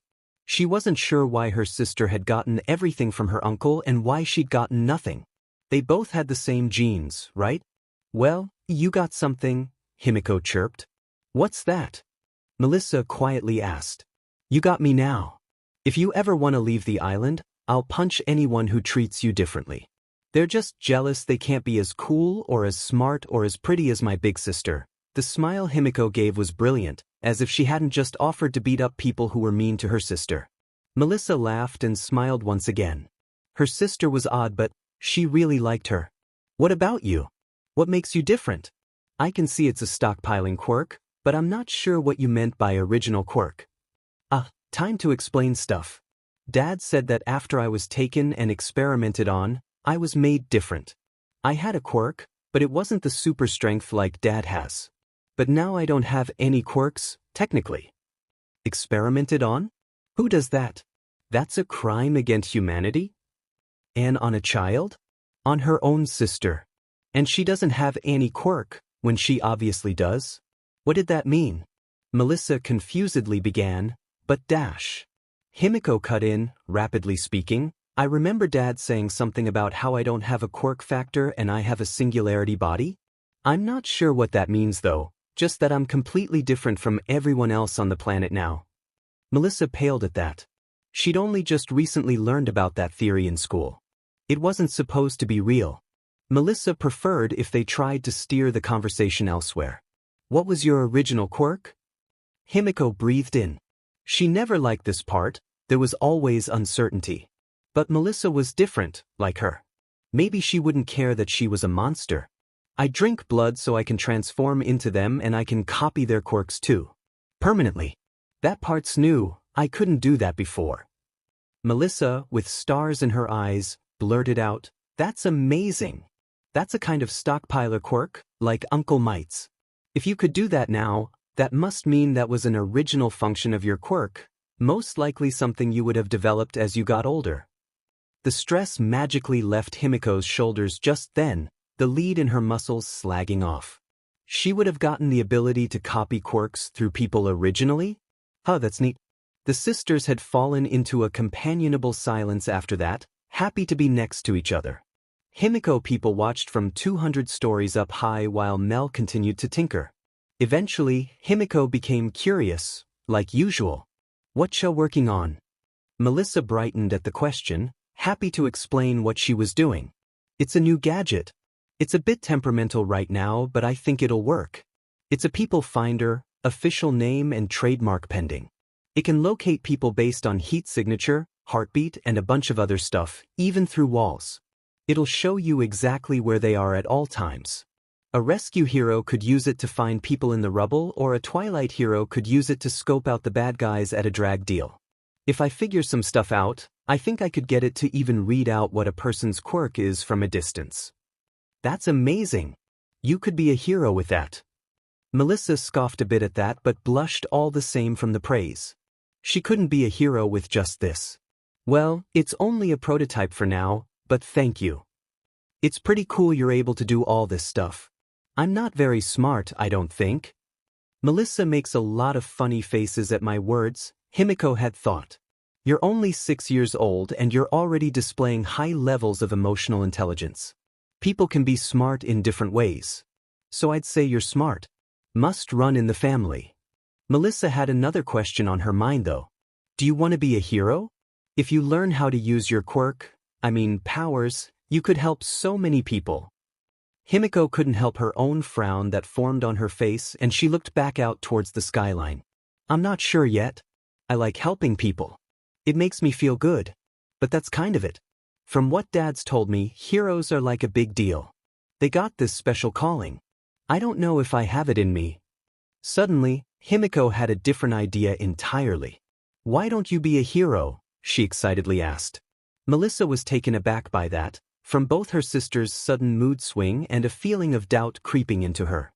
Himiko had been serious about that? But that I don't have a quirk. Neither do I, technically, but I'm just special like that. You don't need a quirk to help people. You could use the gizmos and whatsits you make to help. I saw a mecha in your dad's workshop. You could build one of those for yourself. Well, that's why I want to be like my dad when I grow up. He helps heroes. So he's like a hero's hero. Most heroes need a suit to protect them, not just a mecha, and I feel like only being a hero would be a waste of my brain. I know I'm not technically related to my daddy, but I'm smart just like him. Actually, he says I'm a lot smarter than he is, but I'm not so sure about that. My mom was smart too. And he got all the brawn, she used to say. I want to build stuff for heroes, be just like my dad. Himiko offered, maybe you could be both? Who says you gotta be only one thing? Maybe. Himiko another asked a question of her own that had been forming in the back of her head, the same spot the whispering came from, not that she'd heard it much lately. Can I drink your blood?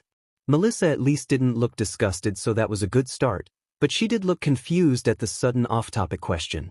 But that I don't have a quirk for you to copy, what would be the point? Himiko giggled. So?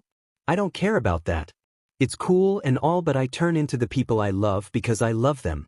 I get to keep this part of you with me in my chest forever, like we're never apart. I'm gonna have to go back home soon, but I don't want to leave you behind. So if I have some of your pretty blood, it'll be like you're with me all the time.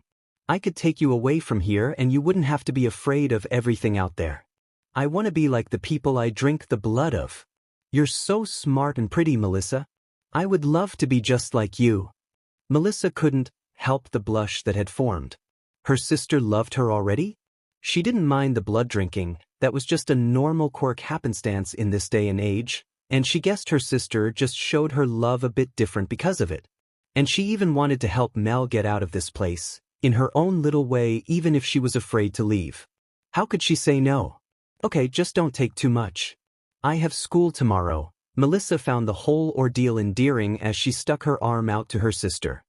Himiko literally squealed with delight before she took the older girl's arm in her mouth, while Melissa idly noticed that there was no pain after she bit down. Huh, a new flavor this time. It reminded her of her dad's blood, but it was also equally clean, bright and refreshing, like a crisp, cold glass of water. Himiko felt the euphoria wash over her as she gulped down the pretty red she loved and that familiar weight settle in her chest. She could feel the differences between her dad and Melissa, always there with her now.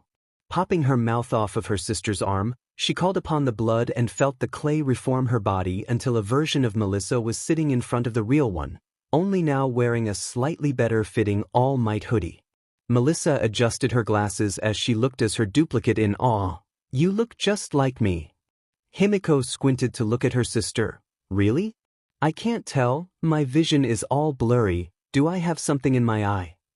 Melissa herself blinked at that tidbit of information. Well, that was surprising. Can you make my glasses using the goop? Not Melissa made a face at that word. Don't call it goop, please, and I think so? I can make clothes, but they overlap with what I'm wearing. Suddenly, a pair of frames appeared out of her mirrored face and the world cleared itself once again for not Melissa. Oh, my eyes aren't blurry anymore. Melissa was thoroughly intrigued by this. You copy people's disabilities? Himiko could only shrug. I guess, I don't have a lot of practice with different kinds of people, though. If you can do that and copy quirks, then you're copying DNA. But clothes and glasses aren't encoded into people's DNA. How does that make sense? Her sister's quirk made less sense by the day. Ooh, I'm gonna make my glasses red. And like that, the frames became a translucent red plastic instead of the silver wire frames Melissa usually wore. Oh, I look good with red frames, Melissa thought. And you can change what you're wearing too? I kinda just have to imagine it and it changes into what I want. Not Melissa shrugged. After a moment of thought, Melissa muttered, quirks are weird. Totally, but wanna see what you look like with different hair? Not Melissa's golden blonde suddenly becomes a deep red pixie bob with tousled hair. Ooh, I look cute as a redhead too. Not Melissa then began to confusedly try to figure out her original version's crisis of sight as she began. So you wear glasses like your dad does, but you're my dad's other kid, and my dad doesn't wear glasses, and your mom wasn't wearing any in the pictures, so why do you wear glasses? Oh, that I get from my auntie, she had to wear glasses when she was a kid, it's hereditary, Melissa shrugged. Genetics, like quirks, were weird sometimes too. Himiko just giggled. Wow, we're really sisters now. We have the same blood. Well, you're my sister forever now either way. The clay melted off of not Melissa's body, giving the original Melissa a front row seat to watching her own face melt away, revealing Himiko once again as her goop pooled on the roof. That's a little gross, was all Melissa could articulate at watching her own mini-death. Kinda, but it evaporates after a while. It's like wet clay. Himiko thought about what else to do and asked, well, if we're gonna be sisters, might as well know everyone about one another. We can ask a bunch of questions. Like a game of 20 questions? Sure. Melissa mused for a moment on what to ask. Do you have any siblings? I have a little brother and sister, Nito and Kumiko. Are they also Uncle Mites? No, my parents only had trouble with me. But my brother Nito, he can copy quirks, like me, I guess, and Kumiko isn't old enough for her quirk yet, she's only 3. But my parents took her to a quirk doctor early for some reason, and they said she should have a copy quirk of some kind like Nito. Do you miss them? Himiko's eyes returned back to the skyline, a kind of longing filling them. I really do. I love them a lot. I was always being a good sister for them, even if my parents didn't want me being near them too much. But I'm out of that house now and I finally get to be myself. Maybe you'll get to see them when they're older.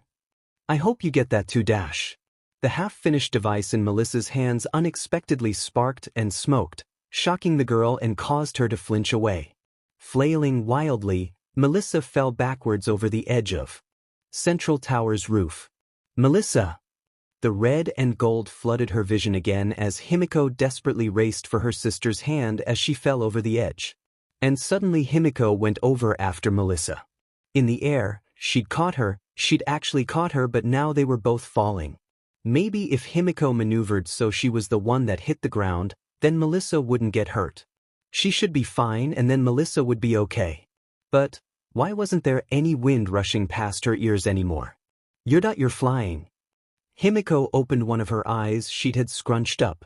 Oh, hey, they weren't dead, they were just floating in midair.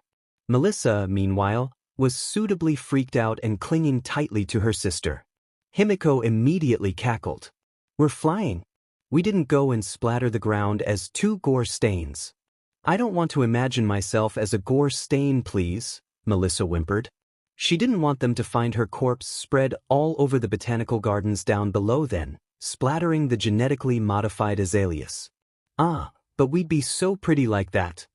Melissa decided to ignore that comment, happy thoughts only please, and thought that being pragmatic would be the best thing in this situation now that they weren't falling to her death and Himiko's downward spiral into survivor's guilt. Hey, flight. That's amazing. Now, how do you get down? Melissa nervously asked. I don't know, I've never done this before. The vampire girl was a little out of her league here. Melissa did not like that answer but offered, maybe just will yourself to go where you want to go? Oh, that makes sense. As they floated, suspended mid-air, Himiko gradually rose up further. So it seemed flying was a lot easier than she thought it would be. She just had to want to move up and suddenly she was floating up. But Himiko didn't want to return to the sisters' perch atop Central Tower. She wanted to do something she'd been thinking about all day.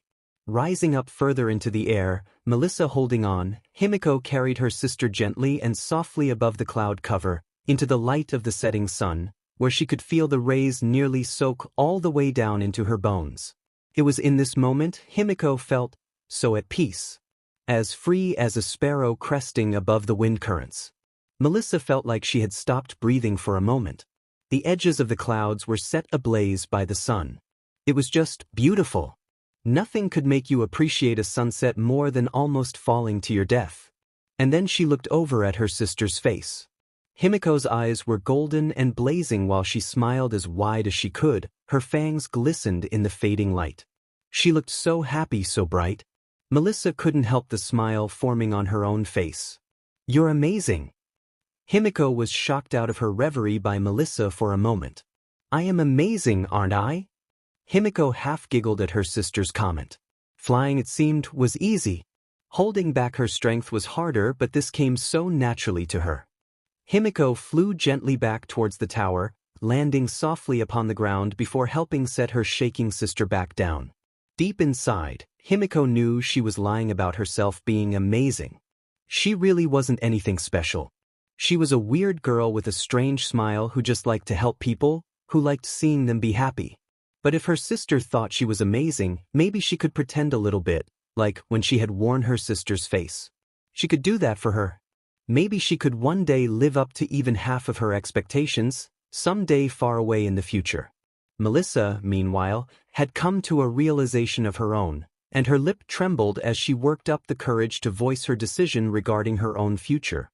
She knew she couldn't let her sister walk out into the world without a little bit of help.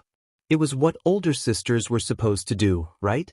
Himiko made her want to smile for her own sake, instead of others, and she loved making things that could protect other people. "I'm gonna be your support engineer," she yelled. "Huh?" Himiko tiled her head in confusion once more. "You saved me. I was going to die, but you saved me. I'm going to be your support engineer when I'm older. I'll make sure you can have suits that can hold up under your strength.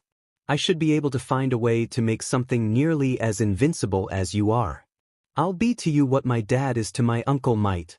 It's the least I could do for you." Melissa then grabbed her arm, muttering, "That is, if you ever decide to become a hero in the first place. But it'll still make you things to protect you." Himiko felt another smile threaten to crack open her face, grinning madly. "That's how you show love, isn't it? Making things for people you care about, hoping it'll help protect them." Melissa blushed. "Yeah, I guess I do that." "Your dad must care a lot about mine then." "He does. They've been best friends their entire lives. I want to be just like Daddy. He's the hero's hero." Himiko shyly replied, "I've never had a best friend before." Melissa proudly declared, "Then we'll be best friends our entire lives too. And you'll be my hero." "You already are." Himiko really loved her new sister. Tashinori looked out the window towards the rest of Island while sipping a cup of coffee, enjoying the setting sun.